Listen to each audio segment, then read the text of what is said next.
Good morning, everyone. Welcome to day one of the Association Croquet World Championships 2023. We are live streaming on the first day of the tournament, and great to have your company. We'll hand over to our expert commentators in a moment. But just ahead of that, let's just tell you what's coming up on our feature lawn, Lawn 4. So we've got match 1, Block A, Alain Giraud against Simon Williams. Match 2, Robert Fulford against Doug Grimsley. And match 3, another Block A match, Robert Fletcher again against Ben Rothman. So it should be a cracking lineup for us. And without further ado, let me send you live and over to our commentators who are there waiting for us. Let's see if we can get them in picture for you. And there they are. They are now going to be live. Everyone. And Richard Waterman is going to be our aide, helping us with any questions from YouTube. So do feel free to go and type any questions you've got, and we'll try and get those covered in the commentary. Fantastic morning here. It is. It's not entirely what was forecast. No, I mean, we were expecting on and off showers and what was regarded as a potentially storm class level of wind. Yes, well that's due later. But at the moment, it's a lovely day for croquet. It is. Just the flags may be gently fluttering, but it's very, very still. And the odd cloud, but generally sunny. Now, for those of you who've not been to Hurlingham before, you can see from it's corner 1, isn't it, on lawn 4, the front 4 lawns at the Hurlingham Club. So they go 4, 3, 2, 1 into the distance, and we'll be looking, our position is looking straight down lawn 4 from the north boundary, and I think that's the game we're going to be focusing on this morning, isn't it, Chris? Yeah, I think one of the things we should mention to viewers who aren't normally used to watching 2 games on one lawn is during the block stages of this event, we're going to have 4 players on the lawn, so two singles games. Yes. And there's going to be the normal red and black against red and yellow game. That's or even blue and black. Sorry, blue and black. I've got that wrong already, haven't I? Blue and black v red and yellow. And they're the 4 colours you can see on the peg, if you get a close-up of the peg at any stage. And the other game, the secondary colour game, is going to be green and brown against pink and white. Perfect. And if you can't remember that, I always think about it as seasons. So spring, green, and autumn, yes. Brown, playing summer, pink, and winter, white. Very good. And there are also the 8 colours of those of the balls on the snooker table. Very good indeed. But which came first, I wonder? Well, that is an equally good question. Croquet meant to date back to about the 1840s time. Some people say 1850s, some people say 1830s, but there's no real definite answer to the question. So on lawn 4 at Hurlingham, our 4 players this morning, and we're going to be focusing on one match in particular. We're going to try and cover Alain Giraud from England, and Alan is playing Simon Williams. We believe so. From Ireland. Yes. Simon's a great stalwart of Irish croquet. I've first met Simon sometime in the 1980s, and he's still going strong. And I think I played handicap doubles with Alain in the late 80s, right, when he was a teenager. Okay. He took a few years out from the game and came back probably 10 years ago and has been getting better and better every year. Yes, Alain was actually in the squad from which England's McRobertson Shield test team was chosen last year. He didn't make the team, but he was in the squad. Yeah, I just think particularly conditions that we're going to get today, these Hurlingham front lawns, which are beautifully paced. They're probably 12.5 seconds, and that's despite rain yesterday. Yes, well, have you inspected the pitch, as it were? Well, I've been round and checked the balls on all the hoops, so that's one of my jobs as a sort of referee before we start commentating. And I can tell you that the hoops are set more narrowly than the regulations would normally allow. Okay. So there's a few of them, probably close to half, that are as tight as 1/64 of an inch Really? clearance. Wow. So, and I think that's a good thing, because we're on silty soil by the River Thames. Yes. All this area has been flooded on multiple occasions over the decades. Yes. And there isn't that firmness. Well, people may not know this, but there was a massive flood I think it was 1928, that covered all of these lawns in loads of silt from the Thames. And I think I'm right in saying that we are currently sitting below the high water mark for that flood. Oh, well below the weather. Anyway, the game's about to kick off. Right, and this here is we go. Alan playing the blue ball, so he'll be blue and black. And one of the things for new viewers is, why has he hit it there, Keith? Well, that's a very good question, Chris, because the first hoop, as we know, is the one with the clips on, but he's made no attempt to run it. Well, things will become clearer in a few turns' time, but I would say he's basically put blue somewhere that he can then join up with when he plays black. And then that's what we would call taking the innings, isn't it? It is. And the players at the start of the game can play from one of two areas. Simon's played his red from what we call B-bulk, and that runs from the black flag in corner 3 to where he's actually hit it from the middle of that north boundary. And he's gone over towards corner 2, and he's actually gone into the corner. Now, most of these players would normally try and get a couple of inches south of the corner, maybe 3 or 4 inches south, so that were Alan to shoot at it, at any stage really, and miss, it might leave a double target. Yeah, but Alan actually hasn't even looked at exactly where red is. He's just chosen to... He will be shooting at blue here, won't he? He's trying to hit blue. Sometimes I didn't even bother shooting here. Okay. I just joined up with it. But 99% of players shoot. And one of the things we'll be going through is what happens when one ball hits another. Oh, yes. So let's see if he's managed to hit this. Not Well, quite. No roquets. Hitting one ball against another is called a roquet, and it will, once it happens, earn the player 2 extra shots. Exactly. So nothing made. So he didn't make a roquet, and he didn't make his hoop, so he now puts black back on the yard line. And Simon is going to have a look at a variety of shots. He could play yellow from basically where Alan's been playing it from, that's the end of A bulk, at black and blue. Yeah. Or he could come up to B bulk and try and make a double target. Well, that looks quite attractive, even from where we're sitting. It does. That looks quite a big target, so looks like that is what he's going to do. And he's got to decide, does he want to take it at a shallow angle, where if he misses it might go somewhere safer, or is he just going to make the biggest possible target he can, Well, which is what normally happens. He's going quite near corner 3. Oh no, he's coming over more towards us now. This would normally be taken from about 8 or 9 yards in from the corner, I would say, which is where he is. Just as a matter of interest, do you how big a gap do you like to leave? Exactly 0.99 of a ball. Okay. Just hoping that there's no possibility of going through the middle whilst giving the biggest possible target. Okay. So here we go. Simon's had a go at And that. that's It looks going good to hit. me. Yep, Yeah, that's the middle of the target, more or less. well, that's... Yeah. The Okay, so we're now going to find out what happens when you get 2 extra shots. First extra shot is he's playing yellow. He's got to play yellow. That's his ball. He places it in contact with blue.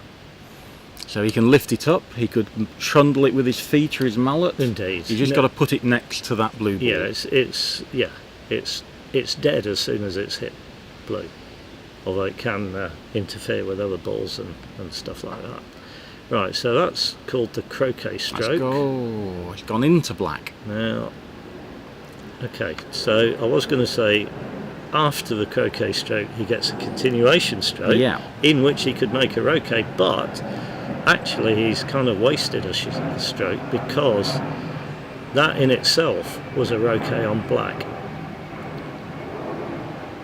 So now he's placing yellow in contact with black. And let's go through the rules about this shot. In this, what's called a croquet stroke, both the yellow and the black have to move. Well, black in particular has to at least shake. And you've got to play into the black to achieve that. That's right. Yeah. So what he's trying to do now is get black a long way away from blue and get yellow towards the red ball. And you can see how quickly these lawns are running. He might go off the lawn, and if it goes off the lawn, it's end of turn. And he has gone off. And he has gone off the lawn. So if the yellow had stopped at 2 inches short, Yep. he would have had that continuation shot you mentioned He earlier. would, And he yes. could have hit red for 2 more bonus shots. Yep, he would. But the players won't be used to playing on lawns quite this quick. Well, they're interesting, aren't they? I mean, I had a quick look yesterday, and I would say they're pretty much akin to greens on a golf course. Yeah, on a good golf course. On a good golf course, yeah. So I think championship level. I mean, the ground staff here have done a fantastic job, in my opinion. I entirely agree. And without the rain yesterday, they would probably been even faster. Possibly. And as the week goes on, I think once we get to Monday, it's meant to be dry. And if we get a little bit of sunshine and breeze, they're going to get faster. They will, yeah. So Alan could choose to play either black or blue, and he's chosen to play the black. And at this early stage in the tournament, he's gone into a corner, and that's the most defensive place generally you can go. Make it difficult. Right. So, and why is that? Well, there are no balls for Simon to use that are anywhere near hoop 1. That's one thing to say. So Simon didn't have a particularly good rush to hoop 1 because they were both pointing down the boundary, and he's had to play a good cut shot. Red onto yellow. So now picking the red up, he's going to place it in contact with yellow and approach hoop 1. As Keith said, that's the one he's very close to now with all the clips on. Yes. So in this shot he'll be trying to place yellow the R side of hoop 1, so past hoop 1, and get red in front of hoop 1. And then we would call yellow now a reception ball, because it's going to receive red after red hopefully runs the hoop. A very good approach by the look of it. Yeah. A little bit angled but very close. Now how tough are these hoops, do you think? They're very easy. They didn't look too difficult. They're not going to cause any trouble. I've already mentioned they're set actually quite tight. Yeah.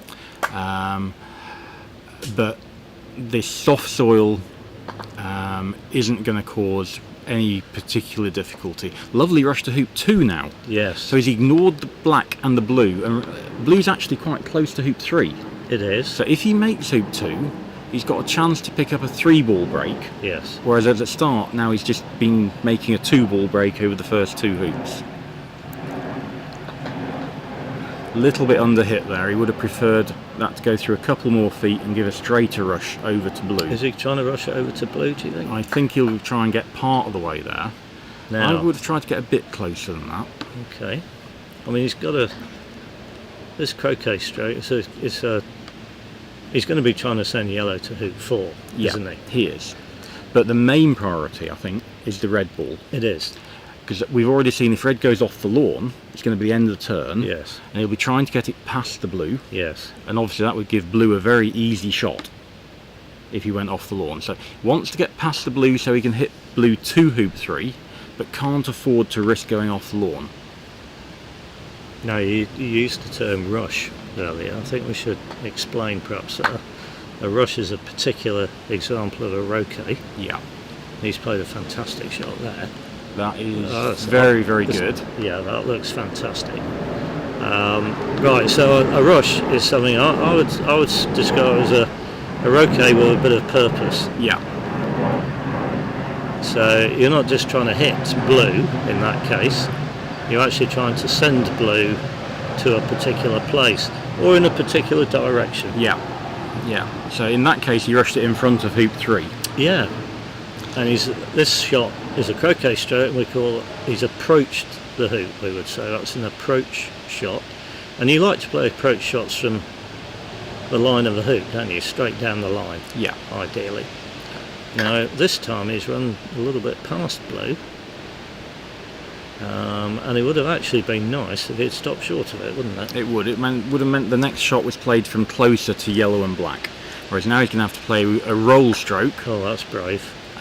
Sending blue to hoop 5. Blue's going miles. That's going to be called the Pioneer. Actually, okay, it's not too bad, but he may have been trying to go to black. Do you think? I think he was going to go to yellow there. Okay. And he hasn't got the rush on yellow to hoop 4. No. So he's now just going to have to tap yellow gently. No, he could, couldn't he? He could have done it. Oh, That's a good shot. yeah, that's very good. Yeah. That's one of the things that these faster lawns allow you to play. Okay. That quite sharp cut rush. He didn't have to smash it. He just stroked it to get it As long as there. he got the direction right, it was going to get there, wasn't it? Yeah, so he's done really well. And now, despite the fact he's further away from hoop 4, instead of having to approach it from 4 or 5 feet to the side, he'll be hoping with this next shot to get a rush on the black ball up in front of hoop 4. And this is now a cannon. You want to explain what a cannon is? Okay, so it was a roquet on yellow, and when yellow finished up, it was in the corner, but black's already in the corner. So the rule is that you place yellow in contact with black on the yard line, and then you actually pick up black as well as red, and you place both red and black in contact with yellow, but red and black can't be in contact with each other. And you can play a stroke like that. Now in that stroke, he's croqueted yellow. That was the ball he roqueted originally, but he's also made a roquet on black. Now he's not rushed black very close to hoop 4. We'd be disappointed with that, wouldn't we? Well, it's actually quite a difficult cannon. They call it a cannon to play. I mean, one way you can play it is not to really... It's going. He's saved it. Is not to try and do very much with yellow, isn't it? Correct, and just get a nice easy rush to hoop 4 and not have that nasty takeoff that could have just gone that extra couple of inches and left him really challenging hoop. Yeah, But now he's in great shape. He's actually got all 4 balls to work with, and this is what all the players here will be trying to achieve, a 4-ball break. Yes. As quickly as possible, and once they've got a 4-ball break, they'll expect to do more or less what they want during the turn. Yes. And I think at this stage we should probably highlight Alan, who's sat down in his chair. Yes. And the last shot he's played has been hitting his ball into a corner 4. Yes. Deliberately not trying Yes. to... And now you go, well, why did he do that? But actually, at the time, it seemed perfectly reasonable. Yeah, you start of a tournament, you think, well, maybe my opponent's not going to be on top form, maybe they're not loose yet. I'll give them something really difficult to do. And it was genuinely quite difficult, wasn't it? Well, he had to make 2 hoops with a 2-ball break. And he had to rush to hoop 1 from 7 yards away. Long way. With a cut rush. With a cut rush. And then he had to make the hoop and get a rush to 2. He could have got a rush to blue, couldn't he, actually? It was optional, wasn't it? It was optional, but he did get a rush to 2, which he took nicely, and then he played a wonderful croquet stroke after hoop 2. And then he got a cannon. So all he needs to do now, though, he does need to keep concentrating, because I think this lawn, although he's played very well on it so far, there is a danger that you get the break picked up and then you just kind of relax a bit mentally. Yeah. And I don't think this is a lawn that you can do that on. It's just got that extra little bit of pace that the players aren't used to. So they do need to focus. Again, he's trying to do quite a lot with black, move it up the lawn a bit, and red to finish the opposite side of blue so he can rush blue to hoop 4. And he's gone past the blue, so again this is... He's fine, but he has moved red 10 yards in that shot. Yeah. And it is a general rule that you're more accurate the shorter distance that your ball moves. So as you can see, he's waiting for the double bank game. That's Cal Malouf playing pink at white, and we're just going to focus on the primary colour game, Simon against Alan, just to help viewers. But the more experienced viewers can hopefully pick up both games at the same time. Are we getting any comments in, Chris? Well, Greg Fletcher says it sounds like the wind's picking up, and yes, well, it is. Yes, very slightly. Slightly. I would still there call it a gust. breeze. There was a gust just after Simon made hoop 3, but yeah. And he's also said he wasn't a big fan when Simon played that takeoff to hoop 4. I think a lot of us prefer to play a normal croquet stroke Right. compared to a takeoff. Yeah. And look how far he's run hoop 5 by. Yeah, you see, normally you'd go, well, I'm going to hit blue after the hoop because that's the ball I've used to approach the hoop. And now he's rushed black a long way away there. And yellow's come past hoop 6. We Yeah, normally it's- prefer it a bit short. And they're all little things that can lead to... Well, they can build up, Yeah, can't they? they can. build up, and then before you know it, you're trying to pick the break up again. Yeah. Well, this looks like he's going to send it to one back, which is at hoop 2 in the other direction, and Hasn't got he's- the right side of blue he again. hasn't got the right side of blue, and black's just gone on a yard or two. So he's got another takeoff. We've got really quite good camera work here, and they're going in. And one of the things I notice, even from 15, 20 yards away in the commentary booth, is how shiny these balls are. Well, yes. Did you go and have a look at them? I did. I looked at the balls on all 4 lawns, and what was noticeable to me was that this was brand new. This is a brand new set of balls. Okay. This primary set. Lots of them are playing with normal, older types of balls, but this is absolutely brand new. And I've always found that they rush really quite sharply and very well when they're brand new. Okay. So I've always loved playing with brand new balls. Right. I think that croquet stroke he played after hoop 2 is just nice. So you just go off at the right angle, that slightly wider angle. So he's taking advantage of that. He's played a lovely crisp rush to hoop 1. He's played that lovely croquet stroke before 3. He's still got a break. And one of the things that the players will be trying to do is make 9 hoops in the first break. Yes, well, we should explain, I suppose, because we're going to probably encounter it fairly soon. All these games in this tournament are played to what are known as advanced rules. Now, what that means is that, say Simon keeps this break going, as soon as he makes one back, the 7th hoop,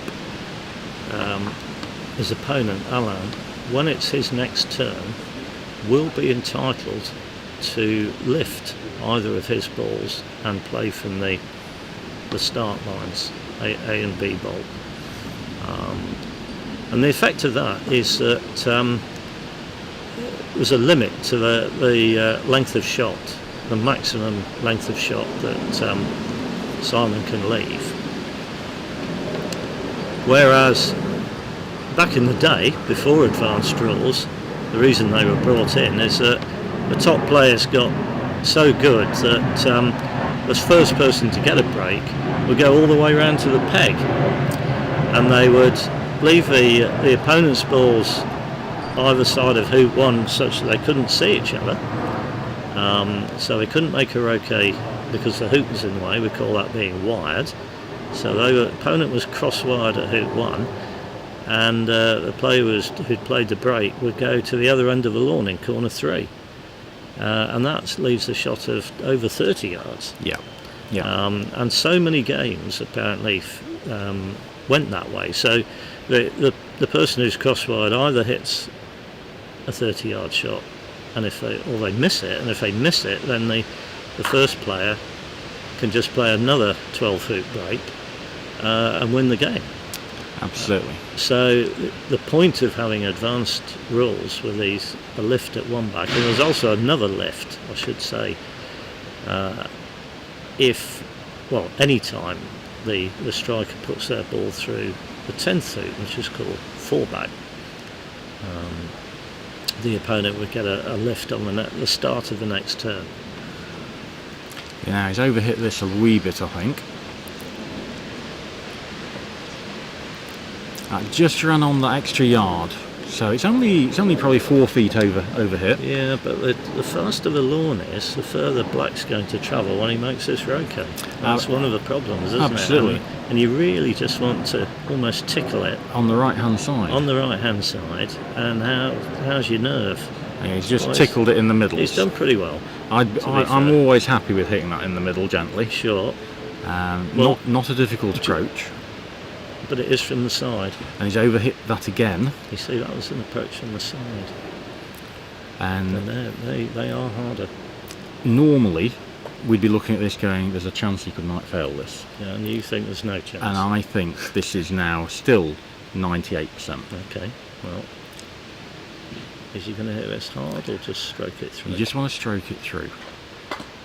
Now he's done one of the other things that can cause a problem, is he's got so nervous about, I might stick in this hoop. He's hit it 5 times harder than he needed to. And it down the perfect line. Yeah. So it just popped through the hoop quite easily. But now black's left behind in the middle of nowhere. Yeah, he won't be attempting to rotate black. He's trying to go for blue. He's going for blue. Quite a long way away. He's clipped it. So break's still going. But a good example of how even if you don't fail the hoop, by getting into a bad hoop position, you still give yourself more difficult shots to play that might cause you to break down later. Well, yes. I think it's fair to say it's the hoops that make the game difficult. It is. Lawn speed is relevant as well. Of course. But the hoops are the key item, really. So he's going to go back all the way back up to black to try and pick it up and get it back into his break again. But see That's how interesting. far... That's interesting. I mean, if it's successful, This it's very could good. crosswise This here. could be crosswise. We're looking yeah. at crosswise. No, it's hilled. If it had gone the other way, If it had hilled the other way, that would have been. he'd been in all sorts of trouble. So he's open on black, but yet again it's another sort of 4-yard rotate. And at this stage we're looking at hopefully having 2-yarders rather than 4-yarders. And he's missed it. Has he hit yellow? Has he hit yellow? He's hit yellow. Oh dear, what a lucky Well, shot. dare one say the luck of the Irish. Yes, indeed. Wow. Okay. Hopefully you had quite a good camera angle on that. I just looked at it as soon as he missed and I thought, oh, this yellow's getting Yeah, hit here. we could actually see that. That was almost down our line, wasn't it? So he's got 2 choices now, Keith. He could just approach hoop 8, 2 back, which is the one he's next to, but he's quite a long way away from it, or he could take off all the way back past black and rush it back again. He's got a bit of bad history about that, though, hasn't he? He has. I'm going to take off to the hoop. Yes, so am I. That's I think Simon's the thinking. calculation, though, on a serious note, is that are you going to, even if you did come for black, would you get to a position where you could rush black closer than yellow is now? Or potentially, maybe not as close, but straighter. Yeah. So approaching from okay. straights. So somewhere where the approach is easier. Easier, yeah. And personally, I'm with Simon here. It's not nice, this approach, but it's probably easier than he would have got. Yeah, I'm also in agreement. Trying to move the yellow behind the hoop so that after he's run it, it's an easy ball to hit. He's overhit that again. Yeah, that's. Now that is a failable hoop. Well, it's quite long from. It's long and it's angled. I'm going to guess it's about 25 degrees and 2.5 yards. When you say 25 degrees, what angle are you measuring? So if it's straight, it's 0. Okay. And then we go further out, and when they get to 45, they're very difficult. Yes. But this is slightly angled and minimum 2.5 yards. And I think you need to hit these smoothly rather than hard. He's hit it hard and accurately. Yeah.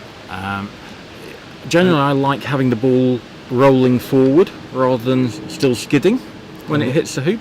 Okay. Here we're just seeing a replay here. That's a super bit of camera work to get that replay. Yeah. Great job from the boys in the booth there. Here we go.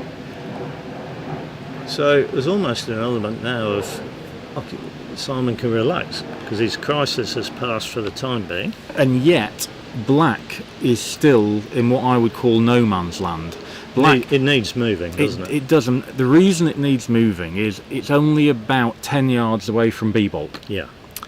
That's the start line on the north boundary, where Alan's entitled to lift potentially the blue to hit the black on his lift shot when he gets back in. And so Simon needs to move it at some stage. Because he's now made 8 hoops. This is his 9th hoop, 3 back, and this is the final bit of the advanced rules we need to cover. Oh, Again, Okay. a bad rush. Yeah, well. But yeah, you were mentioning the extra. Yeah, well, there's a lift at fullback, but the final twist of advanced rules is that if you're in with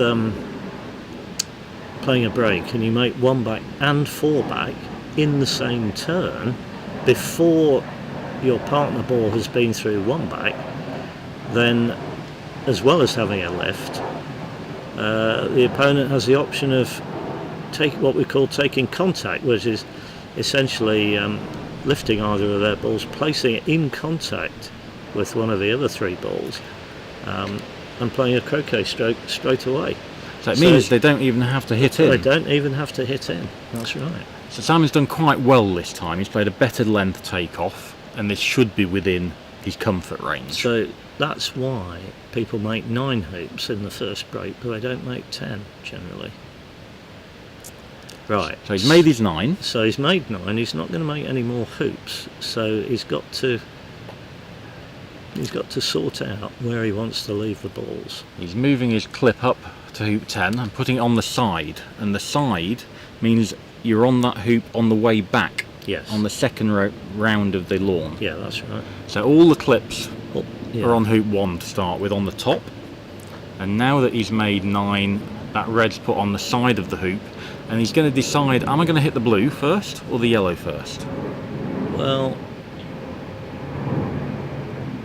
it's an interesting decision, isn't it? What do you think he's actually going to do for his lead?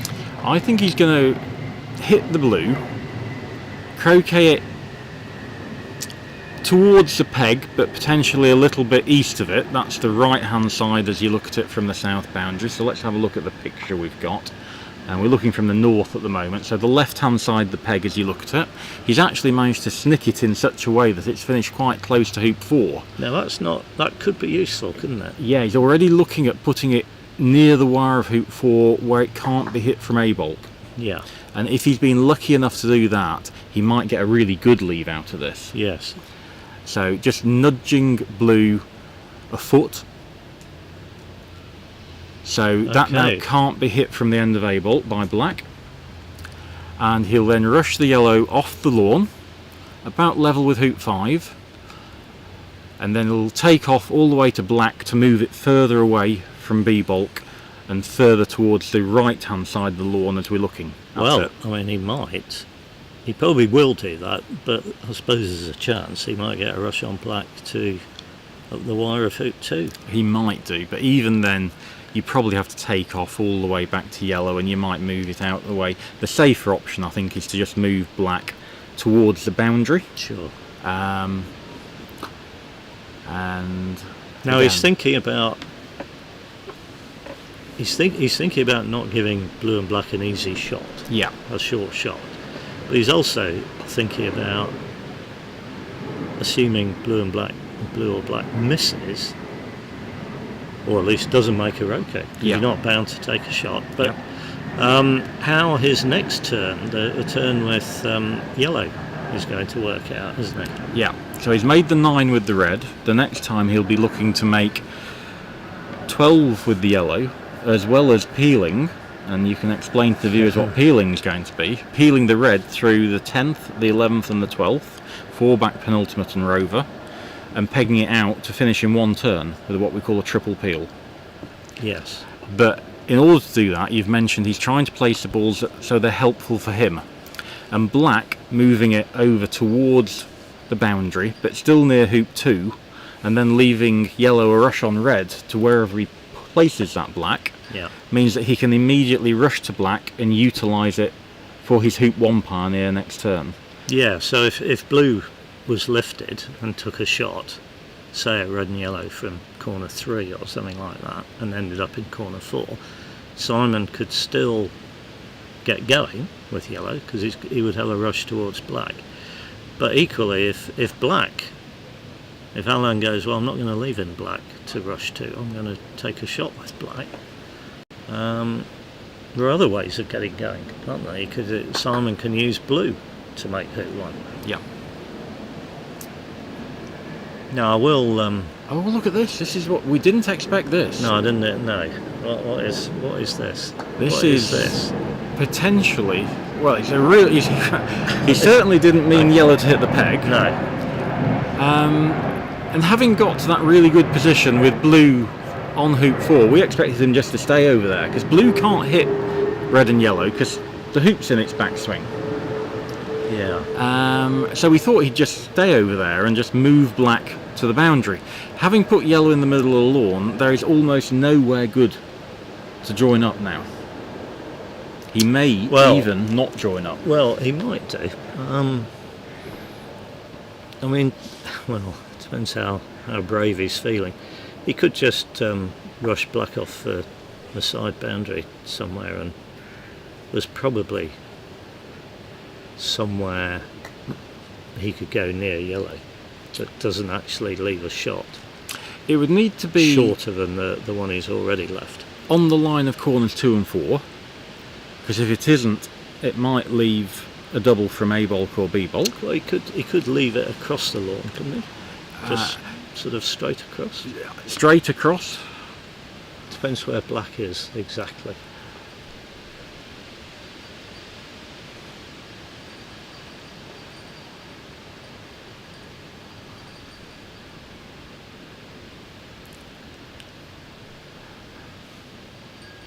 There is no obviously safe shot other than black through red and yellow from corner 1 towards corner 3. Yeah. And even that isn't particularly safe because blue will probably rush close to hoop 1. Yeah, so he could just go beyond yellow here. So go east of yellow, do you think? Or by about 1 yard. By about 1 yard, yeah. And that isn't dreadful. I don't think there's any need to go as far as he's going by placing his mallet down. Is he looking at that to find somewhere where blue's definitely hampered, so he can't just shoot at him as it lies? Well, I think blue can hit yellow from where it lies. Yeah. So I'm not worried about it having something at a widget shorter by being able to hit red. Okay. As long as it's not a double. Sure. So just this 3 to 4 feet past yellow is absolutely fine. You don't need to go 4 to 5 yards past it. No, I think you want to leave yellow at rush, personally. Towards that boundary. Yeah. On the basis that you can get in towards blue to try and rush it to hoop 1 from a better angle. You can croquet partner. Oh. That's just giving up the innings. Yeah. So I think we both hate that. Yeah. I don't think that was. Well. So certainly from here, there are lots of perfectly playable shots. Black could shoot at red from corner 3. Blue could shoot at red from corner 3. Yeah. I prefer black at red because it means blue and black are quite close together. Would he not just lift black and shoot at blue? From where? B-bolt. Joining up. Oh, it's too far away. I can't turn down a much shorter shot black at red from corner 3. So again, well, hang on. How far is blue at black from B-bolt? Sorry, blue at black, not black at blue. No, blue at black. That is probably about 17 to 18 yards. I'm not sure it is. I don't like it because... Are you worried about joining up? I am worried about joining up ahead of that break. We know if blue misses black from B bulk, yellow is going to shoot at blue or black. Okay. I'm not sure what's going to happen. Well, yeah, yellow might shoot at red. It might do, but it's got options. Yeah. The shortest shot, if black misses red into corner 4, the shortest shot would be red at blue. Yeah. And he doesn't want to play the red ball, so the double banker's just waiting there at hoop 9, letting Alan decide what he wants to do with this blue ball, and he's picked it up, and he is walking to B-ball. So Alan is taking the lift that we talked about because Simon ran 1 back in that turn, and he's looking at the shot that you've mentioned. I know. Does that mean it's bad? No. Again, one of the reasons Alan, this is very much in keeping with his last turn where he cornered. Mm-hmm. He's saying it's early in the game. I think joining up really good. I'm not worried about yellow hitting me too much. I want to be joined up. I think later on in the tournament blue at red becomes more interesting Okay. and puts a little bit more everything into no man's land. There are various options for red and yellow if blue misses red. If blue miss red to corner 4. Yeah, lots of options Well, come into play. Would you there. play yellow at red? I might do, but I might not. Okay.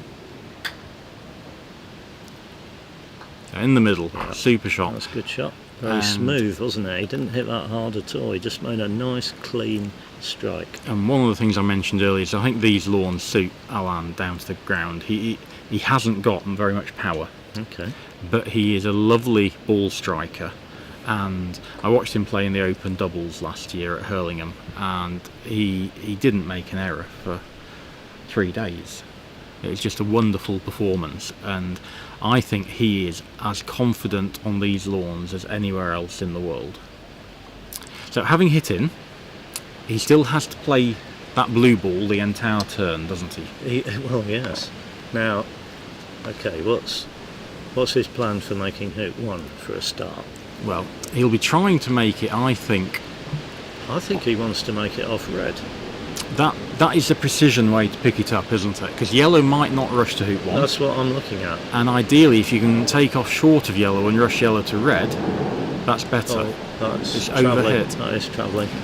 And they're all not picking up how fast these lawns are. Well, he may have a rush to hoop 1. If the peg's not in play. Yeah. Didn't do a lot with the black. The black hasn't come a long way off I the don't boundary. mind that. I don't mind that. I think the priority was the rush. Yeah. So shaking his head. We've got to have finding the right balance between being sort of forward thinking, aggressive, and having a plan B if things don't work out is part of being a good player, I think. So he can rush to hoop 1. He has rushed to hoop 1, and he seems to have That's just good. pretty well. That's good. The downside is red is still on the boundary, and anything on the boundary is more difficult to use, and black is still not very close to hoop 2, but he's done the main thing, which is get down to hoop 1. Well, now he's got a choice, hasn't he? He will be planning to rush to either black or red. And it's clear he's chosen red because he's putting yellow down a line that He's won't gone- get that okay. rush to black. Yeah. I think we would potentially both have chosen to rush the other way and Yeah, play a it's good croquet hard stroke. work going to red. Red's on the yard line, so actually getting behind it, because you're still probably not going to get a ball to hoop 3, are you? You're not going to get yellow to hoop 3 and a rush on red. Yeah, the one shot I'm trying to avoid is having to go from red to black. From where it is. From where it is. Oh, absolutely. Yes. We've already seen the players overhit most of their shots on this lawn, Yeah. and if you overhit the shot from red to black, you go off the lawn. That's And right. it's end of turn. Yeah. Or, if in seeking to avoid doing that, you end up well short of black, you rush it to a boundary and you've got to approach from 7 yards away. 7 yards away. Yeah. Yeah. So Alan's thinking here, he could still tap yellow and play a wide angle croquet stroke, Yeah. or he could try and rush yellow to hoop 3. He's gone Well, for the former. He's tapped. Now, again, lots of options. I have a horrible feeling he's looking at. Can't go to red here. I think he is going to red. No, surely not. Oh, no, he's not. No, Okay. I'll take it back. Take it back. So focus on the blue, yellow towards hoop 3. Yeah. But all your priorities Now, should be when on. you play one of these croquet strokes, a split shot, what we call a split shot, where the balls are going in different directions, how do you control where yellow goes? Well, where you are, so done really well to get past Done black. pretty well there. Where you line the balls up, blue and yellow, is approximately where yellow's going to go. So you line up the Middles. centres of the two balls. Yeah, Yeah. yeah. That's a good way for anyone to do it. When you get more precise, we often line up the edges, the right-hand edge and the left-hand edge, and Okay. the ball will go between those two lines as well. Yeah. But from that general point, lining up the middles is normally quite good. And then there's an extra level of complication in that yellow won't go directly where they're aimed. It will always go closer to the line that the mallet's pointing. And in that case, that was pointing close to the middle of the lawn, so yellow will have been pulled a little bit left on that shot. So if blue's going to the left, yellow comes a little bit to the left. That's right. Off that line. Okay.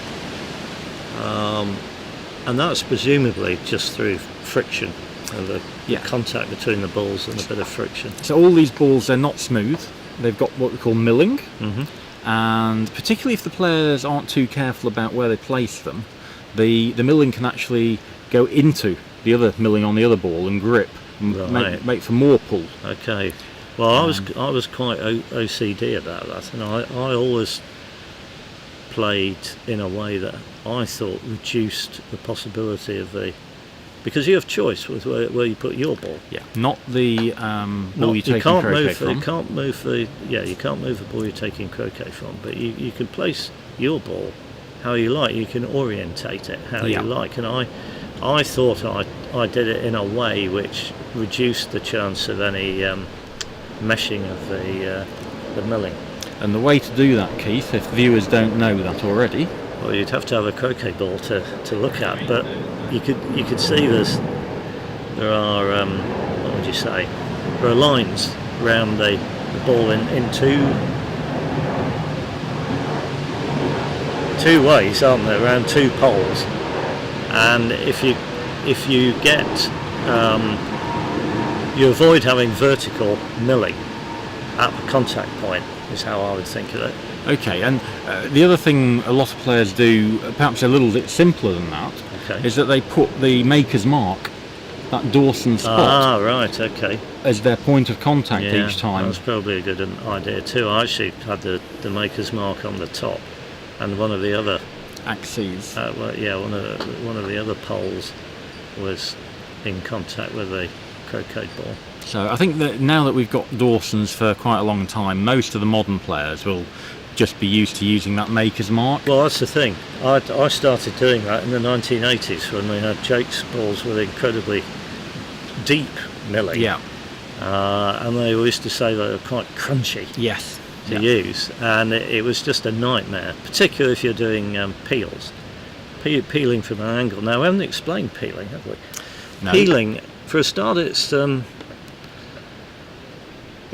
example of a term being named after a player. Yes, Walter Peel. Walter Peel, thank you. I'd forgotten his first name. Now, when was he alive? Now, that's a very good question. Is he 19th century? I'm going to say 19th century. Yeah, I think so. And anyway, he had a penchant for peeling, hence the name. And peeling is sending a ball other than the striker's ball through its hoop. So, for example, at the moment, Alan is playing blue. Now, it's possible, it's not going to happen probably this time, but he could have got in a position where red was at hoop 3. Or he might be making hoop 3 off red, and he might have been tempted into doing what we call a triple peel on the opponent. So, as it is, red's on the boundary still. Yeah. He's still picking up the break. I don't mind red there. Because I'm looking at that and going, well, whatever happens after hoop 3, I can go to red and send red to hoop 5. Absolutely. Going to black. Absolutely. I think both of us would have preferred to be close to hoop 3 than he's managed to get. Yeah, well. But nice controls. We've got to be positive, Chris. We've got to rush out the hoop. Can't be overcritical. I think one of the things about this turn is I think we'll see Alan play a whole load of very easy shots. He's not going to go for this triple peel on the opponent that you were starting to mention. No. He's just going to try and get 9 hoops under his belt and make a much better leave than Simon did. Yeah. And force Simon to hit a lift. Yeah. And then cross his fingers that the shot's missed, and he can then start peeling his own ball through 4 back Penalton Rover. Yes. But yellow's going to go towards hoop 5. Doesn't need to get all the way there, because red can go there if it's a bad parnier. Well, he's given himself 2 options there, hasn't he? Yeah. He can have a look and see, do I like yellow? Or do I want to put red there? as a better pioneer. And I would put red back to hoop 5 again. I don't think yellow's quite good enough. No, yeah. It's handy anyway to have two balls close together, isn't it? Yeah. When you're just picking up the break. But he does black looks very close to 4, so he will be trying to get blue very close to black. Move the hands down the mallet there, and when you see the players doing that, it's generally an indication that they're trying to get the striker's ball to go quite a long way. So either play a half roll or a full roll. Now he's actually taken black from in front of the hoop to the side, which normally you go, well, that's not ideal. And he's not now sort of playing a shot towards the hoop, he's actually doing a takeoff across the line of the hoop. And you've mentioned the beautifully manicured lawns here. They're basically quite flat, and at the moment they're very even paced. This is the 18th AC World Championship, and the first one ever was 1989, played at Hurlingham. Yes. And if you remember all the way back to 1989, this tree in corner 1, yes. That's now in the sort of right hand top corner of the picture you're looking at, yeah. This tree that's creating the shadow in corner 1 was sucking all the moisture out of the lawn. It was, that's and true. all that area was brown, wasn't it? It was, yeah. Much faster, yeah. And the players had a lot of difficulty around hoop 1 and hoop 8. And it's possible that, if you remember, the final was played on lawn 3, the next door lawn, and it's possible that's the reason why. Yeah. But at the moment, it's verdant green, it's very even paced all over, and I think we aren't going to get any significant deviations in speed, at least for 4 or 5 days. Yeah. Now I would say the wind is definitely getting up. I think we're getting some gusts now, aren't we? Definitely getting gusts.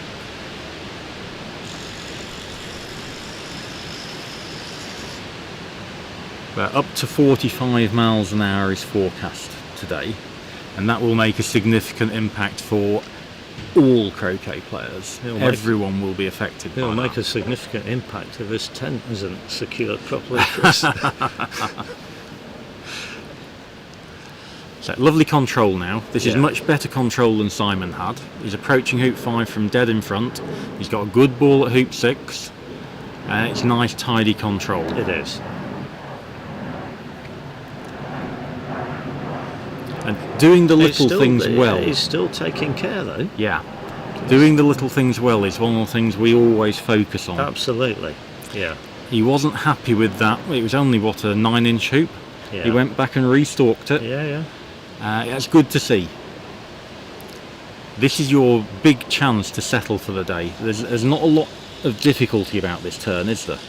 No. Getting both your mind and your body settled into the lawn. And you're getting the pace of the lawn, and you're just getting yourself into the tournament, and it's all good. But do you think who's got the advantage at this stage? I always think in a game of association croquet that the player on the lawn with a break on an easy lawn has the advantage. Right. So even if I'm 21-0 down and I've got a break and I've just made hoop 1, I'd rather be in that position than 21-1 up. Yeah. Sitting in a chair. Yeah, knowing that I might only get one more shot in the game if I miss it. Sure. And the logic behind that is we think that on average lift shots are missed more often than they're hit. Yeah, sure. Yeah. Giving viewers a rough estimate, lift shots might be hit, on a good leave. If you've got hitting at a 19-yarder, that shot might be hit about 33% of the time, 1 in 3. 1 in 3. Yeah. Yeah. Now, obviously some players on some days seem as though they hit those all the time. Yeah, but overall, in a tournament, you can estimate a 1 in 3 for a 19-yarder. But the question is, can he force Simon to take something that long? Or longer, maybe? Well, yeah, we'll see what the leave is, but often when you've got the lift, you've got a choice between what we call the short shot and the long shot. Yeah. And the long shot is typically from corner 3 down through the opponent's ball somewhere About where Allison's standing. about where Allison's standing, or anywhere between there and sort of 5 yards further north of there. So Allison's about level with hoop 5 on the east boundary, because we haven't quite got her in picture. There she is now. So yeah, where Allison's standing with the pink cap is often where you're laying up for your leave. And indeed where we thought Simon was going to lay up, wasn't it? Before he played that wacky roll. Yeah, yeah. So Alan again has sent partner ball to 2-back, and we're doing that to try and make sure that we make the last hoop of the turn off an enemy ball. So if we have partner at hoop 8, it almost means partner can't be at hoop 9, and that makes the leave easier if we make it with an enemy ball. And that's because generally you want to place your partner's ball last of all, isn't it? Yes. At the end of your turn. Yeah. Just gives you the most flexibility.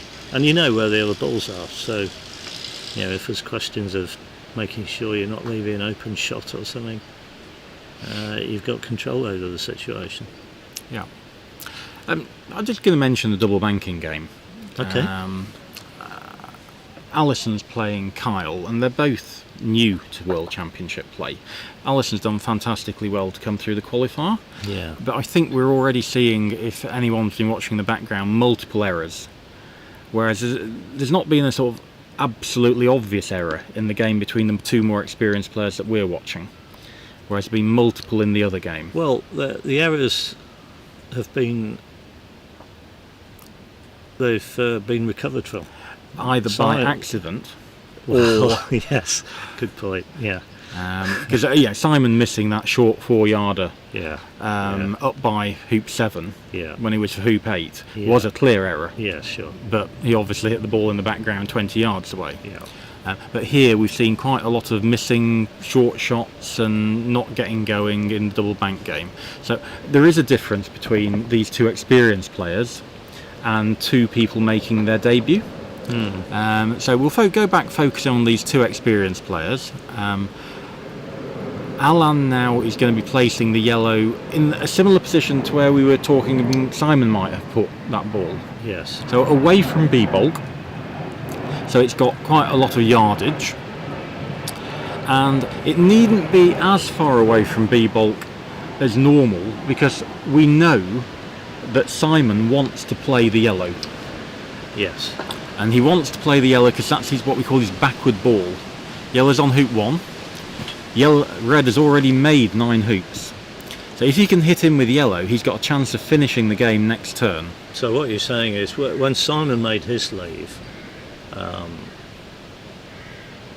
Alan's balls were both on hoop 1, so from Alan's point of view, he didn't care whether he played blue or black in terms of making hoops. Absolutely right. They were Simon would rather avoid playing red because it's already made 9 hoops. That's right. He cannot win the game in the next turn by playing red. That's right. But he could potentially win it in the next turn if he hits in with yellow. So many thanks to Jim Nichols, who's been explaining on the commentary. Walter Peel was the croquet champion in 1870 and 1871. Right, so it was definitely the 19th century. We got the century right, we just didn't quite have the exact year. Going back, the first Open Championship was 1867. It was, at Evesham. Right. So not long after that. So Alan's made hoop 8 and he's got a rush over to hoop 9, which will help him play shorter croquet strokes, which is one thing we've been going on about. We don't want to keep having to move that striker's ball a long way, and even though he's only hit it halfway, it's an advantage. Yeah, I mean, I suspect he would prefer to be playing this next stroke from a few feet away from red, Yeah. So rather than 7 yards away. But it is better than having to play it from 14 yards away. it is, and we've got dark clouds overhead, And rain and starting to come rain has down. started. Yeah, people are scurrying for shelter. So Alan will be trying to send that black towards. I North don't of think I've three ever back. seen Nick Parrish move so fast just then, Chris. It's heavy now, isn't it? You can probably hear it on the tent in the commentary booth. So we are expecting this throughout the day, this combination of sunshine and showers, but the number one thing is we're expecting wind to increase as the day goes on. Yes, that was the main feature when I looked at the weather forecast, rather than rain as such. But yeah, I think it's almost stopped, hasn't it? Yeah, stopped again. Sunshine's back out, and Alan is hitting red, and he's going to be approaching 3 back from what would call almost the perfect place. Right, so we're going to see a good example of red being placed on the back of hoop 4. Yeah, lovely camera work here. Yeah. You just tap the red, and it will already be wired from A-bulk, but he'll Yeah, just and get it a bit closer to the hoop, probably. Yeah, probably, but he only needs to move it a few inches. Yeah. And he's got black waiting for him afterwards, so he doesn't need to do a lot with the blue. Again, just nudges that, so it's definitely wired from A-bulk, and it still has to rush to hoop 1 though, doesn't it, Keith? Well, yeah, ideally, yes. So he's going to mark the white. Anytime the double banking balls come into your play, unless they're in a critical position, you can just say to your playing double bankers, I'm just going to mark the white. Well, technically you should probably say, can I mark white? And if you get a positive response, yeah, then you can mark white. Yeah, quite right, Keith. Although actually I'm going to be a little bit critical here. I mean, it doesn't matter in this case, but I prefer, if I mark a ball, I actually throw it off the lawn. So it doesn't matter if it does get hit randomly. And also there's no confusion about whether it's back or not. So it is fairly common, well, it happens from time to time, that people don't realise the ball's been marked, or they think it's been put back and play a stroke to it, and then you go back and go, oh no, this was marked, and put it yards away, and they're not very happy. So 2 good pieces of advice. It's, can I mark the ball? Yeah. And then throw it off the lawn. And you say can I, because in certain situations it could be in a critical position. I mean, it could be wired from another ball. Yeah. For example, but you know you're not following their game, so you don't necessarily know that. So Alan's laying up in this position, a little bit, couple of yards north of where Allison was standing.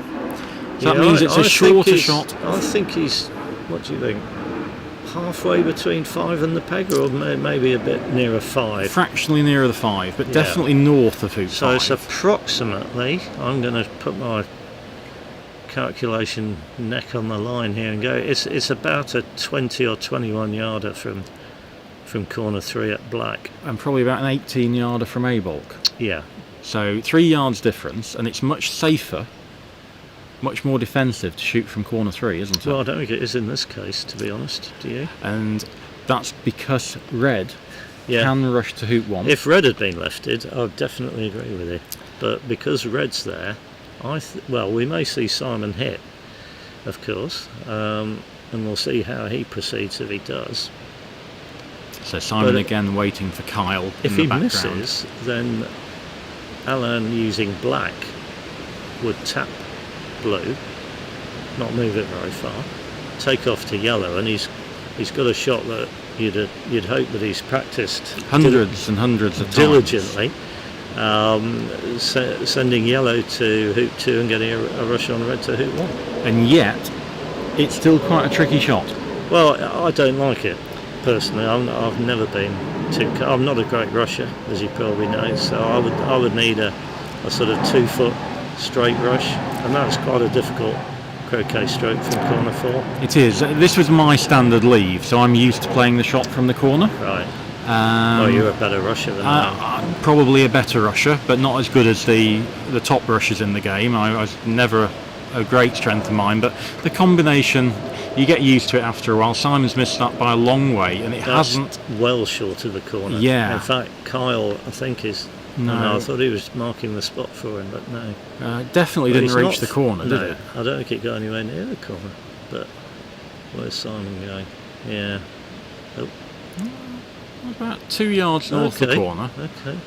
So, because we're used to playing this shot out of the corner, it wouldn't surprise me if Alan hit blue, took off to yellow, and actually rushed it into the corner. Yeah, well, yeah. Arguably, by having it close to red, it makes the shot to get a rush to hoop one easier. But if you're used to playing one shot regularly, why not just keep playing that one shot? Sure. But he's not played it on this lawn today. No.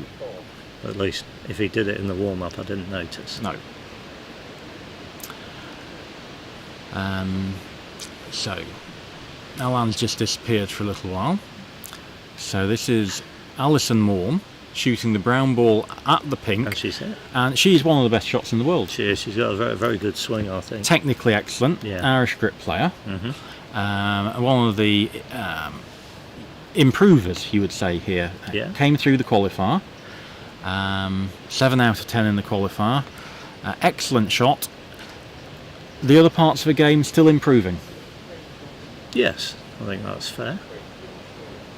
She's made a couple of quite big errors so far. I haven't been watching closely, to be fair, but Yeah, I saw her miss a 4-yarder sort of mid lawn, which is very unlike her. So she's just got a rush on the white ball towards hoop one, and now she'll be trying to make the first points of her tournament. And what time is it now? It's 10:44. So we're basically an hour into we're the an hour tournament. in. Kyle's on 4 back, and that's the only ball that's scored in their game. Yeah, so it can take a long time in a croquet tournament to score your first point, can't it? Well, you could do. I mean, yeah. Especially if you keep getting hammered Yeah. game after game. But Alan's back now, and he'll play the black ball throughout this turn. Currently black on hoop 1 and blue on 4 back. So taps that. I'm excited because I think there's a good chance we're going to see a triple peel attempted. Yeah, I think we're definitely going to see some peeling if he makes hoop 1. But I'm always looking at this stage as, can I make hoop 1? It's the, yes, you've got the break picking up phase. Yep. And then if that goes okay, then you can start thinking about doing the triple peel. Yeah. So taking off, trying to get close to yellow, probably rushing it towards the yellow flag. Yeah. Now I don't know if you can hear that, but I can hear the wind has definitely picked up.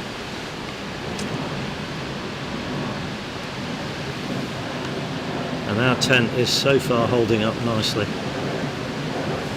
All I can say, Keith, is I was commentating at the under 21 Golf Croquet World Championships when where was that, Chris? that was in Mount Maunganui, New Zealand. Okay. As Hurricane Gabrielle Oh, was making her way towards us, and this is a light zephyr of a wind in comparison. okay. So, ooh, that's Alison just flicking white after hoop 1. But now we're seeing the shot that Alan is about to play, the one we've been talking about, out of Yes. corner 4. Wants to send yellow up towards hoop 2, but Has the he got it black right? ball Has he got it right? needs to stop to get a rush to hoop 1. Well, I think It's a fraction too far, but it's good. black's good. Yellow's really moved on actually. It wasn't travelling very fast when it passed the peg, but No. it was kept going. Yeah, again, That's good, I would say. You see, for me, that's a long rush. I'd like, well, 2/3, if not half that distance. see, I'd be confident of getting this in within 3 yards of hoop 1. Yeah. I remember you always used to say, if in doubt, just hit it straight. Hitting it in the middle is never bad was one of my key phrases. That was it. Yes. But Alan's done great in terms of length. Yeah. So he's approaching it from a good straight position, but it's only a couple of yards off the boundary. So it's probably a 4-yard approach. Okay. So, okay. Again, the combination of the lawns being a lovely speed and flat and the hoops being easy should mean that this is a straightforward croquet stroke. So what's his plan after the hoop then? I think he'll be rushing over towards the eastern side of the lawn to try and pick the blue ball back up. He needs to collect blue if he can. This is interesting. He's playing this with a bit of roll. Underhit it. He's got one of those roll stop shots. Yeah. If you don't make a clean contact, that can happen. Correct. Can't it? Yeah. Or if you decelerate a bit Yes. into the ball. Yeah. And I felt it was a bit of a decel Okay. then. So it's not that far angled. It's just off straight really, maybe 5 degrees. And this is what Alan's meat and drink shot is, a smooth hoop stroke. Yeah. Yeah, this won't be clubbed through, will it? This will be smooth through, I believe. Like that. Yeah. Lovely. Some players might have run that all the way up to yellow. Well, and he's run it, 5 yards past red? he has. I mean, he didn't really hit that very hard, and But again, he's good at hitting these mid-pace. Had both wires, Yeah, and it's still come through all that way. Yeah. Mention again, the hoops are genuinely set tight, so I think they're tighter than the regulations for block play. Right. And I think it's exactly the right decision. They're so easy. You've just got to put some sort of challenge forward to the players. Now here he's not really rushing that anyway. No, He just tapping it. Wants to hit it. Hit it. He's just really, Lovely. really good at that shot. Yeah, he is. Yeah. If I had been as good at that during my playing career, Oof. how many more majors might I have won? Well, perhaps this would be a good time if we went through the majors that you did win, Chris, because some people might be sitting at home going, well, who is Chris Clark? Who is Chris? What does he know about croquet?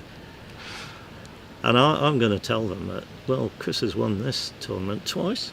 Twice, yeah. 1995 and 2008. Yeah. In completely different playing conditions. So 1995 we played on probably the easiest playing conditions you could imagine in France. Yes. And then in New Zealand in 2008 we played on the most difficult playing conditions you could imagine in New Zealand. So that's certainly one of the things I'm sort of proud about, to have shown I can do it in both. Yeah. But no, the two main World Championship winners we have to mention are Robert Fulford and Reg Bamford. Yeah. Both won it 5 times. Reg Bamford, I see, is playing on lawn 3 at the moment. Yeah. So they've won it both 5 times. 5 times. Fantastic achievements. Yeah. Both clearly the best 2 players of the last 30 years. Yeah. And Rob first won in 1990, I think. The second one. one. Yeah. Yeah. And then Reg came sort of in the mid-90s and started winning then. And they both sort of dominated the game. Well, Rob had won, let me think, Rob had won 4 before Reg had won any. Yeah. And Reg's first was 2001. Yeah.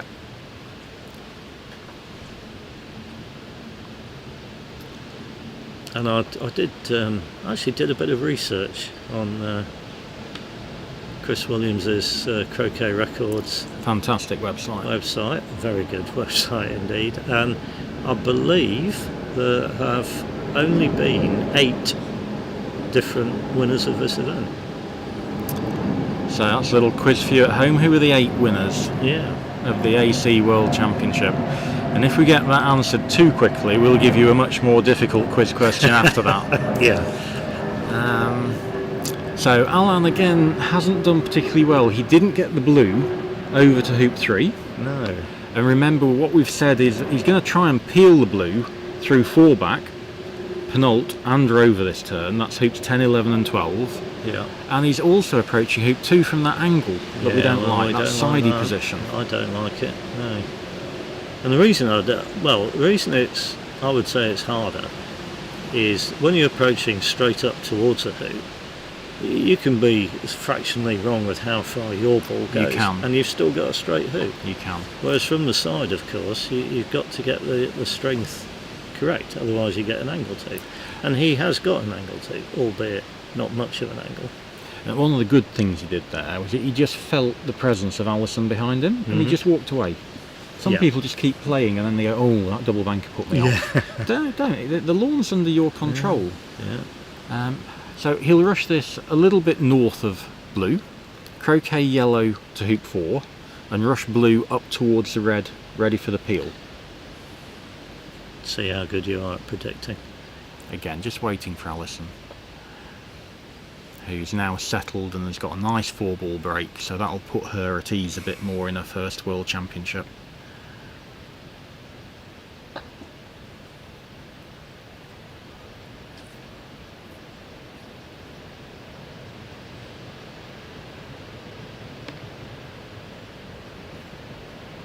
And again, the wind's died down again, so it's not a constant. No, that's you'd rather it was constant, actually, I think. At least you know what you're dealing with. Right, so as predicted, he's rushed yellow beyond blue. He's rushed it somewhere where he can send it to hoop 4 and also get a rush on blue towards red. Another great innovation we've got here this time. In the top left hand corner you'll be able to see a little box with the players' names and their country and the 4 coloured balls and what hoop they're on. So blue and red both on hoop 9. Is it the hoop they're on, or is how many hoops they've scored? How many hoops they've scored. Yeah. How many hoops they've scored, sorry. So both made hoop 9, blue and red. And black has made hoop 2, meaning it's on hoop 3 at the moment. Yeah. So again, sending yellow to hoop 4, getting a rush on blue up towards red into a position where you can croquet blue into peeling position. You're right, yes. So basically blue, he's going to put blue into what we would call the position of the reception ball. Reception ball is simply the first ball you're going to rotate after you've run the hoop. And that will then enable him to croquet blue through 4-back.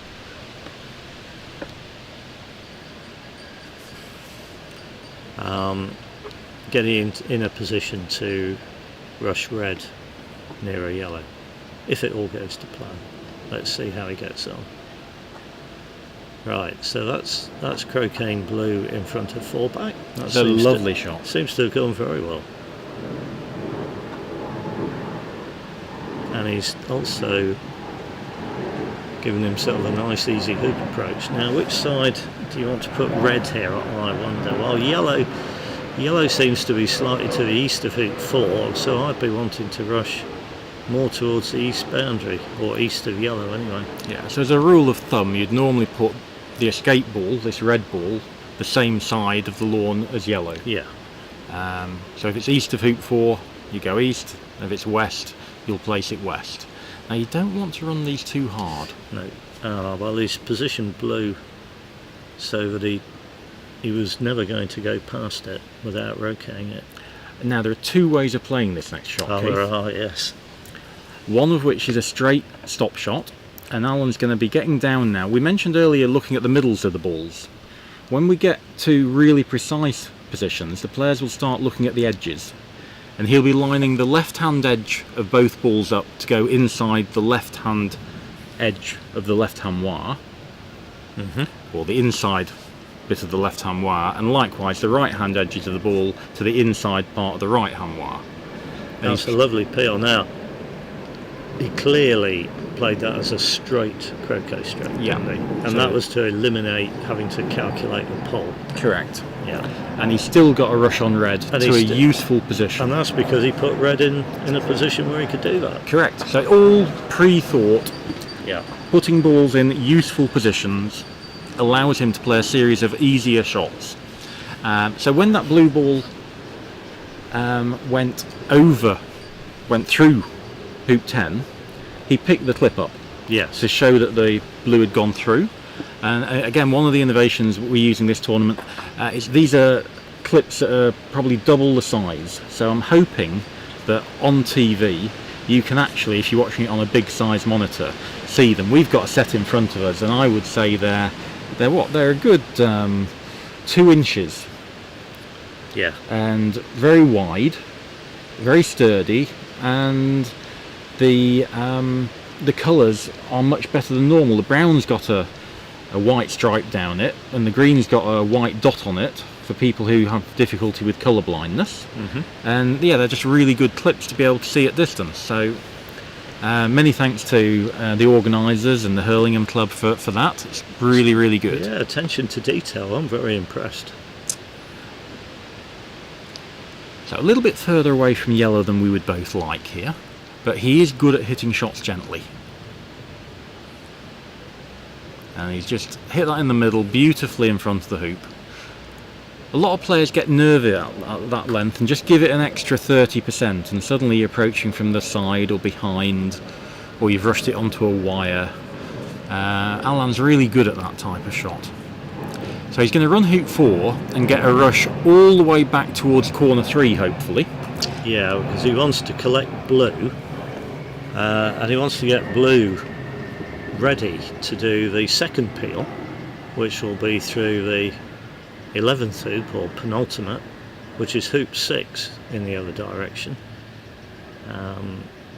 So ideally he'll want yellow and blue waiting at hoop 6 when he's making hoop 5.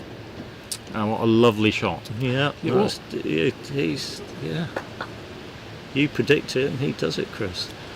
And I like the fact he does it smoothly. Yeah. And he doesn't just crunch it off into corner 3 with pace. And bad things can happen if balls start moving around the lawn at velocity. Yeah. And Alan looks under control all the time. He's one of my favourite sort of, I'm going to call him sort of non-elite. He's not one of the top 8 players in the world. Yeah. But he's one of those next level, and I think he's one of the better ones. Yeah. There's a fantasy competition going on during it, and I have to put my hand up. Alan, I believe, from memory, was one of my fantasy players. Right.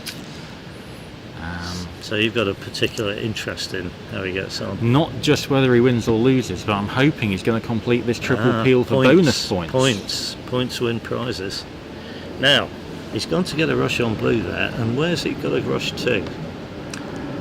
Well, he's got a rush to the eastern side of the lawn, and it's the same principle as to where yellow was at hoop 4. If red had been the west side of the lawn, he could have rushed to the west, whereas if it's on the eastern side, rushing there puts him on a good rush line into red, so it's a good place to approach red from. Yeah. Would you ever just simply rush blue to hoop 6? Not when red's quite a long way away from the hoop. I like approaching it with a croquet stroke along a good rush line. It's a sort of where he's rushed there, to me, looks ideal. I mean, he's going to be moving black 10 yards. Yeah, but along a really good line. He's on a very good line. He's coming straight down the rush line towards the hoop on red. So we've got a question from an ex-world champion here, Paddy Chapman. Oh yeah. He's saying, what kind of hoops are they using? I'll let you field that one. Okay, so it's not the most straightforward question, but here at Hurlingham we're using the ultra hoops until the quarter-finals, when we're going to swap to quadways. So these are the ultras. They've got very wide round carrots, and they've got quite deep carrots as well to go a long way into the soil. And presumably the thinking there is to give a more solid base. That's it's going the to give idea. a firmer hoop. That's the idea. And the logic is perfectly reasonable. We're switching to quadways later on because we found that the square carrot is fractionally more difficult in terms of creating a firm hoop. Okay. So we're expecting them to get a tiny bit more difficult for the quarterfinals onwards. So I'm inferring from that actually it's firm hoops that make difficult hoops. Yeah, firmness is more important than the actual size, really. Okay. If you've got a hoop set in concrete, it's more difficult at a quarter of an inch clearance than something at a 32nd of an inch clearance in soft ground. And that was one of the features of playing in Christchurch. Absolutely, rock hard ground. Rock hard, yes. In fact, if memory serves, I mean, people could fail hoops and the ball would bounce off to a distant boundary. Absolutely, yeah. Whereas here you just get a sort of, you know that's unlikely to happen unless they just flick the hoop. Yeah, and the counter to that is we have beautifully manicured lawns of even pace. Absolutely. Whereas Christchurch, they would have been brown and multi-pace because some areas would have started to dry out too much. Other areas might have a little hollow, so they just get a little bit more moisture. So these are even pace lawns. Yeah. Christchurch would be a little bit more multi-paced and a little hillier probably due to that pace. The hillier a lawn, the more it shows up the undulation. And it's always not surprised me, but it's an observation that, because I've played with you, we played in Australia, the McRobertson Shield in 2006, and one of the lawns was a bowling green. Yes. Yeah, we'll just come back to that because he's about to do the second peel. Well, it's rocaille blue. Which he didn't mean to. And he's got blue actually in peeling position, but he's yet to approach the hoop. Yellow's a bit further south than we would have it, isn't it? Yeah, I'm not quite sure why he left it there, but it's a little takeoff, and the blue did just wobble there. Right. If you got a good camera angle, you'll have just seen it shake. He'll played into it to try and leave it more or less where it is, and now he has to run a hoop from longer than he wanted by not very far. And he's just got through that. Yeah, that's. I'm going to say that wasn't actually the outcome he was trying for. No, and he was very perilously close to failing that hoop. And going back to our previous line of conversation, on a firm hoop, that wouldn't have gone through. No. As it is here, it's ideal. He's been able to tap the blue, leave it in peeling position, and he's now going to peel it all the way through hoop 11, probably all the way down to hoop 12. And he'll be going past the yellow ball to be able to rush the yellow back to the north boundary. Yeah, because he's playing a break, isn't he? So he hasn't got a pioneer at 2 back. Not yet. As yet. No. So again, getting down on the floor, looking at the edges of these balls, and this time he can't play it straight, Keith. No, because if he did so, then black would have to go through the hoop as well. Yeah, so blue is actually not going to be lined up dead in the middle of the hoop. He's going to leave it a little bit left of centre. These are the sorts of things I just think you just need to practice over and over to find out how they work. Yeah. So, very good. Some people say, I mean, that was clean. That was pretty clean. Some people seem very good at peeling. Almost always get a nice, smooth passage through the hoop. And I see other players who are constantly failing peels, rattling in the jaws. Absolutely. And another interesting point to note there, Alan just went and had another restalk there. And I used to do exactly the same when I was playing at Hurlingham, because sound was very important to me. Okay. I wanted to hear the mallet hit the ball and the balls hit each other. And when you've got one of these big jumbos going to Heathrow, you've got sort of 5 or 6 seconds where you can't hear very much. Yes. So just go back. It's not going to happen all that often, but just go and spend that extra 5 or 6 seconds and restalk and hear what you need to hear. It's probably the only thing I'd change about this club, not having it on the Heathrow flight path. Well, it's a fantastic venue, and we've got a great picture here of the flags in the background as well. These are all the countries that are competing in alphabetical order, starting from Australia, going all the way through to Wales.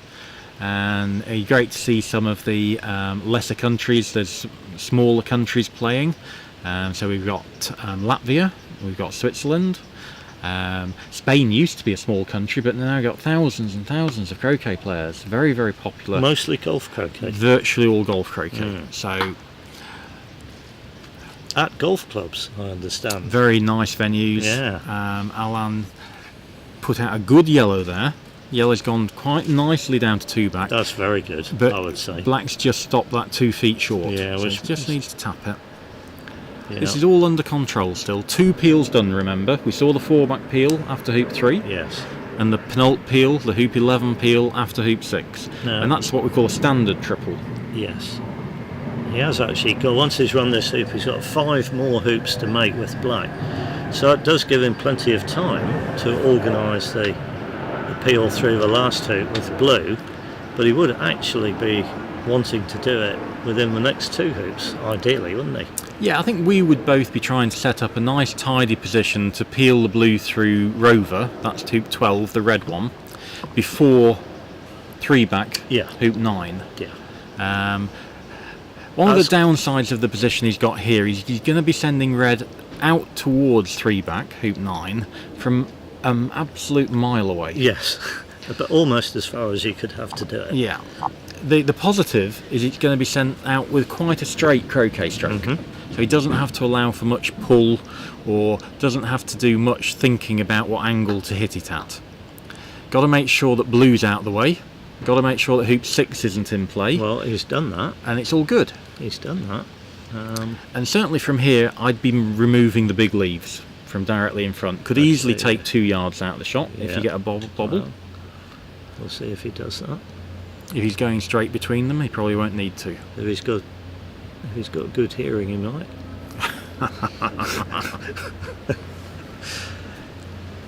But he hasn't. So, right, this is a big shot now.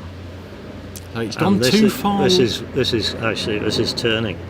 That's not It's good. Turn to the left quite markedly. I don't think you can peel her over going to that. It's not ideal. You've got to get blue in exactly the right place and then do a thick takeoff, haven't you? So, Which is well, given the fact it's that bad, is he going to try and rush blue in front of Rover now and peel it going to yellow? well, if he managed that successfully, that would be a bonus, wouldn't it? Yeah, he's just slightly overcut that, I think. But it's still peelable. This is a shot you can play. Are you going to be tempted into it because of how bad red is? Yeah, it's a good point. I am. I'm going to have a go here. Well, yeah. I mean, yeah. Why not? Otherwise, I think I'm doing a straight Rover peel. Well, unless he's looking at red and going, red's fine. But I wouldn't be. No. I've been persuaded by my good friend Jack Wicks that you should be looking at the line that joins 4 and 5.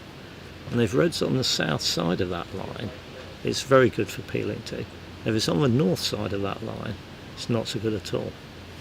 Well, that's interesting. I mean, I'm prepared to have it further north than the line of 4 and 5. Sure, it can be, but it just gets harder. It does get harder, absolutely. Yeah. I always quite like playing sort of thick takeoff peels. It's quite easy to judge pull on those. Really? You think and so? It's a takeoff, so it's basically a single ball stroke. But I still think red is not sufficiently far south for me to want to play a takeoff peel going to it. One point is you can't play it unless blue's in the right place. Yes, has to be. Oh, it's an angle, doesn't it? You can't peel it from straight in front. No. So If red was another 2 yards south, you probably could. So one of the other options we haven't mentioned is he could move blue over towards 3-back, and after 3-back try and rush it back in front of Rover. Yeah. And people do that. It's one of those things, because I'm so bad at rushing that I think I can safely say I've never successfully done. Right, well I certainly do play for that. Right. If you get it wrong, it can mean you haven't got the peelie in the perfect place and you have to go back to it again and tidy it up. So Alan's just having a wait here for the double banking game.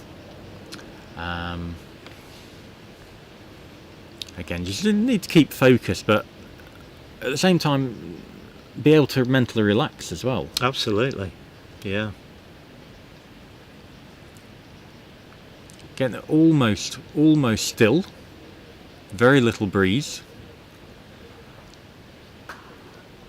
Those grey clouds have gone. It's a pleasant mild temperature. I'm in my shirt sleeves, and it's really quite nice. It's what we call summer, Chris. Well, it has been for the last few weeks, but this weekend the forecast isn't great. Cal Maloof contemplating peeling his partner ball through 4-back before 1-back, and he's given up and he's just going to say, nah, I'm just going to focus on a break. So that will move him away from 4 back, hoop 10, and Alan can send yellow up there. And we still don't know where he's going to try and get a rush on blue to. No. He's had enough time to think about it, though, hasn't he? Yep. And you do need to make a choice. You don't want to be going, oh, shall I? Ah, well, it looks like clearly he's going to try your plan, I would say. Yep. And one of the things he's good at is hitting mid-pace rushes well. So it's a strength, you know. So why not play to it? Again, number one focus is he needs to rush red to hoop 9. Yeah. So, you know, it's still 4 yards away, so he needs to get a good rush on that. But he'll be placing blue in a position where after the hoop...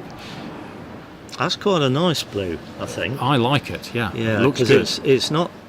it's far enough north of the hoop that you can run the hoop with a bit, not hard, but you know, you're not having to baby it through the hoop to get the rush to rover. And yet it's not too far north that you've got quite a long way to run the hoop. Yeah. So not ideal to play takeoffs to hoops, but let's see how he gets on. That looks fine. Now then, this just needs to be, if he's going to make this successfully, this needs to be judged nicely. And quite important to note that red is on the west side of the hoop rather than the east. Yeah, yeah. Because you're going to go back to red, and with it where it is, there's no way that hoop 4 can get in the way. No.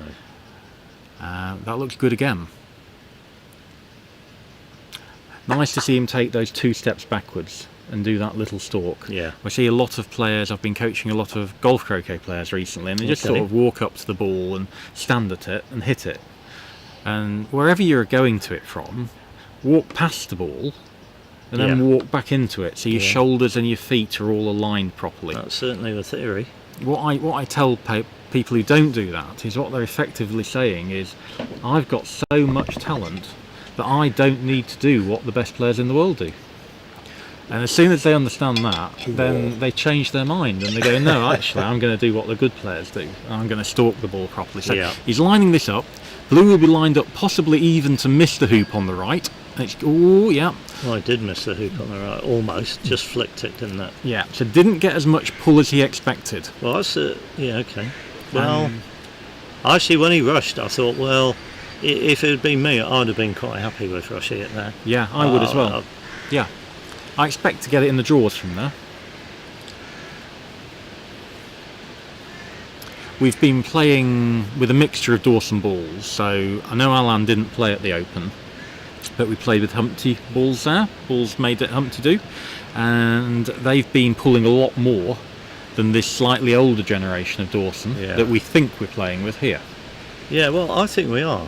Looking at how they're playing the shots and how they're reacting. Much better stop shots, much wider angle croquet strokes. And no climbing over the object ball in a rush. Yeah. So all the indication are that these are the nice Dawsons to play with.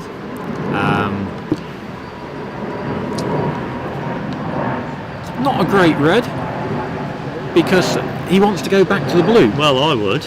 Yes, and if we want to go back to the blue, I always prefer red level with Pinault. So you just to a side, preferably the same side as blue is currently, and just to the side.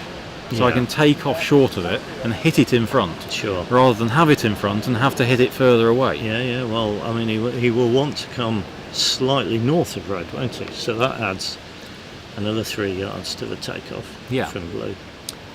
So he'll be rushing yellow all the way back to blue, rushing blue in front, and then taking off from blue all the way back to red. And this is probably one of the times when we don't mind the fact that he's going to rush blue 3 yards to in front of the hoop and then do a takeoff, rather than rushing it all the way up to the north end of the lawn and croqueting it back down there. Correct. So I think I'm trying to rush it 2 feet in front of the hoop. Yeah. I should be able to get a good rush on yellow to blue, so I'm on top of blue for my rush. Yeah. I think 18 inches, 2 feet in front. Should be in one of those positions where we can guarantee the rover peel is being played with an Irish peel. Yes. And what difference is that going to Right. make, Keith? Well, an Irish peel, to be honest, I don't know why it's called an Irish peel, but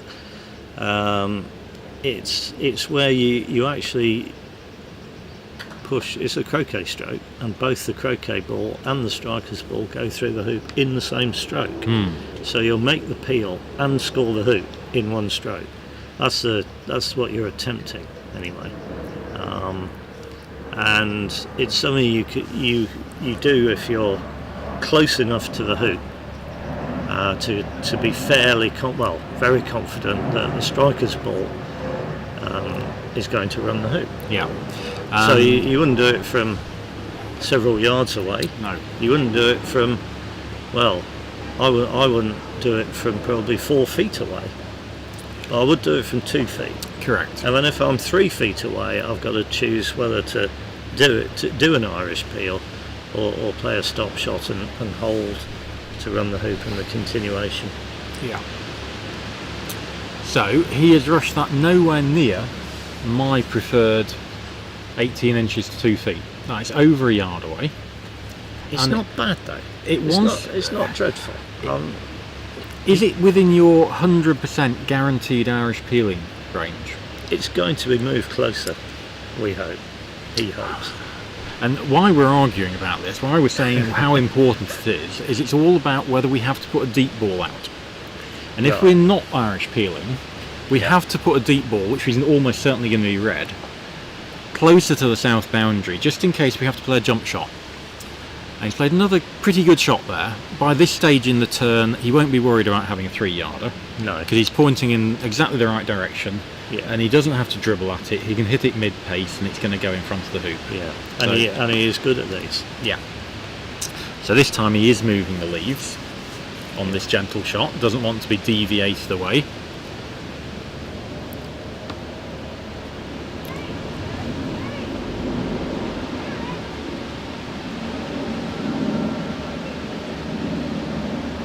Now we are starting to get some early results in, Chris. We are. I haven't got my reading glasses on, so you'll have to help us out here. So anyone not interested and wanting to find out themselves later, close your ears. But we've got Ewan Burridge beating Sharif Abdul Wahab 26-1.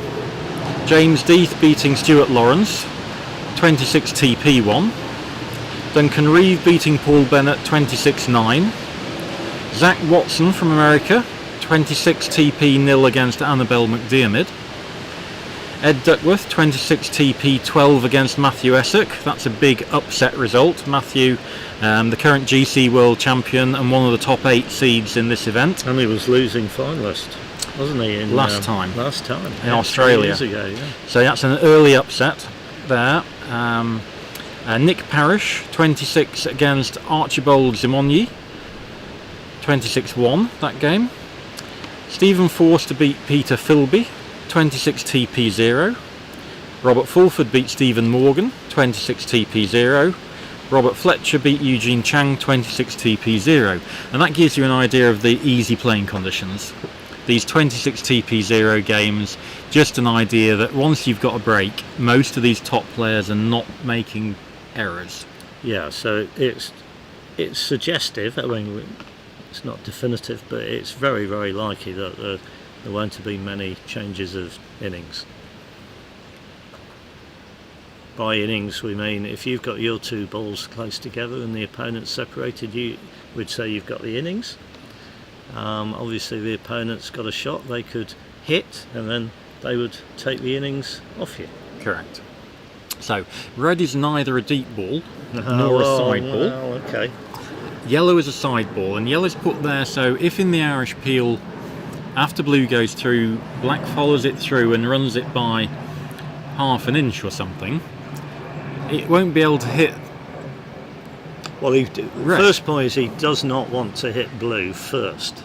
Correct. After the hoop, does he? Correct. Because if this peel is successful, the only thing blue he needs to do with blue is make it hit the peg. Absolutely, so he needs to rush back to the peg. So he will not want to roquet blue first. He will want to roquet one of the other 2 balls and then organise a rush on blue towards the peg. So yeah, the sidebar. I mean, the worst position you can get into here, and it is always a risk with an Irish peel, is that blue goes through okay. Black, you've just slightly mishitted or gone offline slightly. Black rattles in the jaws, runs the hoop, but is still in the jaws. Yeah. Lovely camera work again, looking at this. So blue's gone through. Right. As you mentioned, black might finish in the jaws. Yeah. He's still got his continuation shot Yes. though, hasn't he? So taps black through. And might he do something clever now? Might he take off south of red and hit red into blue, moving it to the peg? He might do. Yeah, it looks like he's certainly potentially got that option. And is that a good thing or a bad thing? It would take it away from any chance of it hitting hoop 5 on its way to the peg, wouldn't it? Well, I think as long as he can't promote blue onto the wire of the hoop, then I think there's a lot to be said for doing that. Yeah, so that's taken hoop 5 out of play. Nothing really can go wrong now. Takes off, gets a rush on blue to the peg, and this is going to be 26 TP9. Yeah. Oh dear, I said that too early, didn't I? Yeah, well, because he moved blue further away from red, he had to move black further to get a rush on blue. Yeah, he's good at this though. This is, That should be fine, That shouldn't should it? I be mean, fine. there's a how far away from the peg would you say? Obviously, you want to be close, but at what point do you go, oh, I might miss this peg out? Well, anywhere over 2 yards, I'm spending significant amounts of time lining it up. Sure. But within 2 yards, really, you're probably popping it down once, putting a little bit of movement on it, and you've got it more or less adequate. I think the key, I mean, lining up is obviously crucial. You can't have it missing the peg. No. But I think the key to a successful peg out is hitting black straight at the peg. Absolutely. And same with an Irish peel. Yeah. You need the striking to be pure. Yeah. So it's good to see him lining up. But again, if the right hand edges are missing the right hand side of the peg, and the left hand edges are missing the left hand side of the peg by the same amount, then the middles are hitting the middle. You would hope so. Here we go.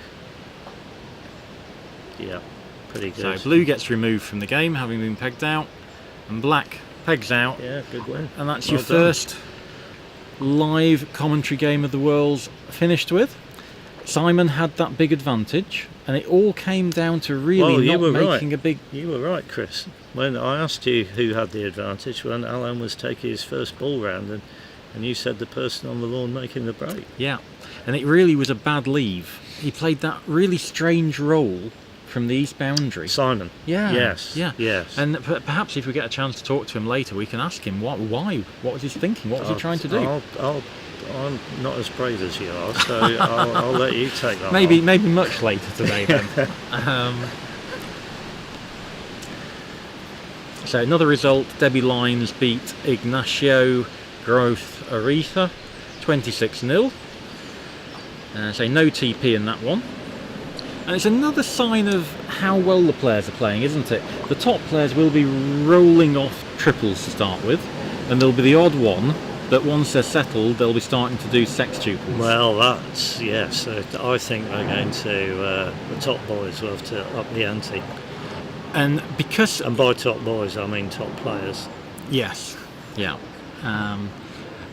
Because most of the players are only getting 1 day of the 3 block days at Hurlingham, yeah, and we know the quarterfinals onwards are at Hurlingham, as well as some of the earlier knockout rounds, I think these top guys are going to be wanting to try sextuples this afternoon. Maybe play your first game, get settled in. Okay. But as soon as you're on a front foot lawn, quarterfinals on lawns 1, 2, 3 and 4, scrolling through the results now, so there's that was not a result. That was just a trial screen. So, but yeah, the top players, when they get on lawns 1, 2, 3 and 4, which is where the quarterfinals going to be, they're going to be wanting to try sextuples and see how much are the balls pulling. What's the speed of the lawn? Yeah. What am I going to get away with? Should I be trying to peel one back before hoop 2, or is after hoop 2 going to be good enough? Yeah. All these quite complicated things if you're a newcomer, but they're not just thinking about just winning today. Well, how many of the players do you think,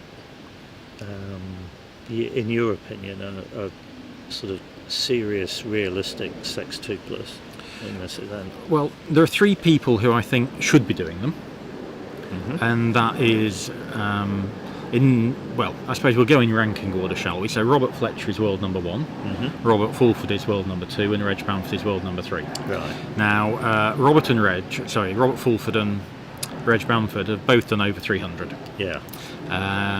Lots of them will have been at Hurlingham. They know how easy the venue is. They're used to playing here. They're relaxed here. Robbie Fletcher hasn't got that number to his name. No. But do you know how many he has got? Not off the top of my head, but we'll look that up for you while we're just chatting about that. Last time I spoke to him, I asked him, when you're practicing on an easy lawn, how often do you think you're finishing your sex tuples? And he said 90%. 90%? And that took me aback. Yeah, that's a high number. That's very high, yes. So Robbie has done 25 career ranked sextuples in singles games. Yeah. So, but often he only needs to do triples, correct, doesn't he, to win his games? And arguably he doesn't play on lawns this easy. Yes, good point. Cairnley is nowhere near as easy as this. Yeah. Cairnley's the club in near Melbourne, 12 Lawn Club, and they hold a lot of the major events there. Not all of them, but the hoops are a lot more difficult. The lawns are nowhere near as flat. They're multi-paced, and they've got these quadway hoops. Just make that little bit extra bit of difficulty. Is the ground firmer? Ground is significantly firmer, and it's more exposed, so you get wind. Right. And it's near Melbourne, so you could get anything. You could get all sorts of temperatures as well, up to 40 degrees, down to 5. We played there in 2006, and I remember David Moore running off the lawn because he was getting hail hitting him on his head. Yeah. So we'll just move over to the double bank game, the secondary colour game. Okay. So again, just to remind, the pink and white, that's Carl Maloof in play. And he's just taken his white ball through all 12 hoops, and he's now on the peg with white. Yeah. No peels. No peels. He looked at trying to get the pink to four back for the peel, but he didn't get the control that Alan had. Yeah. So he's actually gone round without any peels. So that means Alison is going to get what we might call an extra lift shot. Yeah. Green and brown, Alison's balls, might look as if they're 2 yards apart, but actually the peg's in the way. I was going to say they do look as if they're 2 yards apart, but we'll give Carl... Oh, well. He's not joined up there. That's not surprising. One of the things Carl's going to be good at is hitting 5 and 6 yarders. Right. His dad, David... Yeah. Played in the 2016 Worlds against Stephen Mulliner in the final, the oldest final ever, and David got 2-0 up in the final. He did. And he just was consistent at hitting short range rocates. Yeah. Both David and Kyle, I believe, are coaching tennis professionals. Right. And they will understand practice. Yes. They will know how to make the most of their ability. They will put the hours in. But, we're an amateur sport. Some of these players just, do a little bit of practice, turn up and hope it goes well. David and Kyle, they'll have done the work beforehand, and when they get a 5-yarder, they'll know they've done several thousand before the tournament. Yeah. So Alison's picked up the green, and what shots is she going to be looking at here, Keith? Well, I must say I'd be tempted by... going just out of corner 3 and making a double target of white and pink, I think. And I agree. It's not far out of corner 3, it's only about a yard, isn't it? Oh yeah. And if you miss on the right, you might miss to corner 4. Well, yes, you'd expect to, I think. But a double target, definitely her best chance of hitting in. Yes. And we've already mentioned she's a really good shot. It's a long shot, but if it's a perfect double, then it's effectively half the length. I'm going to stick my neck out and say it's light, half the length of the distance to the midpoint between the two balls. Right. But it's slightly different when the balls are quite a long way apart. But Yeah. there's From memory, this boundary isn't the flattest no, of the it's club. not. No. Um, A lot of shots missed down here. oh dear, that's come off the wow. bevel. Yeah. And we've said Alison's one of the best shots in the world, and I've also mentioned earlier on, she's missed a 4-yarder. She's clearly looking nervous. I thought that first break might just have settled her, but she didn't take it all the way around. No. She broke down at one back. So still nervy, and now hopefully Carly's going to prove me right with these thousands of Well, we'll balls see, of won't practice. we? We'll see. Can he hit pink at white? On the dodgy boundary. It's probably not that dodgy just there, is it? And it's all relative anyway. It is. So one of the questions we've been asked on the YouTube Oh yes. live stream is from Greg Fletcher. Good, he's hit that few. So Greg asked both of us, he said, can you talk about the pros and cons of going for a sextuple as a tactic or TPOs in these conditions? So that's imagining that your opponent's had the first break to 4-back, like Simon did. Right, so TPO is triple peel of the opponent. On the opponent. That's yeah. what the O stands for. Yeah. And it doesn't win the game. All it does is take one of their balls out of the game, and it means they can never take the innings at the end of a turn. Yeah. They don't have a partner ball to join up with, which gives, you would think, on the face of it, the player with the 2 balls a significant advantage. But it doesn't always work out that way, Chris, does it? No, it doesn't. We'll come back to that because Carl's done a pretty poor croquet stroke here. He's tried to send partner to penultimate, getting a rush on brown to either green or 4-back. Yeah. And he's got a rush pointing in completely opposite direction. Yeah. Partner's in the middle of the lawn, completely committed. Yeah. So he's going to have to approach 4-back. I assume probably off the green ball. I would think. Yeah. So he's rushing brown away, a bit more defensively, and then he's going to take off to the green and roll up to 4-back. If he succeeds, he's in good shape. Yeah. If he doesn't, Alison's got a decent chance. Yeah. So you mentioned this TPO doesn't win the game straight away, That's right. whereas if you go to 1-back and you complete your sextuple, that does win the game straight away. It does, yes. So what factors are going to be in your mind about, well, am I going to TPO or am I going to sextuple? Well, the first one for me would be, can I do a sextuple? Yeah. That's because the lower your percentage chance of completing the sextuple, the more likely you are to not bother, I would suggest. Yeah. But equally, you've got to factor in, well, how likely am I to do the TPO and then win the game? Correct. And on these easy playing conditions, you are less likely to win the game after the TPO than on a difficult lawn. Yeah, so let's go into that. Why would you say that is? And that is generally because if you manage to take croquet on this lawn, lots of these players are capable of finishing off the contact, or if not, they can get what we call a squeeze, where they get in front of their hoop and one of the opponent balls then has to move to a corner, and that, as its second option, they also fancy finishing from. On a difficult lawn, this shot that Carl's about to play is genuinely tricky. Oh yeah. On this lawn, he will expect to run the hoop having approached it. At United, you would be odds against. So defensively sending green towards the corner and making sure he doesn't go past the hoop. He's given himself a 2-yard straight hoop. Yes. And at United, this would be really difficult. Yes. Here he's just going to stroke it at the middle of the hoop. Yeah, and it will go through. Yeah, There we like go. that. Good shot. And these conditions are very, what I would call American-like conditions. Okay. So lovely grass quality,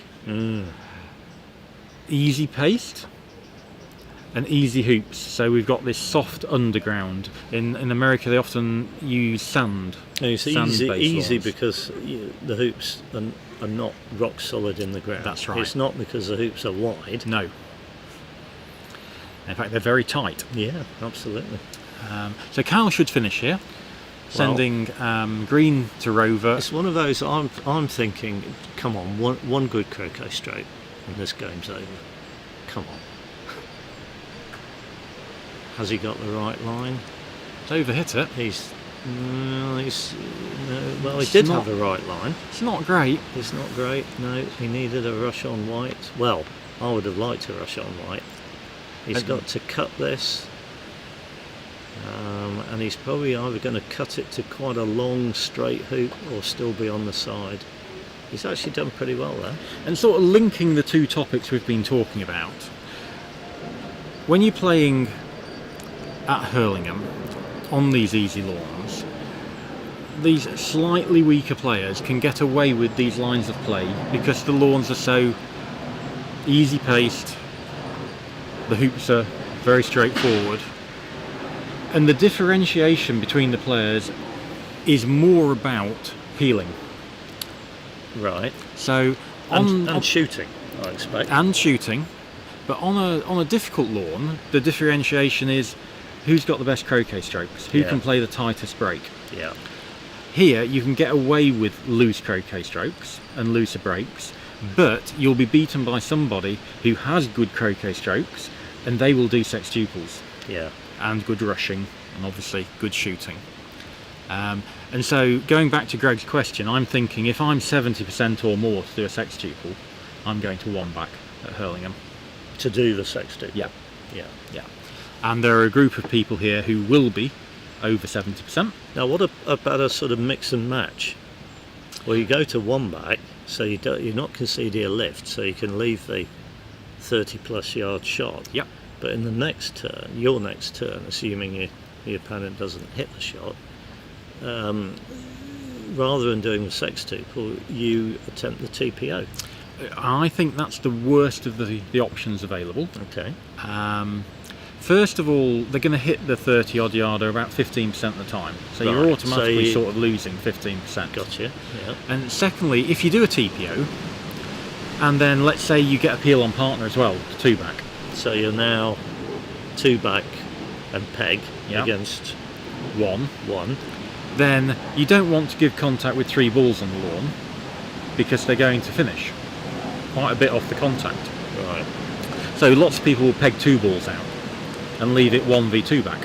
Okay. And Robbie Fletcher has been doing this in the Opens at Nottingham Yeah. as a sort of standard tactic. And at Hurlingham, I think it's going to be wrong.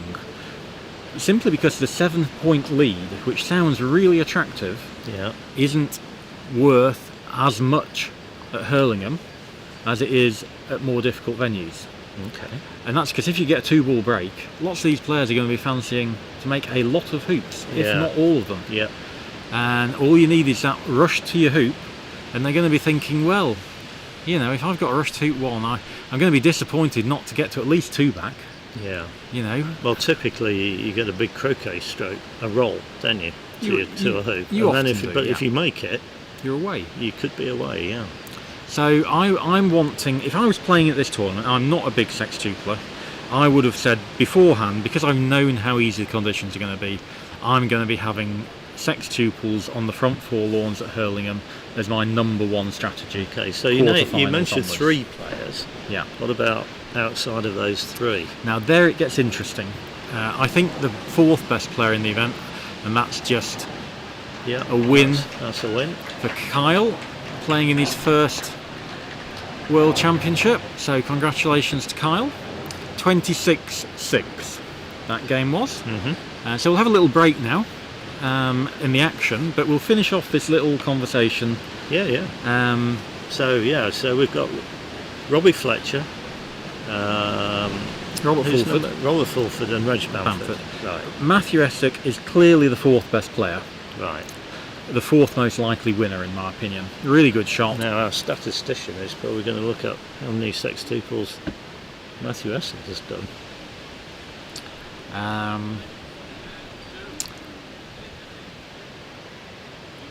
So Matthew, one of the things I've noticed on croquet scores over the past few months is Mhm. instead of Matthew winning a tournament, doing triple peels virtually every game, Right. which is what he does, he started winning tournaments by scores that don't include triple peels. Okay. And my only conclusion from that is he's been trying sextuples, because he's had the odd sextuple, Yeah. and he's been doing the odd one, but then when he hasn't succeeded, the score comes through without a peeling finish in it. No letters. And his career sextuple is 7, Right. whereas his TP rate career, remembering he's not always been this good, so we all start off not doing triple Sure. peels, Yeah. is 58%, which is very high. Yeah. So 178 triples and 7 sextuples for Matthew. Thanks very much to Rich for providing our stats for us while we're chatting. So yeah, So 7 sextuples compared to 300 or 400 is not in the same ballpark. And when no, it isn't. when No. he's on his sextuple, if he decides that's his best strategy, he's going to be feeling a lot more pressure than the other players. He's not just going to be in routine. he'll be stretching things a bit. He'll be out of his comfort zone, perhaps. He'll be relying. I mean, he is talented. Oh, let's massively face it. talented. Yeah, And he has a very positive mental attitude. yeah, He's going to be thinking, I'm doing this because I know it's the right thing to do, and I've been doing them this amount in practice, and I know it's right. yeah. I still say you've still got to come and do it Yes, in a World Championship, Sure. quarter, semi, final. yeah, So he's one question mark. Then you've got someone like James Death, right. who we know can do peeling turns of all magnitudes, Indeed. making them look as easy Yes. as a triple peel. Yeah. Didn't do sextuples from memory when he beat Reg in the final here last year in 2022. No. So just relied on In the Open Championship final. third term balls round. Yeah. So to me, I think a lot of these players need to focus their energies on getting a third term ball round, rather than pushing for a sextuple that they might only be 50% likely to complete. Well, to get a third turn ball round, you're pretty much forced to use a super shot opening, aren't you? You what are. we call a super shot opening. You are, and they will become more and more prevalent. And I think we'll get to a stage where every opening is a super shot opening as the tournament goes on. Well, the upcoming games that we're going to be following, who are we going to be following next? Well, next round we've got a great match to watch. We've got Robert Fulford, 5-time world champion, against Doug Grimsley from America, Oh, yes. and they've been good friends for 30 years. Yeah. Robert actually managed to get Doug an invitation to play in the Open Championship in about 1993, Okay. when Doug, I think he'd only played one association croquet tournament in his life. Really? So he'd been playing Okay. American rules, Uh-huh. and came over and did very well. I think he had a competitive match against Openshaw. So good friends, and I have almost no doubt that if Robert gets in, Robert will go to one back, Right. crosswire Doug at hoop 1, Uh-huh. and have one of his one back leaves, which are a little bit different to other people's one back leaves. Okay. Well, you're getting me all fired up here. I'm So- excited to see that. Robert Fulford, from my perspective, the most tactically innovative and knowledgeable player in the game. Keith Wiley, playing in the sort of 60s, 70s, early 70s, wasn't it, mainly Wiley? 60s and 70s. Yeah. Yeah. Wrote the Bit sort a of bit in the 80s. tome Expert Croquet He did, Tactics. It's a yes. fantastic book. Yeah. Robert has added so many elements to it, and Sure. if you look at things that happen in the game now that are standard, and people will forget in future years, but anything that's sort of not in Expert Croquet Tactics that people do now, 9 times out of 10 it's because Fulford did it first. Yeah. Yeah. So And his mind's always thinking of something new. just, yeah. The only downside to it is he sometimes forgets the blindingly obvious. Yeah. So as his doubles partner, I'll often walk on the lawn and it'll tell me about this fantastic new tactic, a new leave that he's just worked out that's going to be brilliant in this position. And it is amazing until I tell him, but we're giving a lift away, Rob, and you've laid up in bulk.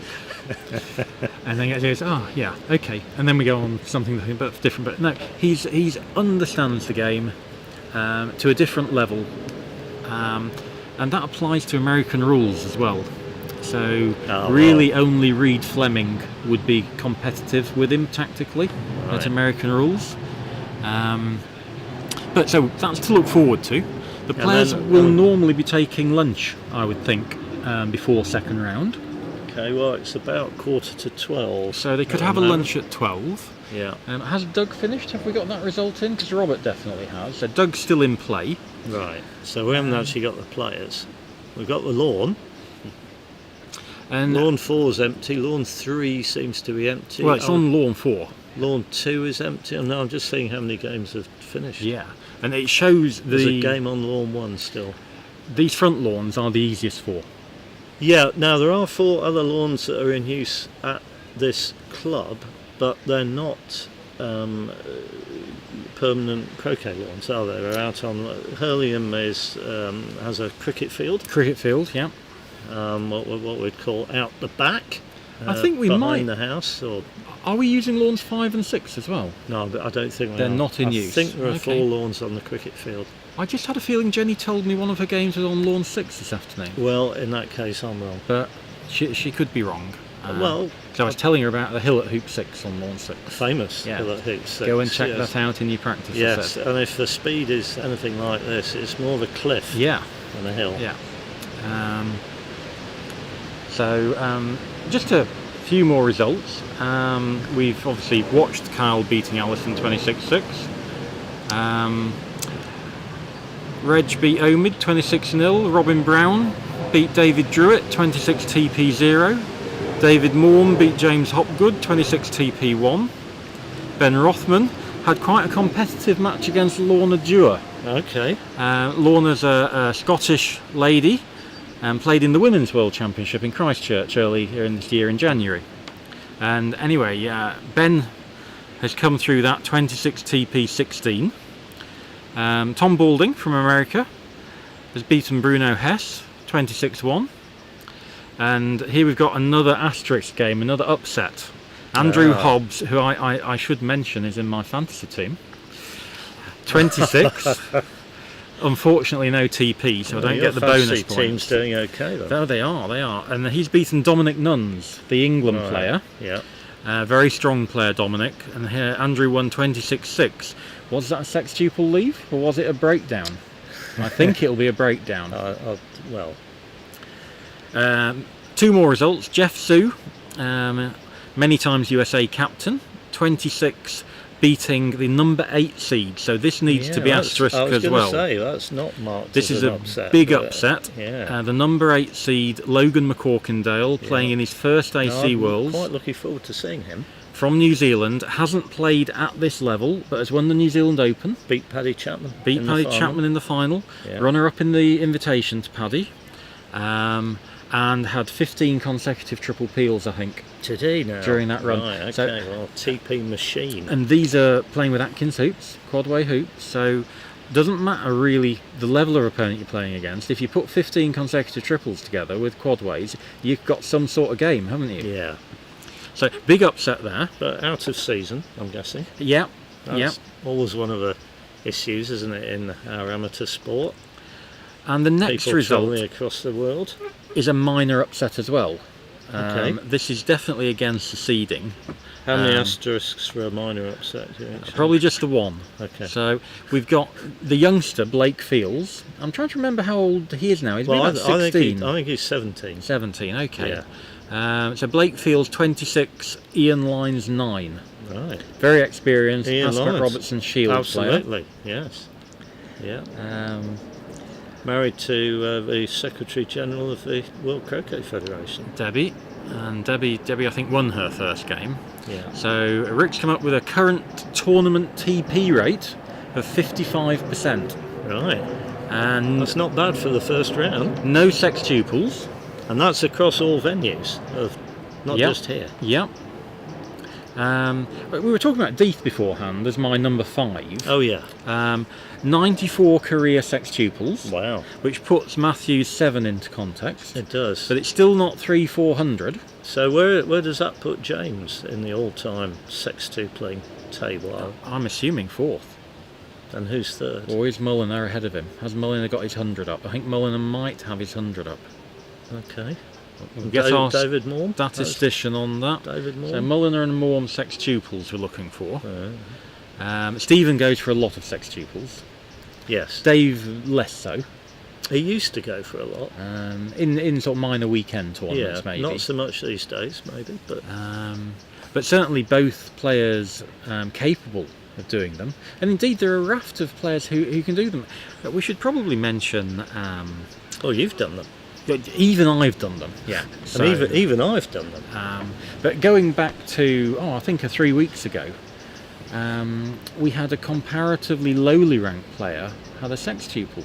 Now, who was that? And because of my age, I'm struggling to remember. Thank you, Tudor Jenkins. Tudor Jenkins. Now, well done, Tudor. and many Big shout congratulations. out. He was thrilled to bits. His I previous bet he game, was. I think he'd been beaten by Robert Fulford with a sextuple, and Okay. I think he thought, well, I've just seen how it's done. I'll give it a go. Indeed. And it all went well, and what a fantastic achievement. Yeah. And one of the beauties about association croquet is that you can challenge yourself against the lawn. Yeah. So if you haven't got an opponent, you can go out and say, right, I'm going to try and make a 4-hoop break without a bisque. Yeah. Or an all-round break without a bisque, or a triple peel, or a sextuple peel. And just going down to your club and challenging yourself against the lawn is one of the beauties of the sport. So yeah, great for Tudor to get his first sextuple, and they're possible. Yes. Yeah. It's always good, isn't it, when somebody comes up to you after a game and goes, that was my first triple peel. That was my first time I've ever finished off the contact. Yeah. That's one of my favourites. Yeah. Well, finishing off the contact will be, you'll have had that a lot because you're a big TPOer, aren't you? Yeah, well, I used to, foolishly.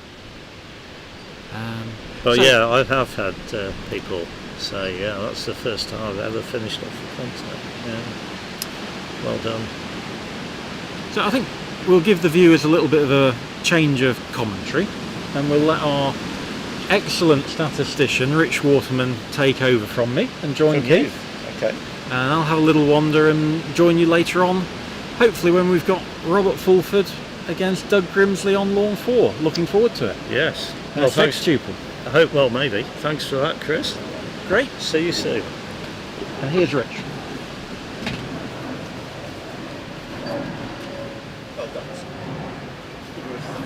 Richard. Hello. Here we are again. I was going to say good morning, good afternoon. It's just good morning. Good to see you, mate. Been feeding stats to these croquet greats as they've debated sextuples and TPOs. I think it's an interesting observation that it shows the experience of Alan Giroux in that first game. You go break down. I think obviously Simon gave him a bit of encouragement with a slightly weird leave, but then Alan sort of got going quite nicely, didn't he? He's got to be happy with that one. Very smooth player generally, though, to be fair, isn't he? And then I was Keith and Chris were commentating on game 1 on the lawn. I was just keeping half an eye on Carl and Alison playing their game, and understandably it's a little bit more scrappy, a few nerves kicking in. Well, I've just noticed, Rich, that there's a second round game starting on lawn 3. Good spot. Now, I've no idea, to be honest, whether we've got cameras that can cover that, but it is an actual live game.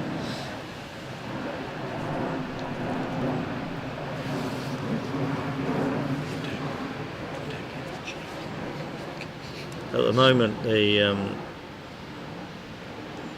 feed I'm looking at is just showing a wide angle of the 4 croquet lawns. We've got Rob Fulford has arrived at this lawn, but I'm not sure his opponent has finished yet. Let's see Stephen Wright from Scotland wandering this way.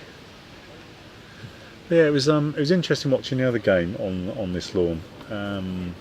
I say, to be fair, actually, Kyle's loose first break, which went straight round to full back, did a MSL Morm standard leave. It's actually really tidy. And then it got a bit nervy both ways, to be honest. Alison got in and got to one back, and then made an error, and then Kyle didn't make a lot of mistakes after that. I think he sensibly turned down a slightly dodgy triple peel opportunity, went to peg. It's never a bad position, is it? Peg and four back. Alison missed the lift with an uncharacteristic bad shot, and that was that. What was interesting in the Alan against Simon game, I'm sure Alan won't even give this a second thought now. He'll just think, well, I finished in 2 turns, but his first break relied on the takeoff to the ball near the peg. He was actually, we believe, trying to rush it to the ball on the east boundary and got a perfect rush to hoop 1. And from there he was able to pick up a break and get going. Whereas, of course, if he had been just slightly off from there, he wouldn't have been able to do that. And then, of course, in Simon's break, if he had ended up winning the game, I'm sure he'd have forgotten all about the fact that he came up to black before 2 back and completely missed it, but managed to hit yellow in the distance. So I have to give Chris and the viewers a slight apology for feeding a stat in a slightly confusing way. So the Matthew Essex has actually got, of his wins, he's 39% of all wins are triple peels. The 58% that Alan, that Chris quoted was actually me trying to feed him a tournament stat. So. Oh, right, okay. Yeah, but the tournament stat has dropped very slightly since then. But yeah, it's not bad going. It's interesting, isn't it, to a lot of the big names there. Reg didn't get a TP, interestingly enough, against Omid. That was a reversal of an Opens result, which I'm sure Reg enjoyed getting a bit of revenge. But pretty much all the big players, we didn't mention, actually I think there's one result we haven't mentioned yet, is Andrew Johnson, who's twice a semi-finalist, if I'm correct, in the Worlds. He's definitely done it at least once. Yes, I think you're right, yes. 2002 and 2013. There we go. Keith knows it all. Andrew Johnson beat Dennis Bullock 26 TP to 1. Very good player. I mean, I know he's got a young family, Andrew, but he's a very talented player, so he could be a dark horse for sure. How are we doing on the comments on YouTube? I'm just wondering. Yes, let me just manage to hide that with. Let me just move this out of the way. You'll have to read them. I've got my no distance worries. Yeah, what we got on. here? So we had Greg's excellent question about sextuples versus TPOs. I don't have that problem because my triple peels aren't good enough, so I'll do TPOs in club matches, but definitely don't do sextuples. Yeah, Felix was saying, it's not Logan's first AC Worlds. It's exciting to see him bounce back, says Felix. Go Kiwis. Yeah, it'd be interesting, right? Everyone's obviously, particularly those that have flown in from abroad, just getting used to UK conditions. I think compared to some previous summers, we've had some very hot weather recently, but the lawns are very green. I think a nice even pace. Right, well, I can see Doug Grimsley has now appeared Let me see near lawn 4, and I think Robert Fulford has just gone off to get his mullet, potentially. So we might be getting near game time. Oh, there we go. Actually, yes. So it's just come through a few more results. Stephen Wright beat Doug Grimsley 26-12. Harry Fisher, again, someone who'd be in contention for sure. I think he got to the quarterfinals last time, if I remember correctly. Harry Fisher beat Tim Wilkins, Surbiton player, 26 TP to 11. I've got Mark Avery beating Richard Smith It says 8 TP nil, but I assume that's probably he's just won 26 TP to nil. Callum Hyland beat Max Walderdorf from Austria 26-16. Saw Max play actually down in Budley in the World Team Championships that we had down there in summer. Oh, yes. Yeah, Wales are playing tier 2.1. Austria, I can't remember what tier they're in, but he did a TP in one of the lower tiers. He's a very good player actually. Yeah, I've actually played Max at Golf Croquet. Aha. Oh, another what we would consider. Yeah, I'd say maybe it's probably a 2 asterisk shot. Don't know. If Oh yes, go on. Tom Coles 26, Christian Carter 10. Oh, well, Christian, a member of England's winning McRobertson Shield team from last November in Australia. And Tom is actually a local member at Hurlingham. That's right. Yeah, I didn't know Tom at all. Didn't realise he played for. He was in the first World Championships, wasn't he? Just give people another one of the 9. Have I just given it away, Keith? he's grimaced. That might have been the hardest one to get as well. I was talking about Tom the other night. It's all right. Nobody's listening. Yeah, that's fine. One of the whatever it is. We're going to throw out at some point the quiz for who are the 9 people who are playing in this tournament who played in the first World Championship in 1989. Yeah, there's going to be a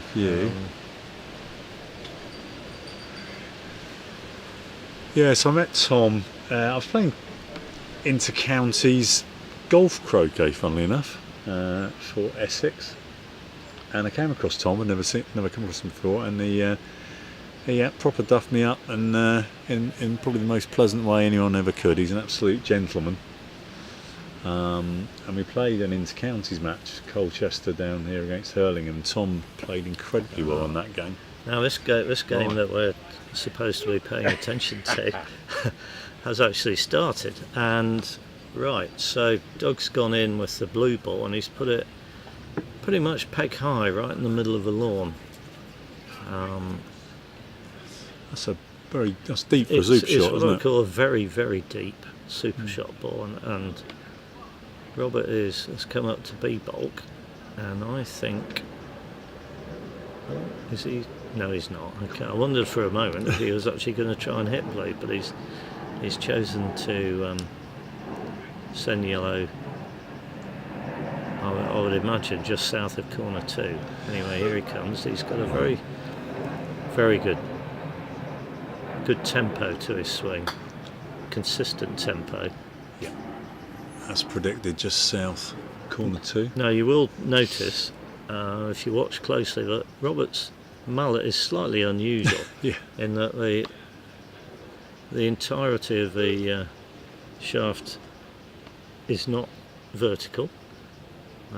He's got the top bit where he holds it is usually he holds it so that he's got an angle in towards his body, and that I believe is to take the strain off his wrists. He plays with an Irish grip, and so for a long time he used to flex his wrists a huge amount, and I don't think he can really comfortably do that anymore. No.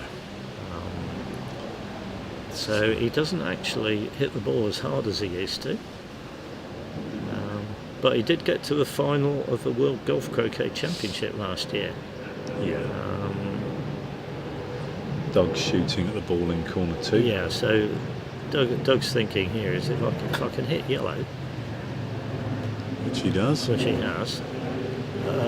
He's actually going to try and establish a 3-ball break before Robert has had a chance to put the red ball into the game. Now, I'm not sure exactly. There are principally two ways of doing this. One way is you'd think, well, I'm going to be making hoop 1 off blue, so I need a ball at hoop 2. So you could aim the croquet stroke so that yellow goes at hoop 2, and if you get it right, then yellow hits the hoop, stays nearby, and then you try and get, which is what he's trying to do. It's a bit big with yellow. And he wants to get a rush. The key thing, which he hasn't managed to do, is to get a rush on blue towards hoop 1. Now the other method, which certainly I believe Robert Fulford started doing a long time ago now, it is actually to send yellow to a position north and west of hoop 1 as a reception ball for running hoop 1, get a rush on blue to the hoop, and then depending on where it goes you can send it hopefully somewhere north between 1 and 2, run the hoop, hit yellow first rather than blue, and start to dig out a break that way. So Doug sort of... Now Doug's, and what it does, Robert's method gives you actually, because you don't know how the rush on blue is going to go. Yes. It potentially gives you a choice of 2 reception balls after you run hoop 1. Yeah. Now, the way Doug's done it, we don't know if he's making hoop 1 even yet, but if he does make hoop 1, is essentially he's only got blue. You know, he won't be attempting to rotate yellow.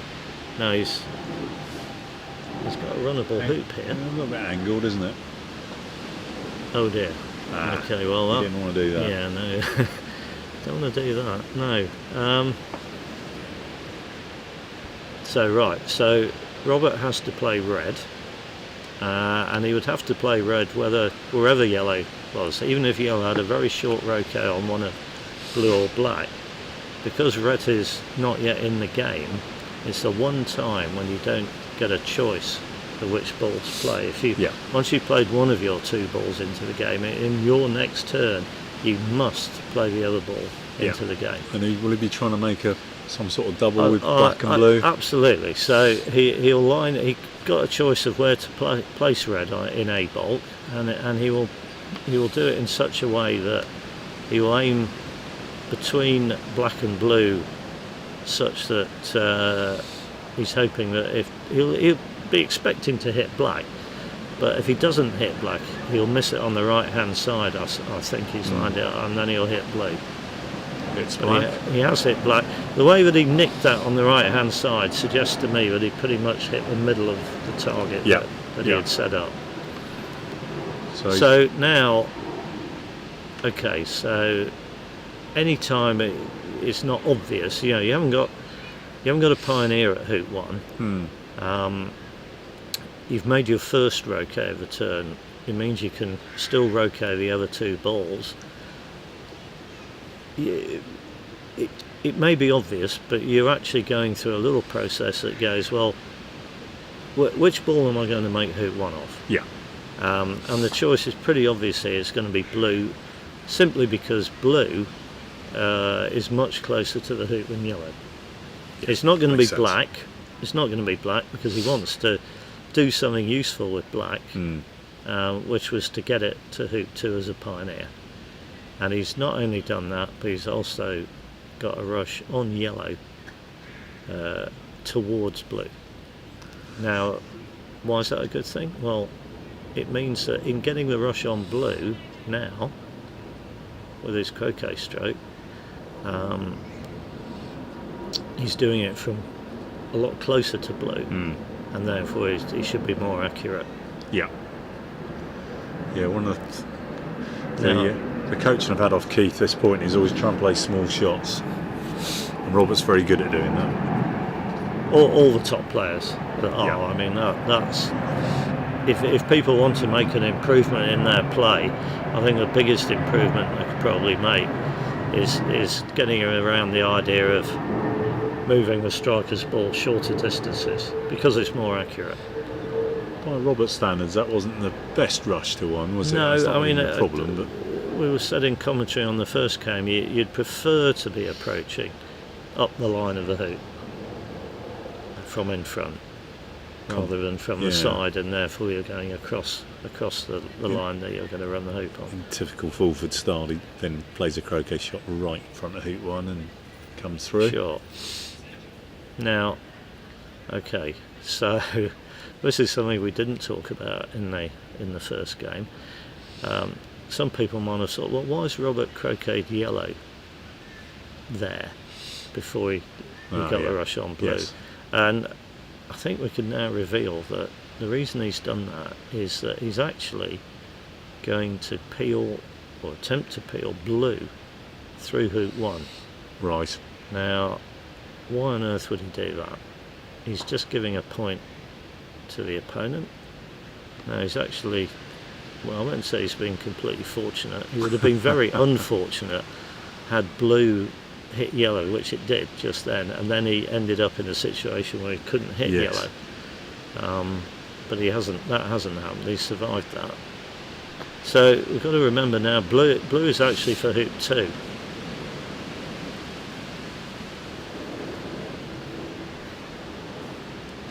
And I think we'll find later on in the turn that he will also potentially, well, there's a number of things he could be doing.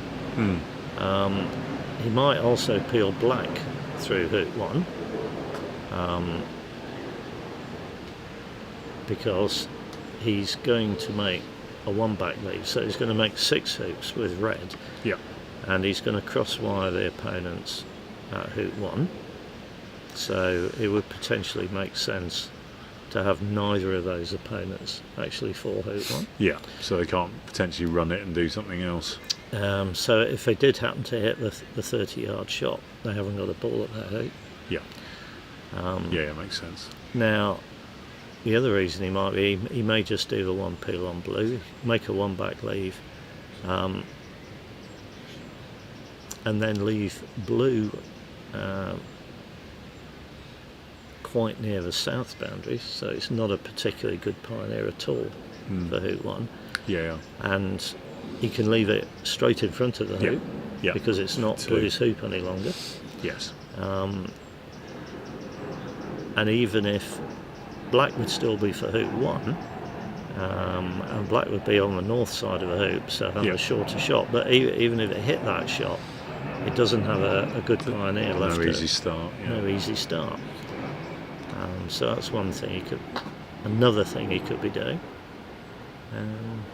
Yeah, that's slightly uncharacteristic of Rob, but hoop 2 we found that in the first commentary game that Simon had a much more angled hoop. Actually, it did look quite difficult, but he popped it through much better than he was expecting. Now, yeah.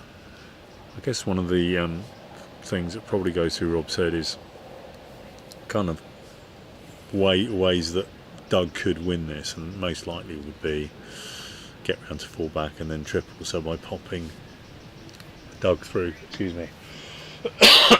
by popping Doug through 1, it makes it much more difficult for him to do that.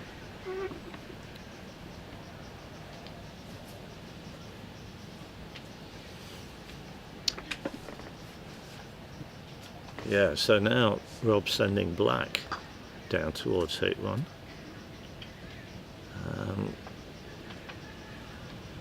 So I'm going to stick my neck out and say that indeed Rob is planning later on in this turn to peel black through hoop 1, so that both black and blue will then be on hoop 2.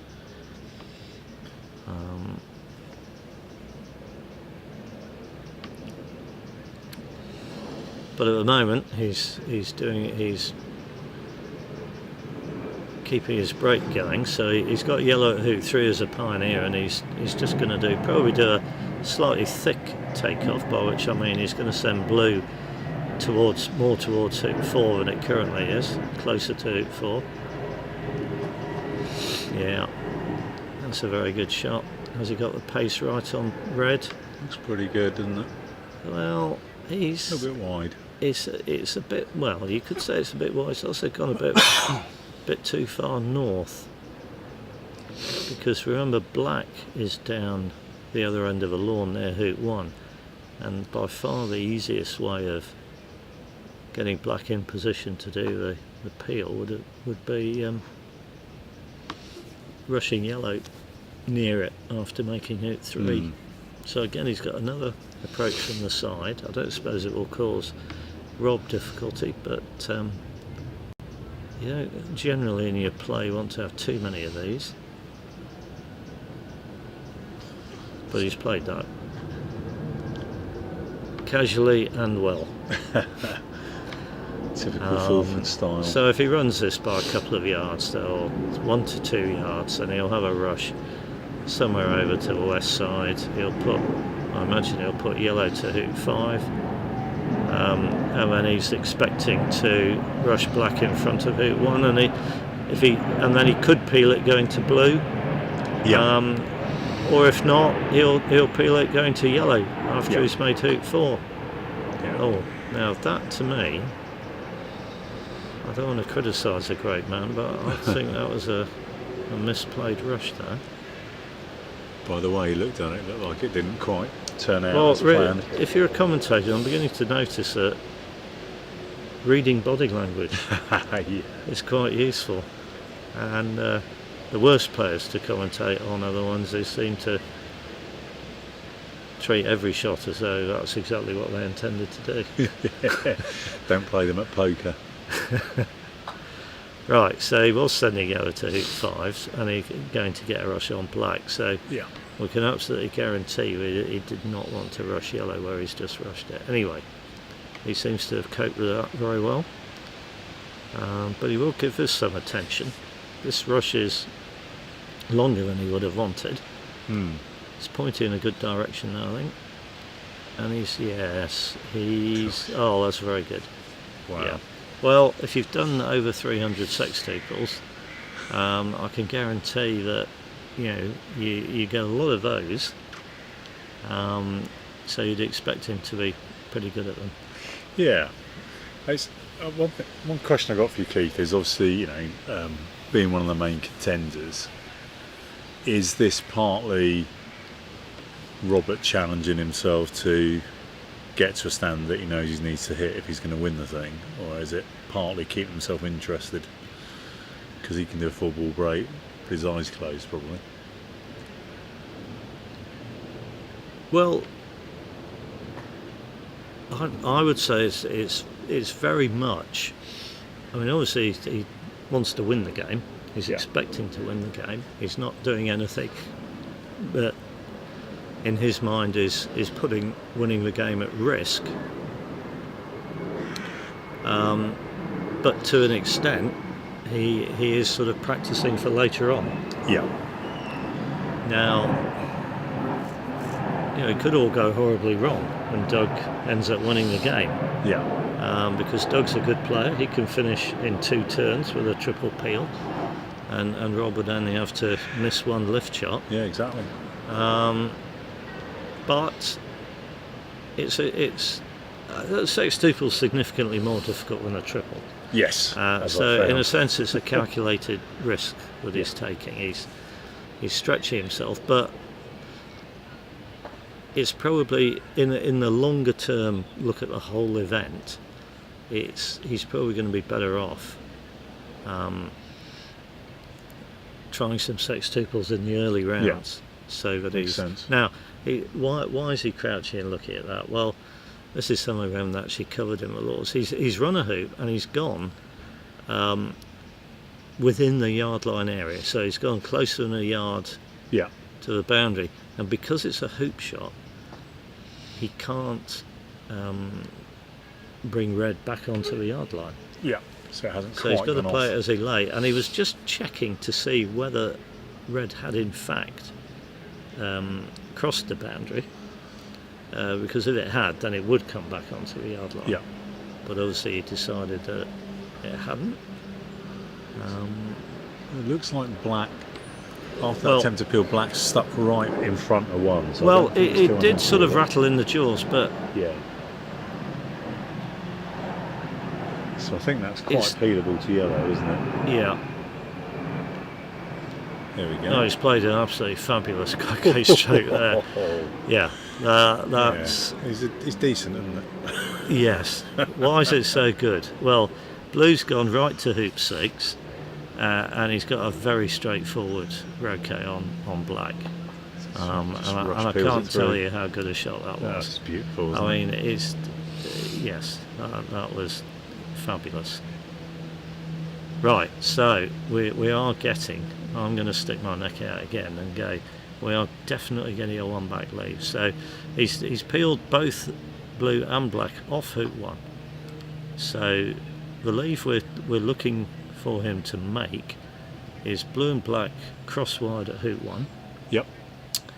And then, as Chris alluded to before this game started, Rob has his own versions of what he might do with red and yellow. I and most people, I think, would go up. It'll be somewhere near corner 3, which is a long way from hoop 1. Yeah. Remembering that he's only going to have made 6 hoops, so he won't have conceded a lift. Yeah, which is critical, isn't it? Yes. So it's going to be a very long shot. And then he'll leave a rush for yellow, which is his hoop 1 ball, on red that's pointing somewhere towards hoop 2. Yeah. Which is also 1 back the other way.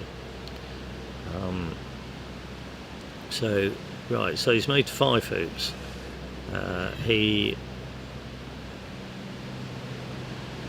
He's already got black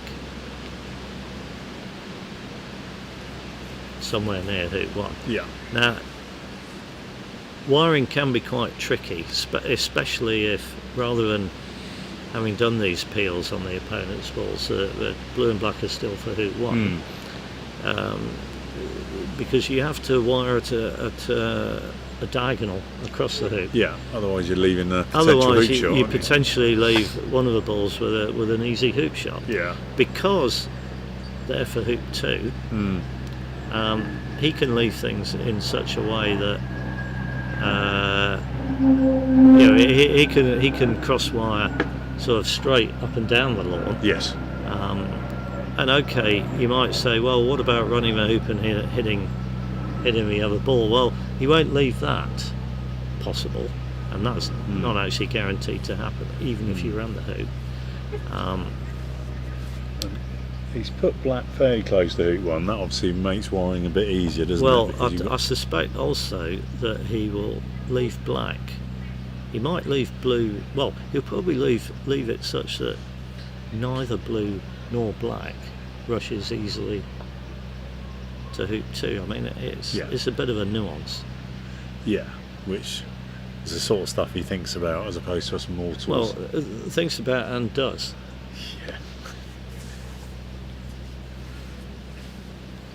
We're going to be starting a sextuple, which I know very little apart from my hacked attempts in practice. Well, the world's leading authority on croquet is hovering behind so we're going to let Chris and Clark I back think he's in. quite keen to commentate on what Rob's doing.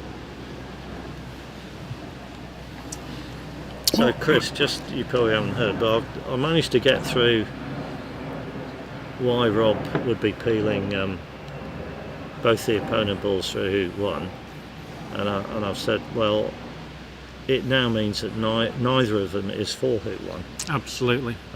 So even if Doug hits in, he won't have a pioneer at his hoop. Correct. So, just clever little things like that. Normally when you've hit your 35 yarder, you've gone, I've got a break now, I've got a ball at my hoop, I've got a rush on another ball, it's all easy. Yeah. So now he's got 2 options. He could lay up tight in corner 3, and that would deny them a hoop 3 pioneer as well if they hit him. Yeah. But his normal way of leaving it is to lay up a bit further south than corner 3. Okay. And hide his 1 back ball behind hoop 3. So you can't hit it from either of the balls at hoop 1. Okay. Because it's hidden behind hoop 3. And his other ball's 5 or 6 yards towards the boundary. And that's the open ball. That's the one they can hit. Okay. So if they corner, he can still hit a 5 or 6 yarder over Well, to hoop 2. I was going to say he's got to be happy to do that. But the reason I wanted to particularly sort of jump in, other than the fact I've just come back from lunch, is I had a chat with Rob before the game. And I said to Rob, inside knowledge. Yeah, I said, so I've told the viewers you're going to do a sextuple. And he said, I'm not sure about that. I said, well, why not? This is your day at Hurlingham. You're on the front lawn. You're going to be doing them in the knockout. And he said, well, it's the wind, isn't it? Right. So he said, well, I'll make a decision after hoop 3. if the wind hasn't been knocking me all over the place, I'll have a go at a 6-2. No, that's interesting because he'd already done a peel on the opponent by then. Exactly. So he's obviously decided that the wind's dropped. Yeah. We're not getting these 45-mile-an-hour gusts that are promised later on. Yeah. And he's, I think, quite rightly going for what is going to be his tournament-winning tactic. So this is, Rich was asking the question, why is he doing this in this game? And I was offering the suggestion that it is very much a question of he won't think that he's putting the win at risk, and he wants to get some practice in for later on. Yeah. Number one, he wants to get the practice in. And secondly, whilst he might appreciate his lowering his win percentage by maybe 1 or 2% at this stage, that's worth it for the experience of doing the turn on the front lawn. I mean, Doug's a good player. If something went wrong, he could easily go around and Rob would have to hit a lift and Doug could finish if he missed it. Absolutely. Yeah. Now, so has he got the crosswire? I'll be amazed if he's messed it up. it looks to me as if blue can hit black. Well, yeah, I can't tell from this. Can't tell from the screen either, to be honest. I'll have a little wander out and try and find that line once Rob's played his rush. I think actually, I don't think he's looking at rushing to one back. You don't. I'm not sure. I'm not sure. Okay. Obviously, if he does rush to one back, they're open. And he's rushed to one back. Oh, wow. So that's 4 points gone from my fantasy game, isn't it? So look where he's rushed to. Oh. This could be what we call worse than death. So if he can't get red in contact with yellow on this side, he might have to play a very... Oh yeah, it's definitely the far side. Okay, that is fine. So I think this is fine. Well, you want to move yellow away from directly behind the hoop. You then, do, don't you? because then...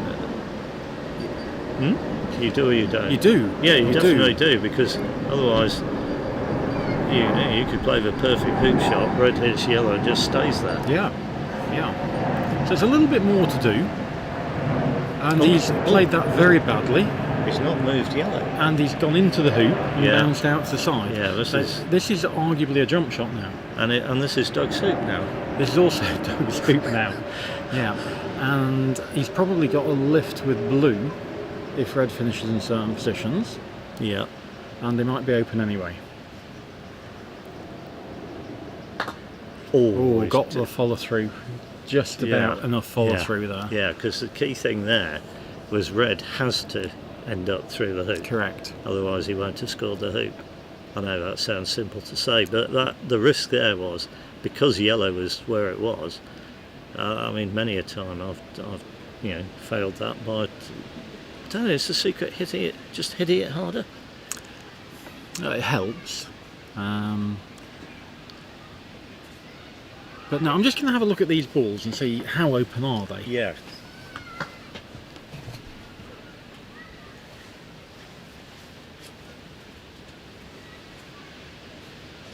So Chris is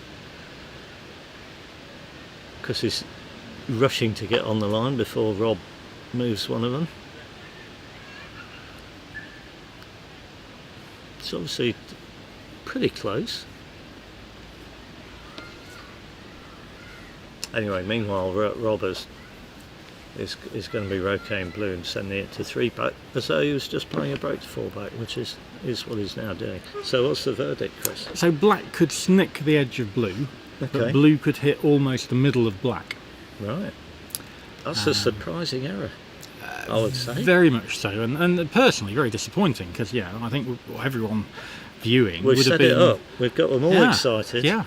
And I'm afraid to say it's not going to be a sextuple in this game. Well, not by Rob, anyway. It's a bit like the weightlifter coming on, and you see they've put the extra 10 kg on the bar for the world record, and they get up and they do their little exercise, and then they go, no, I'm not going to do it. Yeah. Yeah.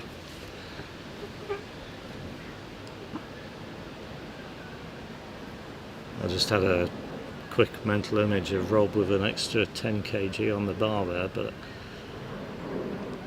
So we're asking, Jim Nichols saying, okay, he's done these 2 peels on opponent, getting 2 and 2, and now what leaves he going to do now? Yeah. The obvious thing to say is a ball in hoop 4 or on the wire of hoop 4 that rushes to hoop 1 are all quite good places to have one of the 2 balls. Okay, but you've got to put the other one somewhere. And the other one, if you just bury it on the boundary by hoop 2. Yeah, so you can't get a ball to hoop 3. It's just a bad pioneer. You may end up having to roll up from it. Yep. Yeah. Okay. But he can leave his rush to that, so he can dig a ball out to hoop 2. Sure. Whereas Doug can't get enough time Yeah. to do anything before hoop 2, really. Yeah. So he can't get hoop 3 pioneer and dig that ball out.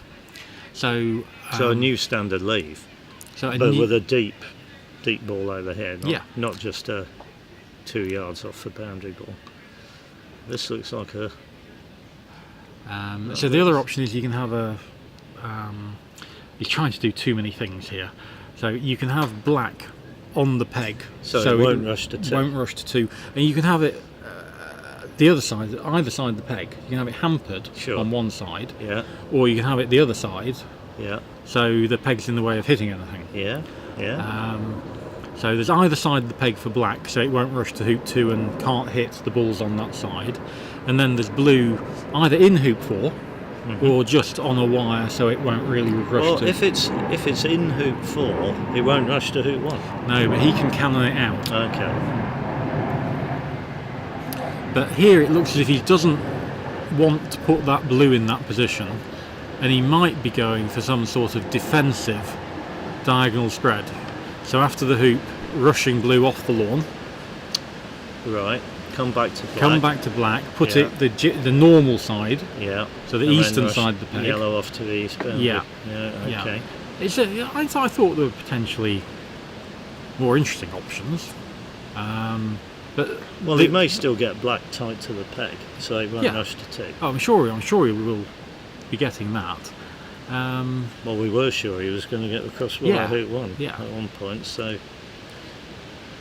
I suppose one of the things we should mention is when you're making a crossbar at hoop 1 and you're playing that last shot just to nudge the balls into wide position, try and get a rush that you can take to 1 back if it goes wrong. Well, yes, it's very good advice. Hasn't always been the case, so we've seen players do that. But No. I think even there was a famous occasion, I believe. There was. Yeah. Whereas one partner was quite insistent that the player should get the rush to 1 back, and the striker said, "Oh, no need. It's all in hand." That was the last time Reg played with Stephen, wasn't it? No, I think he's played with him since. Okay. I think he's sort of. So again, Rob's rushed this ball into this defensive boundary position mentioning, okay, so- and even now he's got a choice of taking off from either side. He could move it a few inches in lawn, or he could leave it on the boundary. Well, and he's choosing to leave it on the boundary. And that's simply not to make it any easier to use it as a hoop 2 pioneer. Now, has he got? No, he's done exactly what Alan did. He's gone. Yeah. It's almost like Alan's takeoff from the first round this morning. He can still rush it past the peg and croquet into position. He can. But ideally you would have liked to have positioned this with your rush and then tidied it with your takeoff. Yeah. Rather than just having the one go Yeah. of placing it in the right place. Well, knowing Robbie might try and cut this into position. I was going to say. There you go. And he has. There you go. That's pretty good. And he'll want to improve it. He'll want to tighten it up to the peg so it doesn't rush to 2, but does rush to hoop 1. And the gust of wind, He won't be enjoying this. he'll be thinking, my word, I'm glad I've got that crossbar on. Yeah. As the wind really starts to pick up. Yeah.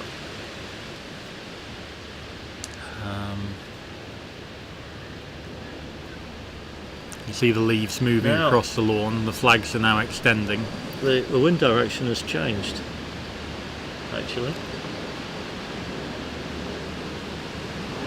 If we are currently from our position looking more or less due north, it's from the southeast, and it was from the southwest. Yeah, I think we are. Slight wind change. Rob's done really well, nudging that black tight to the peg,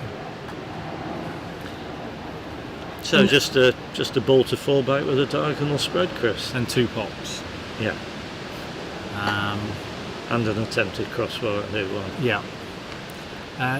So I mean, I've got to say that's actually, although he didn't get the crossbar at hoop 1, and you might be tempted to go, that wasn't that good. I mean, look at what else he's managed to do in this turn. And the thought process going through every part of it Yeah. was just constantly trying to maximise his time on the lawn to do as much as he could. It's great to watch. I just think it's fantastic. So just clarifying, we do think this blue is on hoop 2, don't we? It's made, made hoop 1. It has definitely So made hoop 1. that's- Blue was the one peeled immediately after hoop 1. Okay, so that 0 should say 1. Yeah. Otherwise, 9 hoops made with the red ball, laid up for yellow. This is the sort of control we were talking about, having the leave that Simon didn't make earlier on today. Yeah. And Rob's not just said, I'm going to make a leave that's as long as possible. All these balls are as far away from a bulk line as you can get. He said, I'm going to make it as difficult for you, if you hit in, as I can, by leaving blue on that boundary. Yeah. And peeling blue and black to 2 and 2.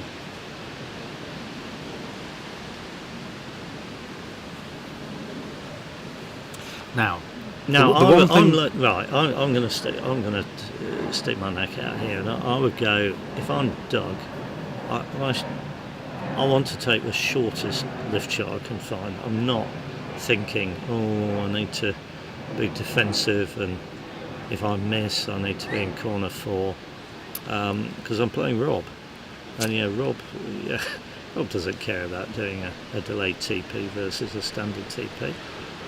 Well, I'm going to add to that, because I'm not quite as strong, I'm going to take a shot that's not only as short as possible, but gives me as much as possible. Sure. And this doesn't. This leaves blue on the boundary. Yeah. And he could have taken blue at the ball at the peg, yes, hit it, croquet it to hoop 3 as a pioneer, and rushed straight to hoop 2. Yeah, he could have done that. Tiny issue maybe that black was tight to the peg, so the target would have been a bit smaller.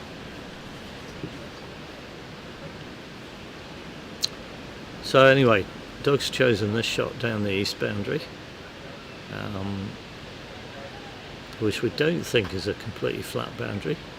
He's hit yellow nicely. He's actually hit it too nicely, but that's being a bit picky. And I say that because he's rushed yellow to the south boundary. Now, it does give him room, plenty of room, to get yellow to hoop 3 as a pioneer. So you typically, if you could, you'd want to get before you make your next hoop, which is 2, you'd like to have a pioneer at the next hoop but 1, which is hoop 3. But he's separated, he's extended the distance between yellow and red to its maximum. So ideally, if he could get yellow to 3 and get a rush on red to blue, he'd be very happy. And he looks like he's got the rush on red. That's a lovely shot. He's got the rush on red certainly got it to the west boundary. The fact that yellow's 3 yards short doesn't matter really. It's all about getting this rush. Yeah. Yellow anywhere near the hoop and allowing him to get control quickly, so he doesn't have to roll up to hoop 2 from a long way away.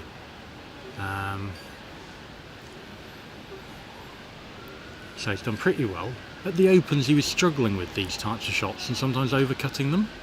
At times he's not overcut it. He's got probably a 5-yard takeoff up the boundary. Yeah, and you're saying takeoff. You would take off, or would you do something with? I would take red? off here. Yeah. This is just, if I get a rush to hoop 2, I am going to go round. Right. And I think this is quite a good boundary. Because I think some players would think, it'd be good to get red off the boundary. It'd be nice to have a pivot. It would be nice, but if I get a rush to hoop 2, that's good enough. Yeah, sure. No, I agree. Yeah. No, I'm with you on that. And Doug's ploughing red out.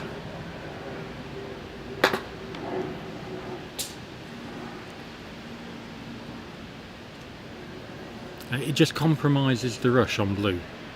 This is a more difficult croquet stroke than a take-off. Just waiting for his compatriot Blake Fields to move away from that part of the lawn.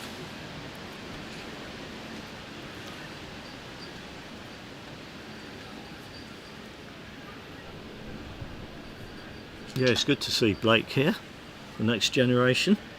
Yeah, really becoming quite an experienced competitor in World Championships. Well, I'm pretty sure it was Blake that I saw watching the Robertson Shield in 2017. Correct, At, absolutely.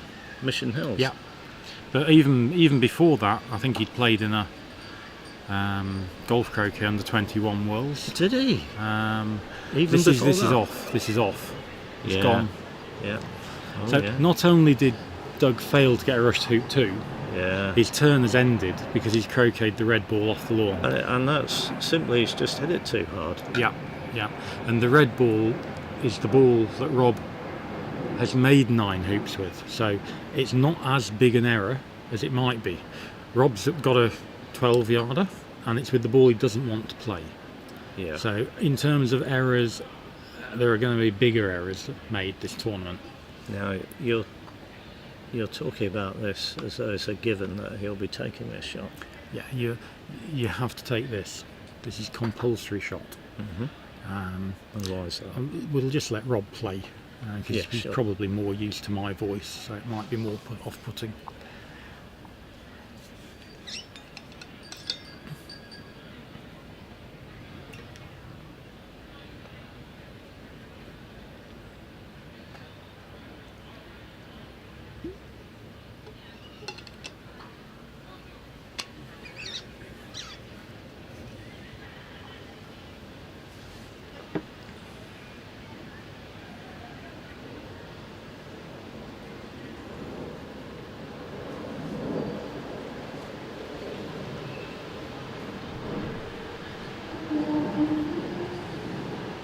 wind direction has changed again.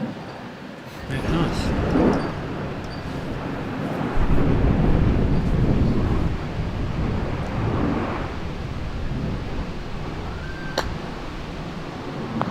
Yeah, that was a good strike. For many years now, I've spoken to Rob and said, how's it going? And he's always said, well, yeah, it's not quite right, I'm not quite doing it right.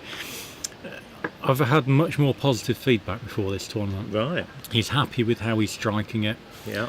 He still has these physical limitations, you know, his wrists are quite arthritic and Yeah. all that sort of thing, but he's actually quite pleased with how he's playing. Well, everyone should be worried then. They should be seriously worried. Going back to that, you said I was confident he was going to take that shot. Yes. One of the things I did with the New Zealand Robertson Shield in 13-14 was I tried to instill in them that there are certain positions against these top class opponents that we're playing where you had to take a shot purely based on length. Right.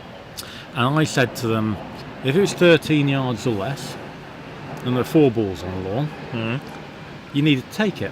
Ah, right. So Rob could have gone into corner 4 there and been defensive, but next time he walked onto the lawn he'd probably have a 20-yarder instead of a 12-yarder. Yeah. So take it while it's there Yeah. was certainly a principle of mine. And again, I would just want to look at what Rob's doing here. Many people would have said, right, I've hit him, I'm going to croquet black to hoop 1, I'm going to leave blue at hoop 2, and I'm going to leave myself a rush with yellow. Yeah. And actually he's trying to bury black as deep as he can towards corner 1, and now he'll probably try and bury blue reasonably deep as well behind hoop 2, Okay. or near corner 2, and then leave some sort of rush with yellow. The principle being that one of black and blue has to move, Yeah. and he wants it to be as far away from each other and red and yellow as possible. Yeah. So let's say, okay, so blue's coming up north of hoop 2. Yep. He'll get it almost corner 2 as, if he dares to. Yeah, well, that's know. the thing, isn't it? He's just seen Doug put a ball off. Yeah. That's got to play in your mind a little bit. So he'll probably leave it 2 to 3 yards short of the north boundary. And So he that's- goes to yellow. Now, is he going to lay up because he's sort of halfway between blue and black, peg high on the east boundary, or is he going to be nearer one ball than the other? I think he'll be looking at where blue finishes and trying to finish Might with get a wire, a wire. maybe. Yeah. Okay. And he wants to leave a rush at blue. Yes. Yes. If blue moves, so it's moving away from where he's left a rush, Like he might go to corner 4. Yeah, Say. exactly. Say. then Rob's got a ball near hoop 1 still. Yeah, and in Rob's mind, that is a pioneer. Yeah. Yeah. Yeah. Okay. And certainly he could rush partner to hoop 2 and try and take off between black and the corner. Yeah. And even if all he does is get a rush south that he can cut to closer in front of hoop 1, so he's got a straighter approach, Yeah. that's a positive as well. So going over to the boundary to look at this wire we mentioned earlier. Now, you see, to me, already this is a level of detail and attention to detail that we weren't talking about this morning, No. were we? No. No. But we should have been. You know, there's no reason that other people can't do this. Oh, no, 100%, but They might not achieve it as often, yeah. but having it as a thought process, Yeah, of, yeah. if my shots go well, I could achieve this. Because Robert here is leaving Doug the choice of not shooting. Yeah. Lots of other leads we've seen, we've said, well, they are going to shoot. We know they're going to shoot. Yeah. Here, Doug could play blue to corner 4, as he said. Yeah. If he leaves a rush to hoop 1, he could play black to corner 4. Now, this is interesting. He could just leave a rush to corner 4. Yeah. Yeah. Is But- he doing that, or is he? No, I think he's leaving a rush Is he either trying at to get blue a or black. wide position? Yeah. Sorry? Which is the meat tent? I'm not sure. Try the one next door. They might be able to help you. That's where Well, it might be the one down there. Could be that one. Right. Sorry for that little interruption. That's all right. Just Ever helping helpful. a few guests out. Yeah. So Rob's finished, and that rush is pointing at blue. And my guess is it's probably at least partially wired. Okay. All right. I'm going to do the honours this time and Okay. have a nip out and see how You'll close it You'll is. be faster than me at it, I'm sure.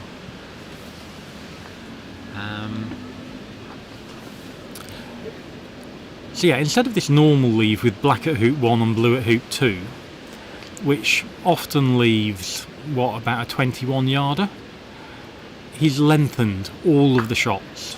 He's just added another 6 yards onto everything. And over time, the more you can do this, the more your opponents are going to miss. So what did you find out, Keith? Yeah. Well, blue can't see red and yellow. The rush isn't pointing at blue directly. But it's cuttable, isn't it? Easy cut. Yes. Yeah.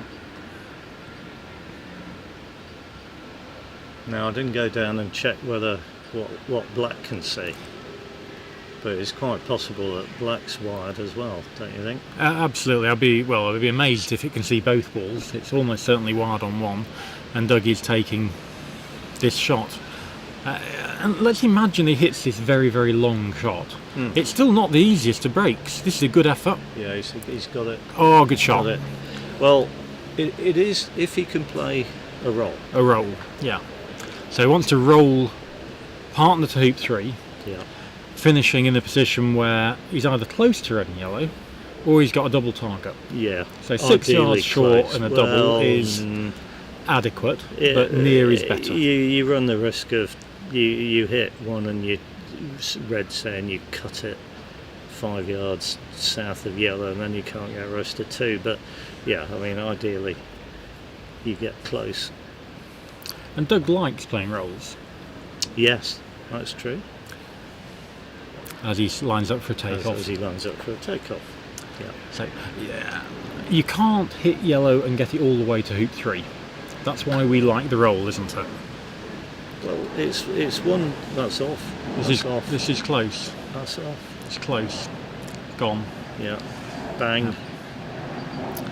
And one of the things is, I don't know where Doug played this morning, but if he were to have played on the cricket pitch, the adjustment from the cricket pitch to a front lawn very good point. is quite significant. We didn't really, we mentioned the cricket field, but it is a cricket field. It's not a golf putting green like these.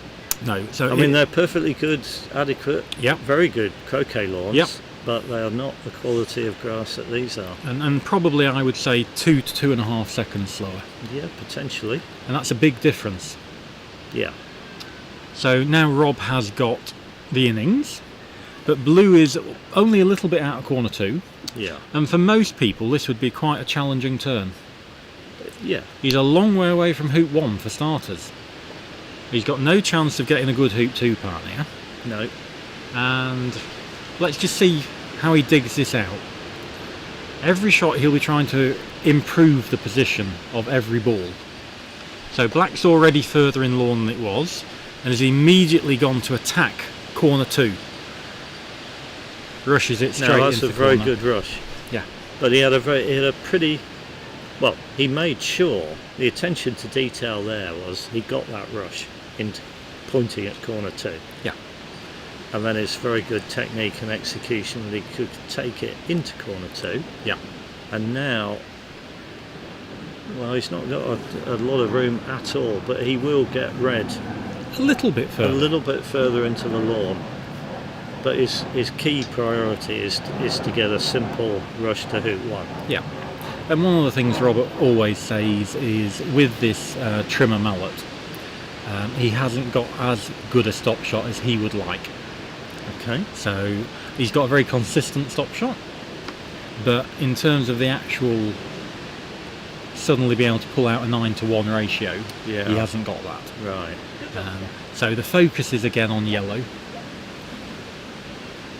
Yeah, no, he's done, I would say he's done pretty well there. I think that's really good. And one of the reasons is he wasn't afraid to go quite close to blue. Correct. Because he was confident he was going down the right line, and he was also confident that he wasn't going to hit blue. or Again, yellow. it's lovely camera work, isn't it? You Yeah. can see how much he's done with the red, Yeah. and he's still managed to do really, really well, holding for that rush to hoop 1. Yeah. And one of the things I always like to point out to players here is you really want to be focused on rushing south of hoop 1. You'd rather be 3 yards south of hoop 1 than 1 yard north. Yeah. And it's so that you can get a rush out of the hoop, preferably over to black at hoop 3.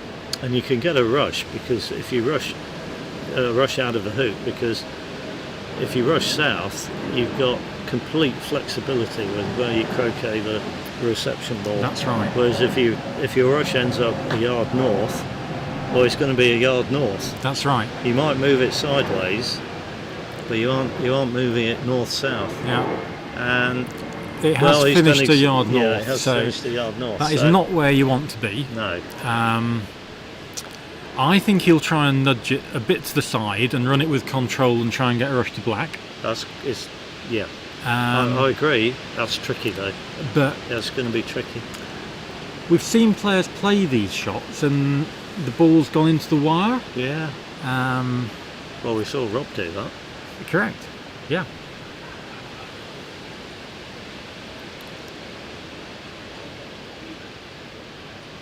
So here it goes, a thick takeoff. Well, he's not No. moved blue very far at all. So is he going to run this really hard? Well, I don't attempt think hoop so. and roquet. Yeah, I They're- don't think so. They're dodgy.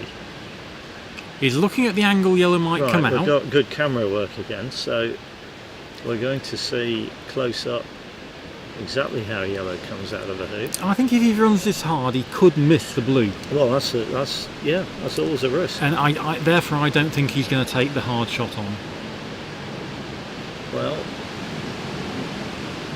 I suppose you could say if he misses blue, at least he's going to have a shot at partner in corner 2 rather than opponent ball. yeah. This I think he's going at this with some pace. is his hard preparation. So we'll go a little bit further down the mallet. Okay.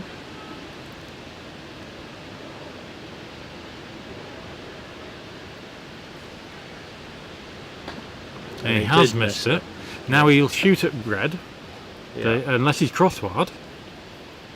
No, he's fine. He's fine. I think if red had been an opponent ball, he'd have run that gently. Okay. Because he wouldn't have wanted this shot. Yeah. And let's be honest, picking up a break from here is difficult. It's because which ball are you making 2 off? I think black. I think black, because blue won't rush there. And he's missed that. Oh, he's missed that. And again, okay. it's not a major error because it's partner. Yeah. But in terms of going back 3 minutes about what we're talking about this rushing south of hoop 1, he broke down because he rushed exactly where we said looked like it was okay, a yard away from the hoop, but actually it's a bit rubbish. It didn't stop him making the hoop, but it caused an error. It caused, yeah. If red had been a pioneer at 2, then he wouldn't have been trying to run a hoop like that. No.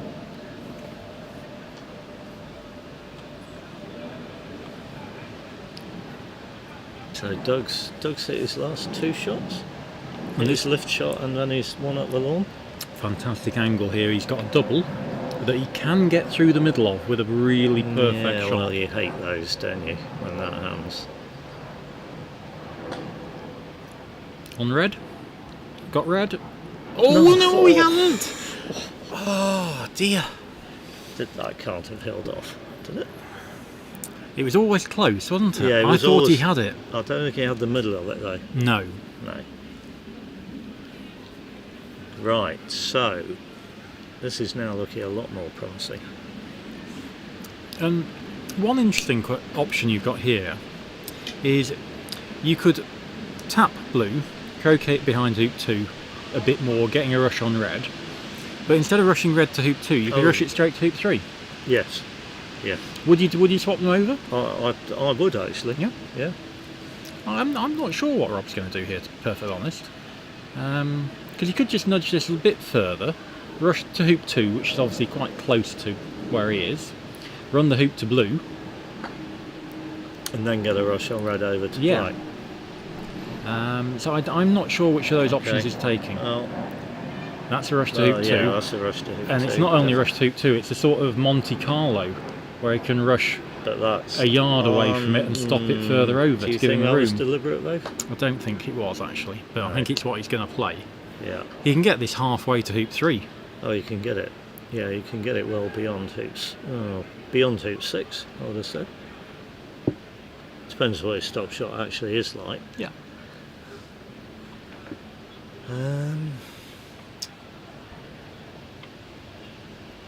You really want it in a position, I think, where having hit blue, the croquet stroke, sending blue to 4, getting onto red is quite a nice stroke. Yeah. Rather than necessarily getting it closer to hoop 3. So what he's done here, he's croqueted it further south, so he can actually rush blue close to probably where Blake's standing now. So Blake was about 10 yards south of corner 2, and then we'll have a lovely rush line to go into that red. Yeah.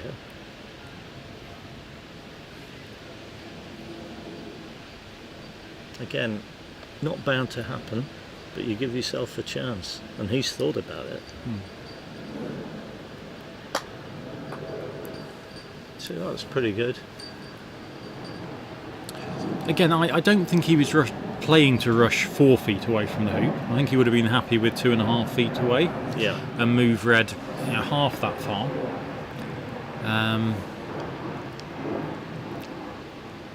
Again, going back to what we were talking about last week and the Opens final, being able to approach a hoop from 2 yards away in any direction with a variety of strokes. One of your practice routine. Yeah. And no, we don't often approach it sending the other ball in that direction, but being able to do that and knowing you can do that consistently is really important.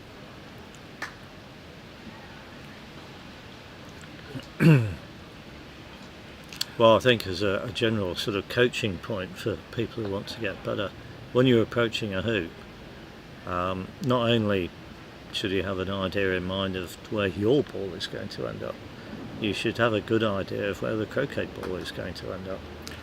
And actually, when I'm approaching some hoops on a 2-ball break, I focus very much on the front ball. Right. I go, well, if the front ball finishes there with this shot, my ball will finish there. Right. But the front balls often becomes more important in a 2-ball break because you're wanting to get that rush all the time. Yeah. Okay. Right. So he's setting up the triple peel, and I think red's pretty much on the line. Looks good to me. Yeah, we should also mention he sent out a lovely hoop 4 Pioneer from a long way away. Yes. Yeah. With a split shot. Well, were you watching in his first break? Because he played an absolutely fantastic shot after hoop 4. No, I was still at lunch. Right. Well, he'd jawsed or nearly jawsed the hoop 1 peel on the ball that he hadn't already peeled to hoop 1. Went to make hoop 4. And then from south of 4 he played a split shot which got the ball pretty much perfectly at 6 and ended up absolutely dead south of the ball, and then he rush peeled it easily. And it was just fantastic. It's a shot you could sort of go, oh yeah, okay, yeah, he's played a split shot, but he just played it absolutely exactly how he would have wanted. And there'll be some people who say Robert's getting worse. Robert is not as good a player as he used to be, and there are obvious examples of where that's true. So he hasn't got the power, rushing game that he used to have. But his croquet strokes are still getting better after 35 years. Never really been a particular strength of his. He's always been quite good at thick takeoffs. He's been really quite a weak full roller. That has never been a shot he's really been comfortable with. Okay. And as you say now, his split shots and big croquet strokes are becoming really, well, they fantastic.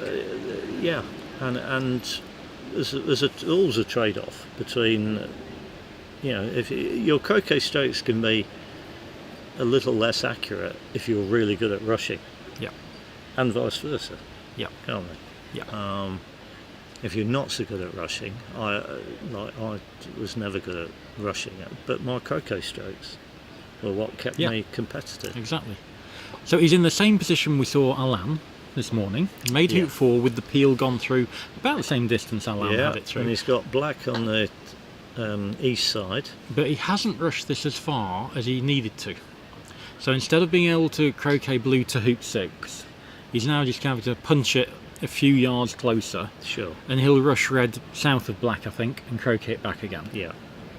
But he'll be unhappy with that. He wouldn't want to have left blue in that northern area. No, is that due to his lack of power? Or he will be trying to stay within a power range at the moment. Yeah. I think he has enough power to have rushed it another 15 yards. Oh, okay. But for every shot, he will be trying to play it with a level of touch to just minimise the impact on his wrist. The good news is he's very close to red, so he will get a very good rush on red.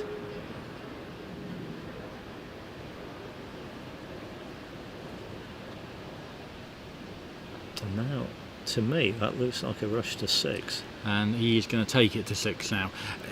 Much better place, I think, now to take it to 6 than Alan had. I think the hoop 5 Pioneer is a third of the distance away from hoop 5 than Alan had it. So much more reason to try and do that, but I don't think it was his primary line of play. So you think he played a bad croquet stroke? I think he played a poor croquet stroke. Really? Yeah. I thought he was actually trying to do that from the way he played it, but again, now you see, because of where blue and red are, you'd prefer to get a rush out of this hoop, wouldn't you? Yeah. You really want it in, well, I mean, somewhere corner 3-ish, or you'd be going to blue before red. Blue before red, so definitely. black needs to have room to get to 1 back, which means somewhere near the east boundary, doesn't it? Yeah. Again, a little hill in front of that hoop. Good to watch as the tournament goes on.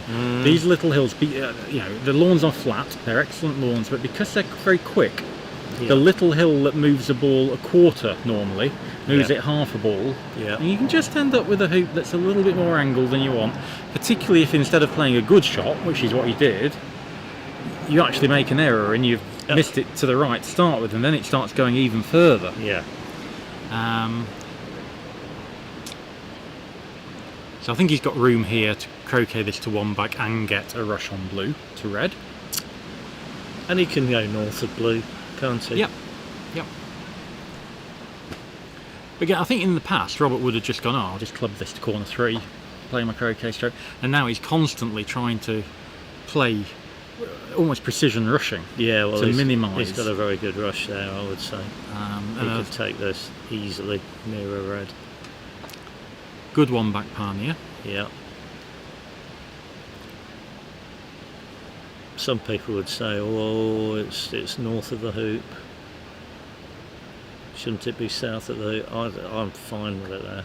I think I quite like having a good pioneer at one back.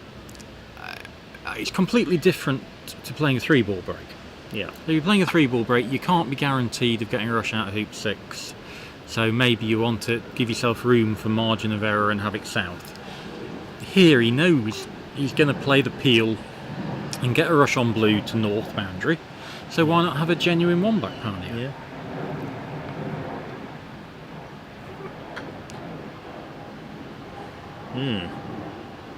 Well, he's got away with that, but I don't think he was intending to run it by 2 inches. Again, just like we saw That was Alan do Alan, same earlier. hoop. Yeah. Yeah. And little things like this is what I'm picking up if I'm watching. I'm going, oh, 2 players have struggled at that hoop. Yes. I'm maybe just going to give it an extra 10% when I run that. Yeah. Or maybe you're trying to approach it a little bit tighter. Or just something, say, I acknowledge the fact that this might be the most difficult hoop on the lawn. And it might not be anything to do with width. It might be it's got a little bit of firm ground underneath Yeah, it. sure.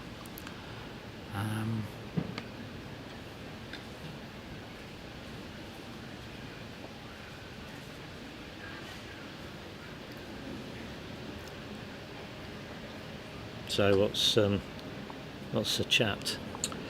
No, we're just talking about what leave Rob was going to do after having failed his one-back leave. Oh, okay. And it was interesting. It was. I think he did make the most out of it.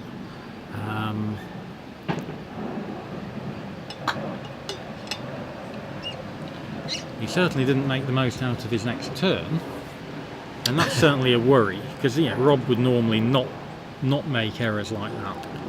No. That would be the game over Yeah. once Doug had missed. So he's Well, short it was of. his rush to 1, and that could have been a poor contact, very slightly poor contact. Could have been a misjudgment on the pace. I or think it could was a have been misjudgment. Yeah. He's played a couple of tournaments this year, singles events. He's played the Cowhorn Yeah. at Compton, Eastbourne. Yeah. where he had a very competitive match against Robin Brown.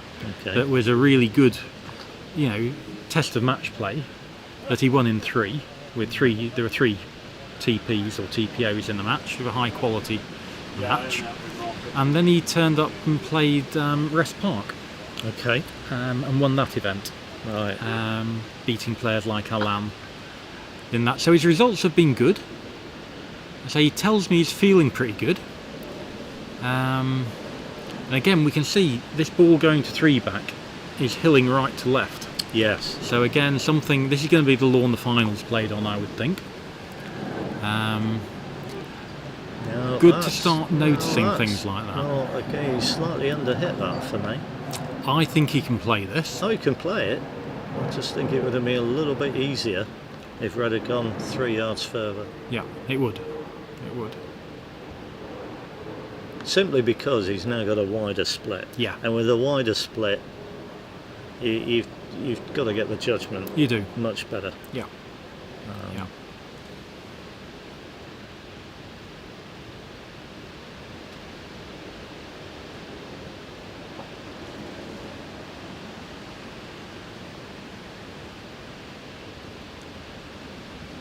He's just waiting for Iranian representative, Omid. Yeah, and if you got a chance to see Omid then, he approached hoop 5 from a bit too far away. He sent White 6 yards past the hoop. It's not as precise as some of the other players we've been watching today. And eventually, over time, that lack of precision causes errors. And yeah, that shows how easy the croquet stroke was, despite the fact he hadn't got it into the optimal position. Yeah. You always want to leave red short, so either, you know, on the western side of the lawn rather than the eastern side, because that's where you're going to be approaching from. Yeah. After 2 back. Yeah. Well, you don't. Yeah. I mean, you could rush. You could rush blue to the eastern side, but It's if you don't, easier. if it doesn't happen, then Yeah. red's much better there. It's much easier to get a rush north than it is to get a rush east. Yeah, that's true. Now that's interesting. You see, to me, he's now moving yellow in more than a stop shot. Almost double the distance I'd be moving it. Yeah. Obviously, he's played it well. I see what you mean about his croquet strokes. Right? Oh, clearly much better. Yeah. Clearly much Yeah, better.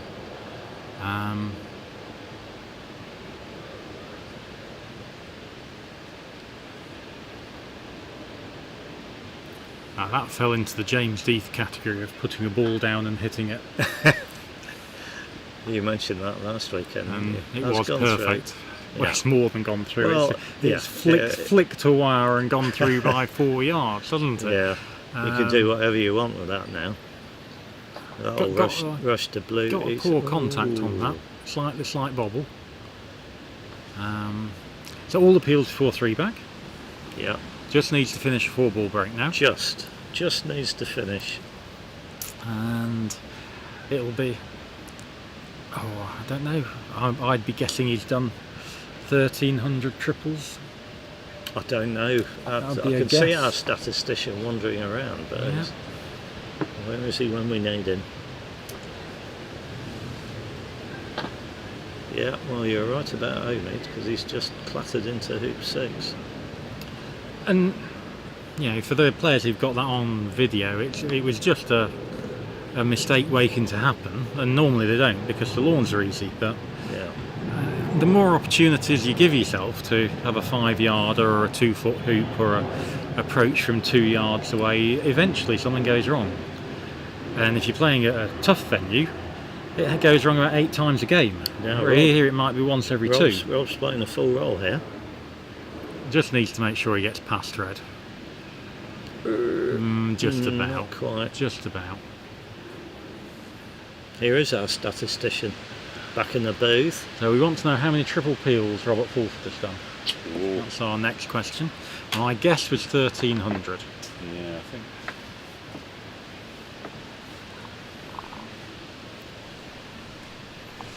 Again, shakes his head because he's rush red into no man's land. He can't get it. He can't too improve penalt. it, can he? He can't make it a better. He can probably improve it by 2 feet rather than 3 yards. Yeah. Okay. He won't be happy with that. It's minor things, but it's the sort of things that he'll be looking to improve as the event goes on. Now And the that wind's was really just down. starting to get up again. 1,529. Okay. That was really down to the rush to 3 back, actually, Yes, yeah. wasn't it? It was. And Omid got away with that error. Blake missed a comparatively short roquet. Okay. But yeah, Rob's got a good rover palm here. He'll be getting a good rush on blue, hopefully back to red. So he'll get a dolly rush to penult, tidy everything up again. And it'll be TP 1,530.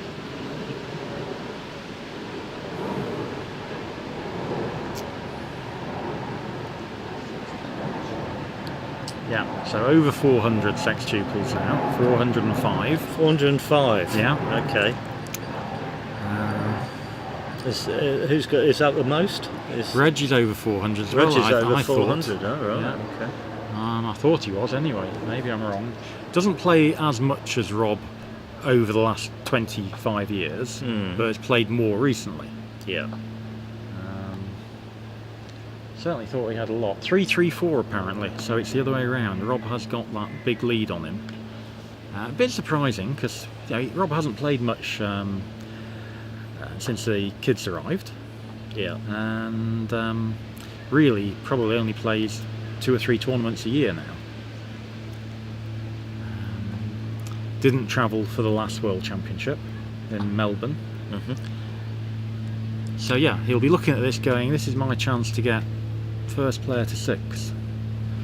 And Reg will be looking at this going, first player to 6. Yes, absolutely. And Robbie Fletcher will be going, what are you two talking about?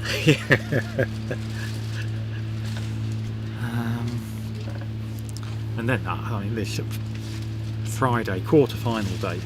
Were you here in 2017 when Rob and Reg played the Opens final? Yeah. Yeah, that was amazing. 5 games with 6 attempted sextuples. And in fact, Reg nearly fell foul of one of his weaknesses, actually, which is not knowing the laws properly. Didn't he? If you remember. He did. He did a straight rover peel that the croquet ball jammed. Yep. And he quite rightly, obviously, he got the hoop adjusted, but then he chose to take a replay, and he didn't need to do that Because it was the striker's ball that had jammed and not the peelee, wasn't it? No, Peelee had jammed, Peelee had jammed. and he had a continuation stroke with the striker's ball. He could have just jumped over to the boundary where he had an escape ball waiting and finish off. Whereas he chose to, and the peel was from about 8 feet. Right. He chose to replay it, and the second time it just bounced out of the hoop, so he couldn't finish. Oh, okay. So another triple to Robert. I think I've lost out on 4 fantasy points. So. Yeah, very good. Brief acknowledgement to the spectators. Well, no sextuple, but still plenty of interest, hopefully, for our viewers. Yeah, plenty of interest on that leave, I think, in particular. Doing more with it than most people would have done. Well, we had the huge interest in the what we call pops, the peels on the opponent, of blue and black through hoop 1. That was something I don't think many people would have been expecting. And not just the peel through hoop 1, the speed of which he got them. Yes. Yeah. It wasn't peeling going to hoop 6, was it? No. Well, he hit it in turn 4. Doug hit turn 3. Didn't bounced off hoop 1, and Rob made a double target and hit. And then it was noticeable that he croqueted partner north of hoop 1, getting a rush on Doug's ball to hoop 1. And then after making the hoop, he was able to rush Doug's ball into peeling position, and he had his own ball as a escape ball. Yeah. So lovely to watch. Hopefully we'll get some sextuples later on in the event. I'm pretty confident he'll feel the need as it progresses. And I think he will be disappointed not to have had that practice go. Yes, but to be fair, he got practice at plenty of nice, tight, clever things. Yeah. Done well. Yeah. The only real blemish was, well, 2, I suppose, if we're being hypercritical. He didn't get the crosswire, which was very surprising. And he didn't finish the first time he had a chance. So, I'm going to catch you up with a few more results now. We're going to start off with a bit of an upset. Have we got asterisks? We have, yeah. So double asterisk this one apparently. Okay. This is Aston Wade, Hurlingham member, and under 21 GC World Champion. Yeah. 26-1 against Stephen Mulliner. Right, a previous winner. Previous World Champion. You're giving that away. That's one of our quiz questions, isn't it? Name the 8 previous winners. Yeah, true. Okay, there's a free one for you. So that's an upset. And then reading down, we've got Marcus Evans, 26 TP, Lachlan Berryman 1. Brian Cumming from Canada, 26. Peter Payne from Switzerland, 3. Sam Murray from Scotland, 26. Sandy Gregg from Ireland, 9. Mark Van Loon, now he's an interesting player. Mark Van Loon, a Roehampton member, up and coming English player. 26, very close game. beating Dave Kibble 21. Gabriel Higgins 26, Neil McHardy from South Africa 9. Gavin Carter. Now Gavin's a player I know several people fancy as a dark horse this event. Right. Doesn't play much croquet anymore, No. but is a really quality player when he does turn Well, up. he's a top class sportsman, isn't he? International badminton player. Right. In Okay. his So youth. he's really got some supporters, I know, in this event. So 26 to Gavin, 17 to 1 Bravo Ferrer. So I would say that's a pretty good effort from the Spaniard. Yes, I don't know his AC form or his GC form. You may know his GC form. I don't know. He's not one of the top GC players. Okay. So I would think he'll be pleased to have had at least a decent go in that game. Hmm. Might even be a bit upset not to have taken his chance. Pete Trimmer, 26 TP, Andres Savanovs from Latvia 3. Joel Taylor, 26, Joachim Norbach 10. Jose Riva, another Spaniard, had a really close match against Rick Harding from Wales, one of my schoolmates. 26 TP, 21 to Jose. Now he was a big upset in the last Worlds, didn't qualify out of his block from a top seeded position. Yeah, but he So- got 6 wins. Yes, he was unlucky. Very. Yeah. Next one, the closest so far, Jenny, my wife, 26, Andy Myers, 22. Apparently that was a pegged out ending. Okay. Andy decided to peg Jenny out when she was rover and peg, which breaks one of my golden It rules. does. Yes. And didn't manage to win afterwards. Simon Williams, who we watched this morning, has played his second already and has won 26 TP against Archibald Zimonyi. And David Moore, is this the first TPO? It's the first one I remember seeing. Yeah. So 26 TPO against 16 to Thomas Balding. Okay. Well, Thomas has made some hopes with his other ball, and he's Yeah. 3. Yeah. Now we've again beaten the closest game record. Kevin Beard 26, Robert Wilkinson 23. Yeah. Good win for Kevin. Dwayne McCormick, part of the Australian McRobertson Shield team, 26 against Nigel Polhill, who did pretty well getting 18. Yeah. And the last result we've got for you, Alain Giraud, who again we saw this morning's put his second win on the board, 26 TP against Nick Parrish 0. Yeah. Well, that was a big Middlesex clash. Yeah. Team captain getting beaten, I think. Yeah. Well, indeed. So we'll go back and we'll do a little bit of commentary on our remaining game on Lawn 4. I'm going to take a quick break. Great. I think Rich is going to pop into my seat and join you, Chris. Okay, enjoy lunch. I want to come back there and catch the next game. Yeah, that's going to Very be exciting. good. Robbie Fletcher Yeah. against Ben Rothman. Excellent. Should be yeah, good. well, yeah. Top Australian and top American. No more. Number 3 American. Well, okay, previous top yeah, American. previous top Yeah, American. Yeah. America really strong at the moment. Lots of good players coming through, and Matthew and Zach really strong, and Ben still excellent. Good. I'm looking forward to it. Right. Catch you later.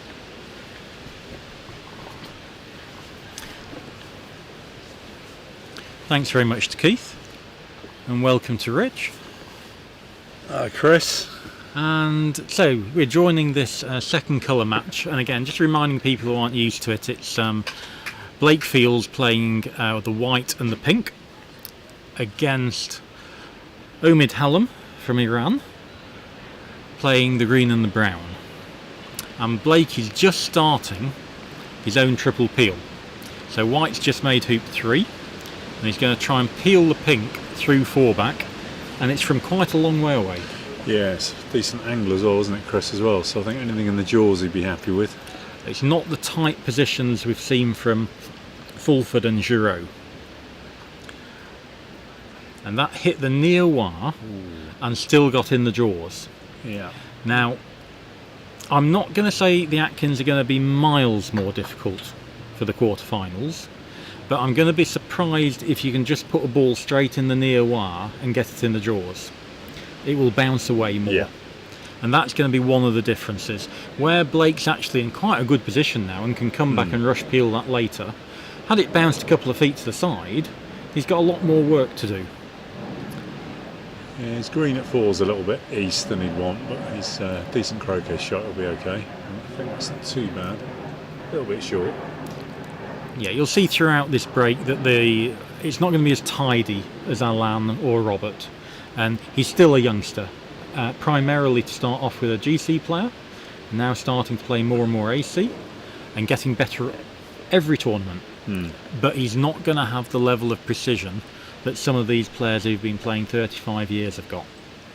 Got a nice rush back up the lawn towards pink. And he's also got a really good technique. If you get to watch him, he's Solomon grip, Yeah. and the swing goes straight back and straight forward. The follow through is quite good and low. He's got good forearm extension, and he's technically one of the best players. Wow. So once you can get more control and focus less on power, and this applies to both codes of the game, he's going to become a real world force. So just getting the more basic stuff better.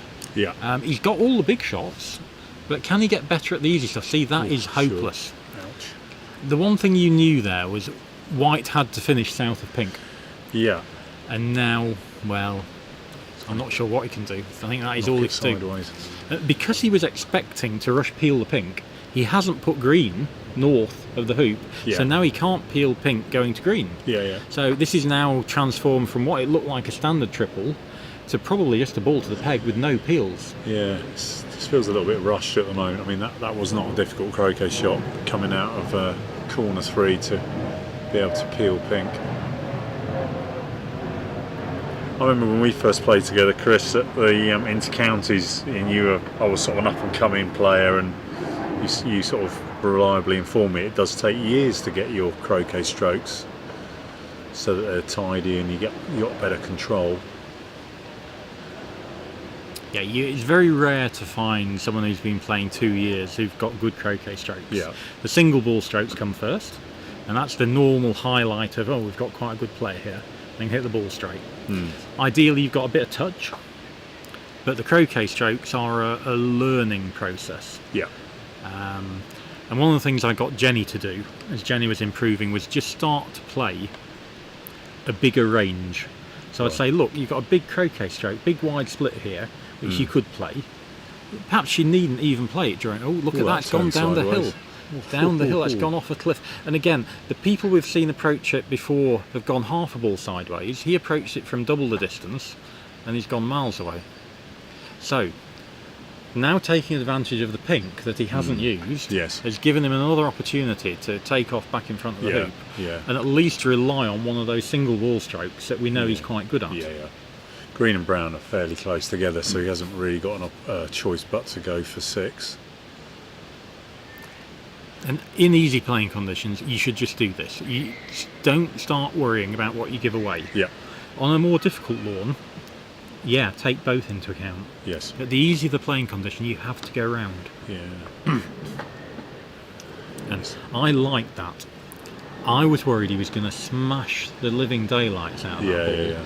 And one thing these hoops do achieve is if you're hitting it really hard at it and it hits the middle of the wire, it normally doesn't go through. Right. When you smooth at them, it can still hit the wire and go through. So I liked his pacer shot, Yeah. and he's recovered from that going down the hill, and he's back with his break again.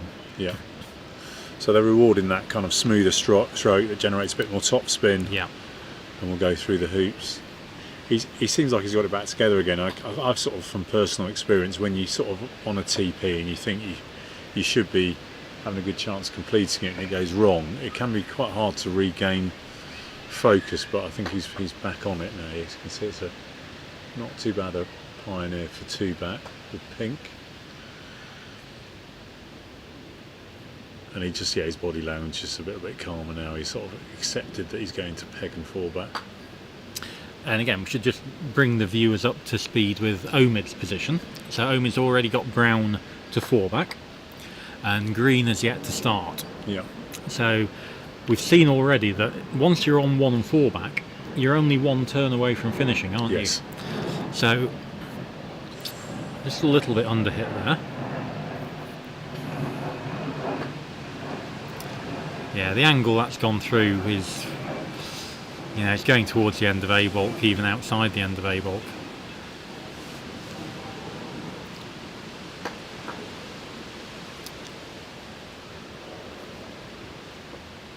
He's got a nice fluidity about his brake play, though, hasn't he, Blake? It's just a nice tempo. Yeah. Fairly speedy, but Yeah, it's good pace. I like players playing fluently, and one of the things that you learn as you're playing more is just to spend that little bit more time on certain shots. The croquet stroke he's just played there was fine, but if we went back and were to replay it, we'd find he didn't stalk the ball. Yeah. He just took his position, Yeah. and he ended up skewing his mallet round from his perfect straight swing Yeah. to adapt, just because he's got the talent to do it. Yes. Whereas I'd like to see him do things technically correct all the time. He's got this beautiful technique, Yeah. but yeah, he's not aiming, he's not stalking his croquet strokes all the time, he's not aiming in the right direction, he's just relying on talent to get him out of it. Another good pioneer at 3-back, but he's approaching this hoop from too far away.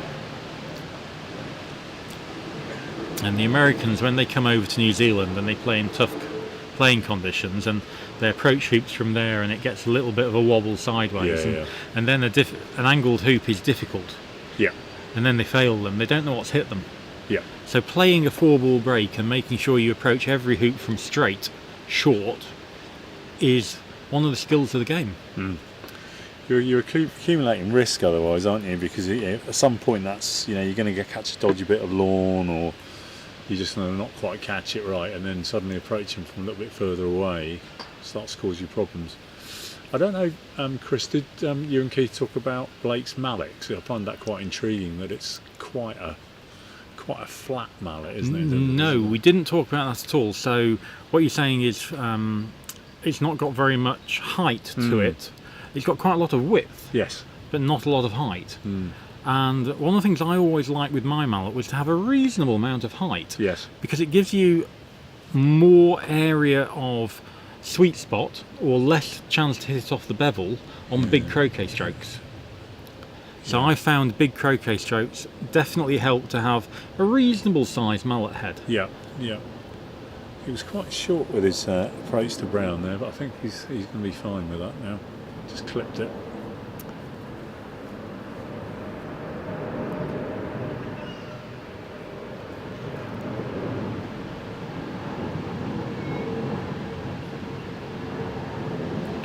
So there'll be no attempt, I would think, of a straight triple peel here. Yeah. That's where you peel your partner through the last 3 hoops Yes. as you're going through them yourself. Pink's on the wrong side of the hoop to It's start deep, with. isn't it? Yeah. It's a decent penult pioneer, and he's got a rush on green. So he should be getting to the peg, and his main focus needs to be the leave once he Yes. gets to the peg. We've said Omid's already had a ball to 4-back, that's the brown. Omid will be looking to probably play the green, and if he does hit in, he'll be able to have a go at a triple peel, knowing that if it doesn't quite go right, he can actually go to the peg and peg Blake out Yes. as a fallback position, Yeah. maybe with 1 or 2 or no peels. And those shots there are a few hills close to hoops, as we saw at 6. Like I say, I can't fully remember where the 4-back hill is, but it's a notorious hill. Yeah. So you need to be careful. So I don't know how well Blake knows Omid's game, but when Omid's on form, shooting is one of his strengths for sure. So That's just a wee bit careless to me. I mean, he's put Brown in the way a little bit of sending it to Rover. He's having to have a look here. Where is he going to send it? Is he going to go between Brown and the hoop, or to the right of Brown? Yeah. You might as well have just rushed it 1 or 2 yards further. Yeah, it was a bit rushed, wasn't it? And so he ended up putting things in the way unnecessarily. Yeah, if you rushed it 4 yards further, you're on a better rush line coming into Brown. Yeah. And that green is weak. Remembering that we're trying to make a good leave at the end of the turn. Yeah, it's going to be problematic, isn't it? And I would guess that the standard leave we have here will be a diagonal spread. That will be the one Blake knows and is comfortable with. Yeah. And he's got the balls the correct way round. You want to leave brown at the peg and green over by hoop 2. Yeah. So there's a couple of reasons for that. First, it makes it easier for you if they miss with the green. But secondly, if they hit with green, then I don't suppose actually that matters in this case, because he would just rush brown straight to hoop 1. Just go straight to hoop so 1, it's more important about giving yourself the easiest finish. Yeah. Yeah.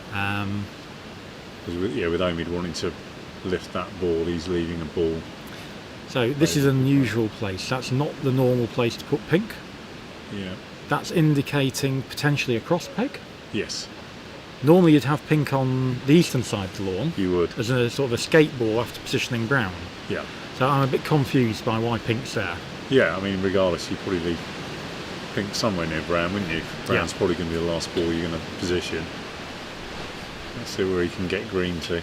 Yeah, this is another 3.5 yarder that I wouldn't want. No, it just makes it much more difficult to put green somewhere where you want it. So the balls aren't where I want them, having run Rover. He's short of room to send green all the way over to 2 and still hold for a rush on brown. Yeah. Looks like he's still trying to do that. Yeah, I mean, I guess he should be thinking of, if it doesn't work out, it could be then, oh, that's tight. That's so a cross peg. Yeah. So you need to get this right, otherwise it's very costly. Yeah. So it's very easy to get brown wired from green, but you can have achieved that and still leave green a quarter of brown to shoot at, can't you? Yeah, which Omid would, knowing Omid, he would go for that. Yeah. So he needs to be super accurate with this next shot. I mean, he's only 2.5 yards away, so the quarter ball at 2.5 yards is quite an attractive target. And again, if we pink was where I'd mentioned it should be, over there, he could get a rush on pink. Yeah, no, it's going to be a long roll, isn't it? And okay, he seems happy with it when he looked at it. there's another option here. If you're a really strong shot, you roll pink into corner 4 and go 10 yards up the boundary. Yeah. And that's a more defensive option. Yeah. But you have to be a very good shot. And the question is, what are you going to do if green lifts and shoots at your 4-back ball? Are you going to take your 10-yarder on, or are you going to take your 2-incher on? Yeah, you need to start thinking ahead, don't you, in terms of... So he's rolling, consequences. going to make the leave, and pink might go off. Stop. That's gone. Okay. So now he hasn't got a perfect rush. Green's got a shorter shot at white from A-bulk. Yeah. And I think that's the shot to play. If green can't hit brown, green at white from A-bulk gives you a lot, and it's not. It's 3 yards shorter than it should be. Yeah, yeah. I did wonder, given he's got some quite big croquet strokes in it, whether he would just roll pink and white off the lawn in that previous shot, but he tried to play a touch shot and didn't play it very well. So, and the difference I notice is if you're playing against B-class players or kind of weaker A-class players, you can get away with some of this stuff, but against the really top players, they'll make you pay for leaving white in the lawn.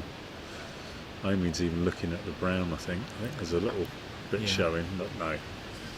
He's going to do the shot that you suggested, Chris. Well, I'm going to put another shot in people's heads, in that if Omid wants the world, wants everything straight away, he can still just shoot at pink. Shoot at pink. And then he could put that all the way to hoop 2 almost, holding for a rush on white to brown. That's actually a really nice start, isn't it? So I'm shooting at white because I think if I take croquet I'm going to win. Yeah. If Omid's going, if I get all the balls, I can finish. He might take something 3 yards longer for everything. Yeah. And that's his choice now. Blake's given him that choice. Exactly. Yeah, he's made it. It's interesting when the opponent makes a mistake doing a leave, it's almost a mental encouragement for you to that hitting the lift.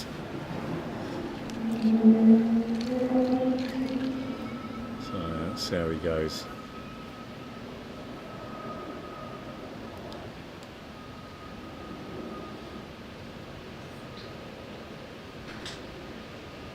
In the middle. Absolutely smashed the pink in the middle of the ball. It's an interesting technique to look at. Irish strip player again. Doesn't have a follow through. That's right. So I'm going to say that's technically a weakness. Yeah. But it's what he does. and we have to accept, you can't change everyone in perfect technique, and he's a good shot. Yeah. So he does all things nicely, he stalks the ball well, he's got a lovely grip, he's got quite a flat swing, but that stabby nature, Yeah. I think, is a minor weakness technically. Now let's see how far he gets this out. The number one priority is hold for a rush on white. So he's got pink in the middle of the lawn, it's good enough. Yeah.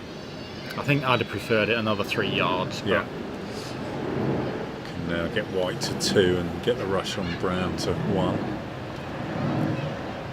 Yeah, it's interesting with the lack of follow through, because in essence you're decelerating the mallet, so that requires a certain amount of grip on the mallet itself, which can't be particularly useful in terms of keeping the mallet straight. Yeah.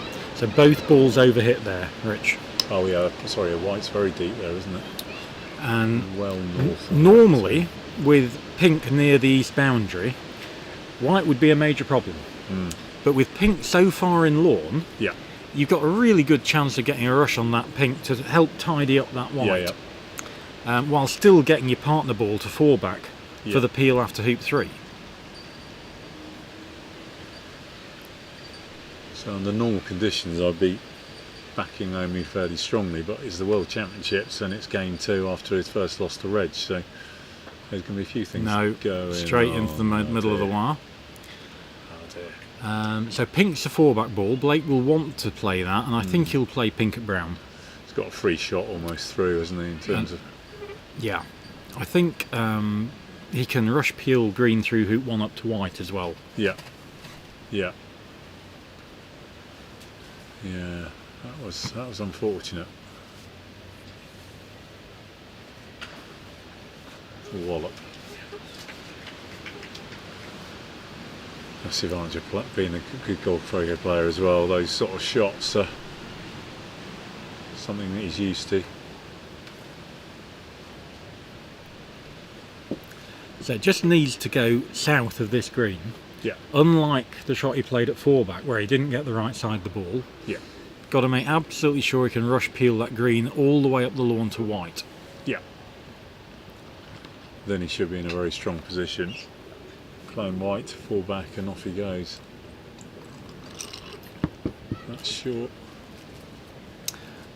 Yeah, he's not getting many marks out of 10 that. He can play the shot, but he's got to play a really good shot. Big cut rush here. Yeah, it's a good shot.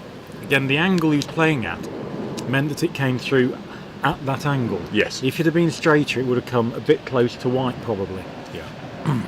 It's just making everything a little bit more difficult every time, isn't it? Yeah. So you've got to get a rush on white here to 4-back. We're playing Omi's ball in towards Pennell.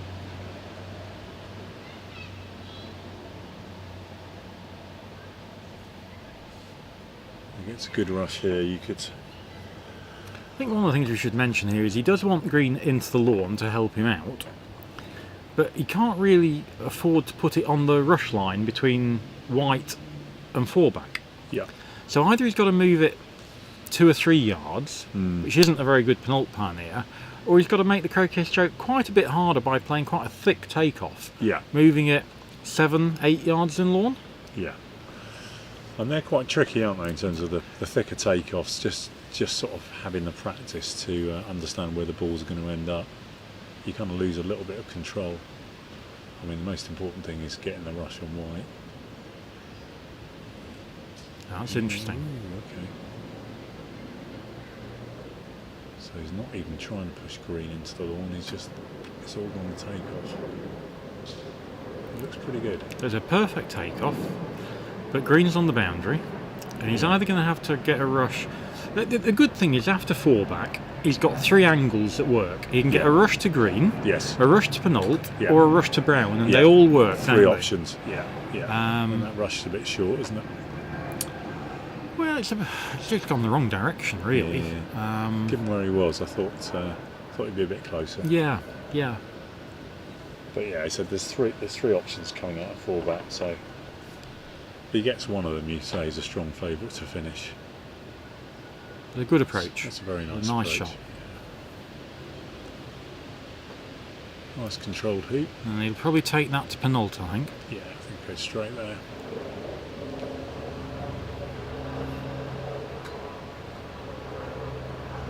Well, Oh, he's looking at green now. Surely not. Surely not. That's going to be a braid boy. No, yeah. Yeah, just approach your hoop straight off. That's the right choice. He's pretty much in front, isn't it? It's just the distance that's the tricky thing here. I would have certainly been thinking about the hill I got approaching Yes. hoop 6 there. Yeah, I'd have been yeah. aiming a bit to the right. Yeah, because And he has drifted left again. He has again. Yeah.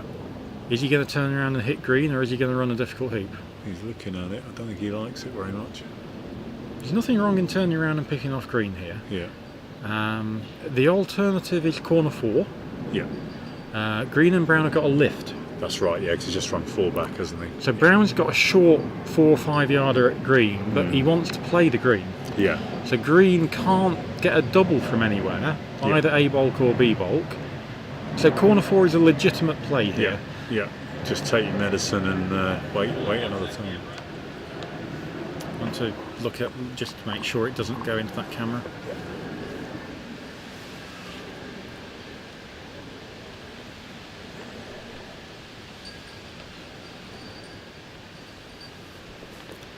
So this is quite aggressive. Missed it by a couple of balls almost. And that, as we've mentioned before, is Omid's backward ball, the hoop 2 ball. Easy opportunity now. The way to pick this up is green rushes pink behind hoop 2, and then you get a choice. You can either take off to brown, hit brown, croquet brown to 4 back, hoop 3, getting a rush on white to hoop 2, and that works, and then run the hoop through to pink. Or you can hit pink and croquet immediately to hoop 3 going to brown. I would do the former. I'm just going to rush this behind hoop 2 and take off to brown, and accept I'm going to run hoop 2 through to pink and pick it up after hoop 2. But I definitely want to go to brown first, get it over to hoop 3 ready for the peel. The peg out, if I don't do my triple, is now much less attractive now that Blake's made 1 hoop. Yeah. I mentioned again last weekend at the Opens to Keith, I've got this sort of golden rule. I say if the opponent's on 4 back, I always peg them out. Yeah. If the opponent's on rover, I never peg them out. And if they're on penult, it's your choice. Okay, that's an interesting rule. Yeah, I like that one. And the choice will depend normally on a combination of lawn conditions and who you're playing. Yeah. But nice croquet stroke there. He's done an alternative of rolling pink to hoop 4, which is my least preferred option. Yeah. That might end up being his hoop 4 pioneer, and Yeah, it looks I'd quite rather good, have isn't put it there from closer. So he's overhit that again. The number 1 priority was that getting control of green. Yeah, he just drifted that one, didn't he? Brown's great, but green was important. Oh, good cut. Has he hit it? That's a pretty good shot. Yeah, he'll be happy with that, I think. The wind's noticeably picking up again.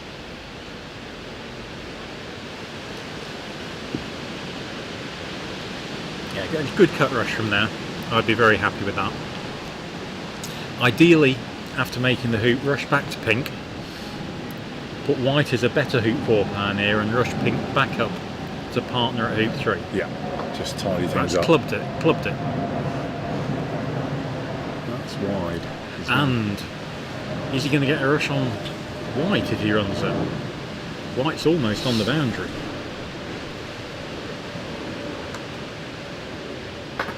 Good hoop. Yeah, well done. And he's run it inside the yard line.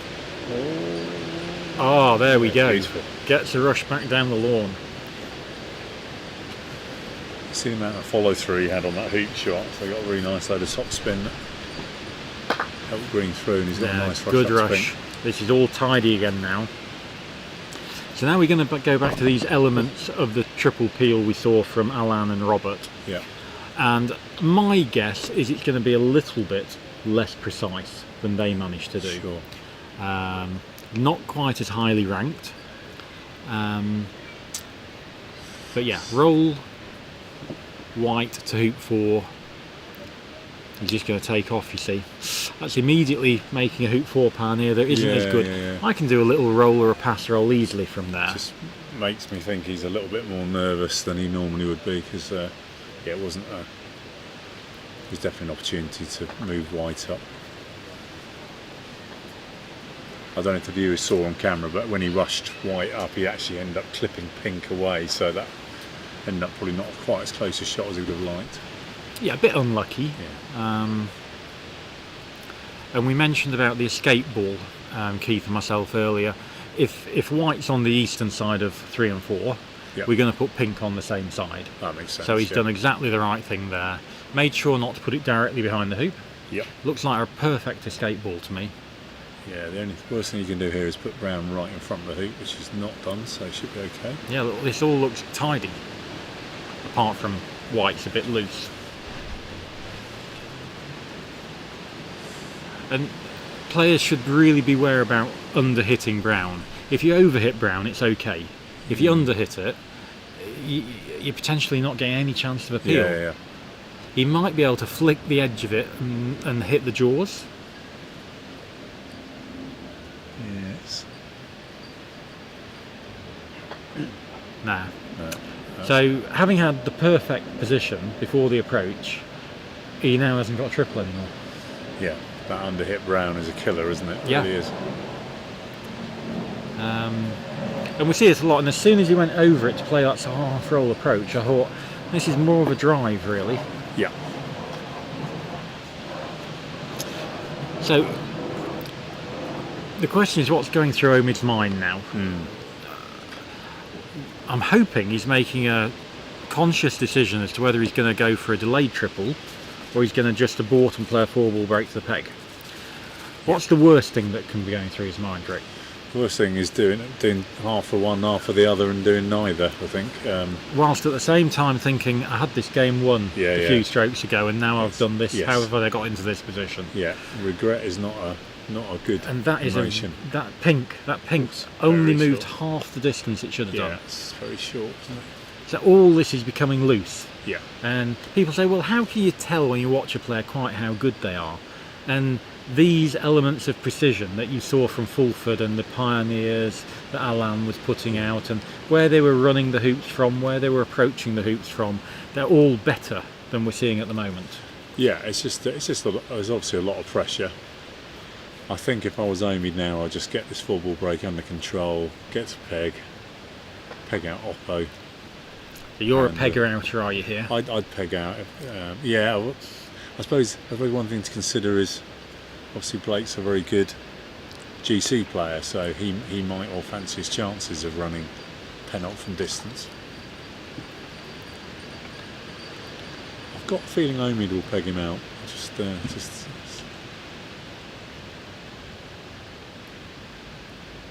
I don't think he's totally given up on the TP. Right, okay, so this is now sending out an escape ball for the peel before hoop 6. And despite the fact that Omid's a slightly lower ranked player, I like people being positive. Yeah. We've mentioned how easy these front lawns are. Let's stay positive. Rush brown back down past the pink. Yeah. Croquet back in front of 4-back. Get a good rush to hoop 5 so you can get a rush out of hoop 5. Yeah.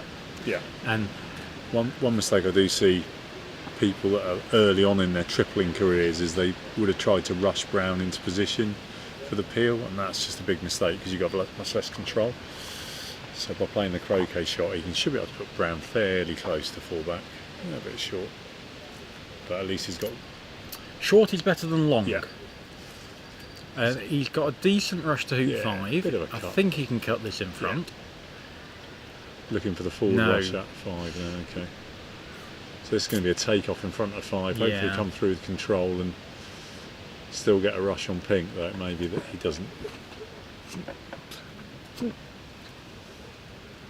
one of the most common hoops to fail when you try and do a triple is hoop 5 because you're so desperate to get a forward rush coming out of it that you end up sticking in the jaws. Let's see how he gets on with this takeoff. It's a nice shot. The rush is going to probably be pointing a bit more north. But that's just a shocking effort. He twisted his mallet to Yeah. the right there. Yeah, I hope we might get a replay. We might probably don't. The cameramen aren't expecting him to fail that hoop, which is why we don't. When we've got hampered shots, we're trying to get replays set up. But that was just a hoop out of nowhere, wasn't Yeah, it? it looked like the right hand coming through a bit strong and just pushing it off to the right. And 2 balls up by penultimate hoop 11. Should be curtains. Should be shouldn't it? curtains, yeah. But Omi's had 2 really good Yeah, gilt edge chances there. he'll be pretty frustrated after this one, I think. Assuming Blake finishes. A little bit short on the takeoff from Blake. Shouldn't be a problem. Yeah, it's not as short as he thought it was when he hit it. I think he thought he had a 6-yarder He coming was up. staring at that, wasn't he? Yeah. Whereas I think this is within his comfort range. Again, one of the advantages of being young and not having years of wobbly shots. Just snicked it. It's good enough at this point, isn't it? It is good enough. But again, He's just not- showing nerves. He's not going to have a lot of rover, is he? No. He'll be pleased he's got green where it is because he can run it hard to it. Yeah.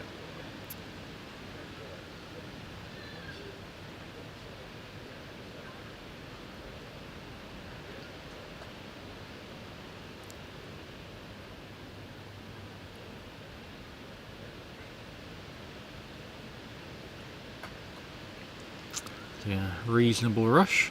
Fairly close.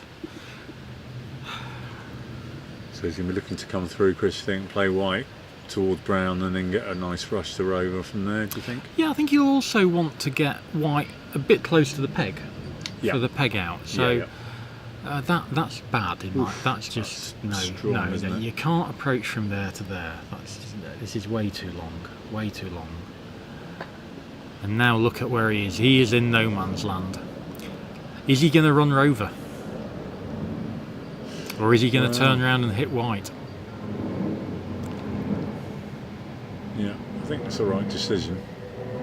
He's shooting at brown, isn't he? Yeah, looks like it. That's just bonkers. Yeah, just take the short shot, surely. I can, shooting at white's fine. But why would you ever shoot at brown? Yeah, that's it's just making the shot more difficult. So he ran penultimate and he went to the left-hand side of the peg, didn't he? Yes. So he must have been open on white, Oh yeah. and white was 2.5 yards shorter? Yeah, and also if you hit that at the pace he was striking, he can then play white back into the peg and get a rush on brown. Yeah, so white's the one you want to hit, because you Yeah. don't want to make rover off the ball you're pegging out, No. even with green as a nice deep ball. I didn't understand that at all. Right. The good thing is he didn't make 4 back that turn. Yes, so there's no lift. No lift. Omid will come on and he'll play the brown. And I think he's got 2 legitimate options. He can either just make a leave. Yeah. I would be really tempted to hit white gently, Yeah. take off to pink, take off in front of 4 back, Mm-hmm. run the hoop, Yeah. go to preferably rover, making a leave. That's quite difficult with Yes. green on the south boundary. And if you can't get green out in time, make rover as well and go to the peg Yeah. and make a Yeah. black and Makes white sense. leave. This looks more like a lead now, given these clumped white towards the... Yeah. And the reason I'm wanting to stop at rover rather than go to the peg is just in case Blake hits him with his peg ball, Yeah. he can't just peg me out Yeah. and himself out and leave it 5v rover. Yeah, and that's big trouble, isn't it? Particularly against someone of Blake's GC experience. Yeah, and if Omid gets to rover and then gets in with his hoop 5 ball, doing a single peel won't cause him any problem. Yeah. Yeah, But exactly. it does give Blake a headache if it hits him with his peg ball that he can't just peg him out. The fact he's hit that hard takes out the opportunity of making hoops this turn. Yeah. You don't want to be making 4 back with a ball on A bulk, a ball on B bulk, and giving a lift away. Yeah, that's just a lot of work, isn't it? So this is going to be a leave. I can only assume with Blake's last term that take off to penalt just threw him, and I just don't think he reset mentally and just made a couple of poor choices, really. I was also intrigued that he took off to penalt from the inside. Inside out. Yeah. All his takeoffs that you've seen during the break were inside out takeoffs. Okay, interesting. So that's a standard thing he does. Yeah. I don't like it, Yeah. but that's how people learn and they become comfortable Yeah. one way or the other. It's much sort of tighter angle, isn't it? You haven't got that margin for error across the hoop if you come out wide. Yeah.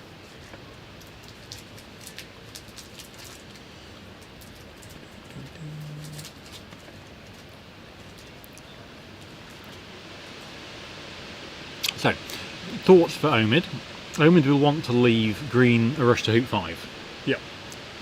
That's the basic position. Dare he risk shooting at it now, missing and leaving a double? I think he can. He's quite short range here. Yeah. He'll fancy just hitting it. Yeah, I think we'll be fine. And once he's hit it, where does he lay up? Now the truth is, it doesn't really matter that much in terms of Blake. Blake's on Rover anyway, so whether he's in corner 1 or corner 4, still it's easy for Blake. We know Blake wants to play the pink. Yeah. Equally, if you go to corner 1, it's close to white. Yeah. Corner 4 is as far behind green's break as it can get. So you're probably going to leave a ball behind your break. Yeah. Whereas if you're old corner 1, you're going to have a ball more in your break. Yeah. Just 3 hoops around. Yeah. And potentially you're going to encourage white to take something 5 yards shorter than pink. Yeah. And that's probably a reasonable balance, getting the peg ball. So this was the inside out takeoff that our fantastic crew have managed to come up with. And it meant he probably just had to hit a bit harder, and then he ran it, and you see it went to the left hand side of the peg again. Yeah, so it could see white. So could definitely see white. So Omid sort of opted to do neither. He's taken neither corner 4 nor corner 1, and this is fine. This is still in the middle of his break. And he's left that far enough into the lawn that any shot at him, potentially, that he can then turn around, pick up that ball and dig it out a long way. Yeah. The one thing he has to guarantee is that pink hasn't got a double. Yeah, that would be not good. Just looking at it. Yeah, I think he likes it, because this gives Omid quite a lot if he misses. It does. But it must be a tempting target, I think. Oh, he's run the hoop. There we go.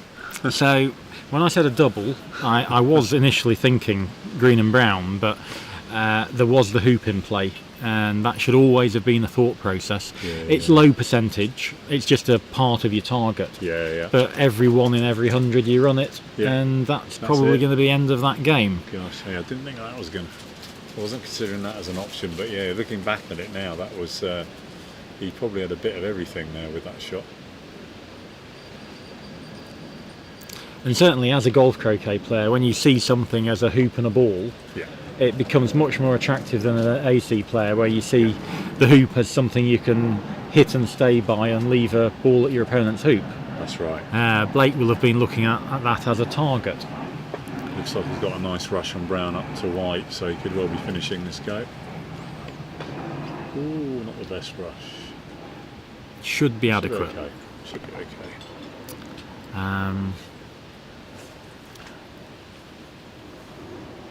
So always luck in sport, and he wasn't aiming for the hoop, but he will have known it was in play. Should Omid have moved 2 yards further to one side to take it out of play? Yes. Yes is the clear answer. Yeah, he wouldn't have been going for the hoop. No. In isolation, would he? But yeah, you can certainly move your balls 2 yards away, so that wasn't in play. Yeah. And it's only a 1%er, but unfortunately on this side Omid's sort of been punished. It's a good shot. It's got a nice rush to peg by the looks of it. Yeah. The only thing that can go wrong really now is rushing white onto peg. This looks a really good shot. Very good. Yeah, that's very, very well judged.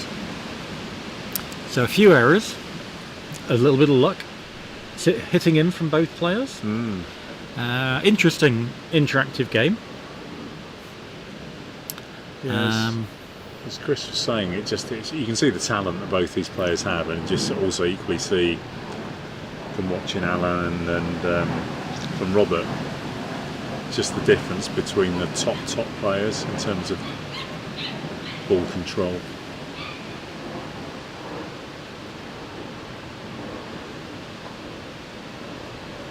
Yeah, nice big out. So that's going to be 26-13 to Blake. Yeah, good result that for Blake. And from memory, didn't he have a big win this morning? Did he beat Mulliner or something? I can't remember who. Aston beat Mulliner, but Aston beat have a little Mulliner. look, see what. I'm sure Blake did this morning. Let me have a quick look.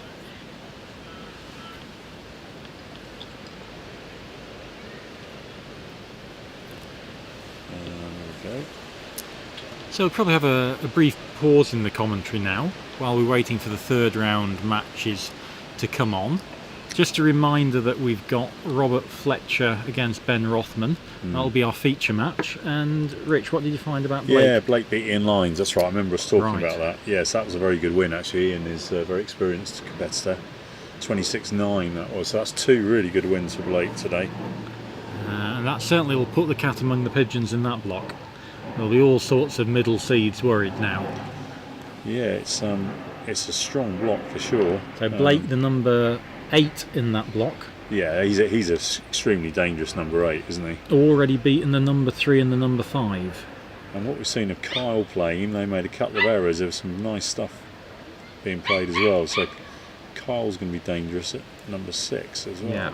So people like Ian Lines, Pete Trimmer, Omid Hallam, they're going to be starting to be put under pressure in that block. Yeah. And they're going to need to start beating top players like Reg and Dwayne. Yeah, I say my hope is that my good friend from Latvia, Andrei Savanos, gets a win at some time in this competition. Okay, so we're going to terminate this YouTube session, and there'll be a new one come up when we got the Robert Fletcher match. Bye for now.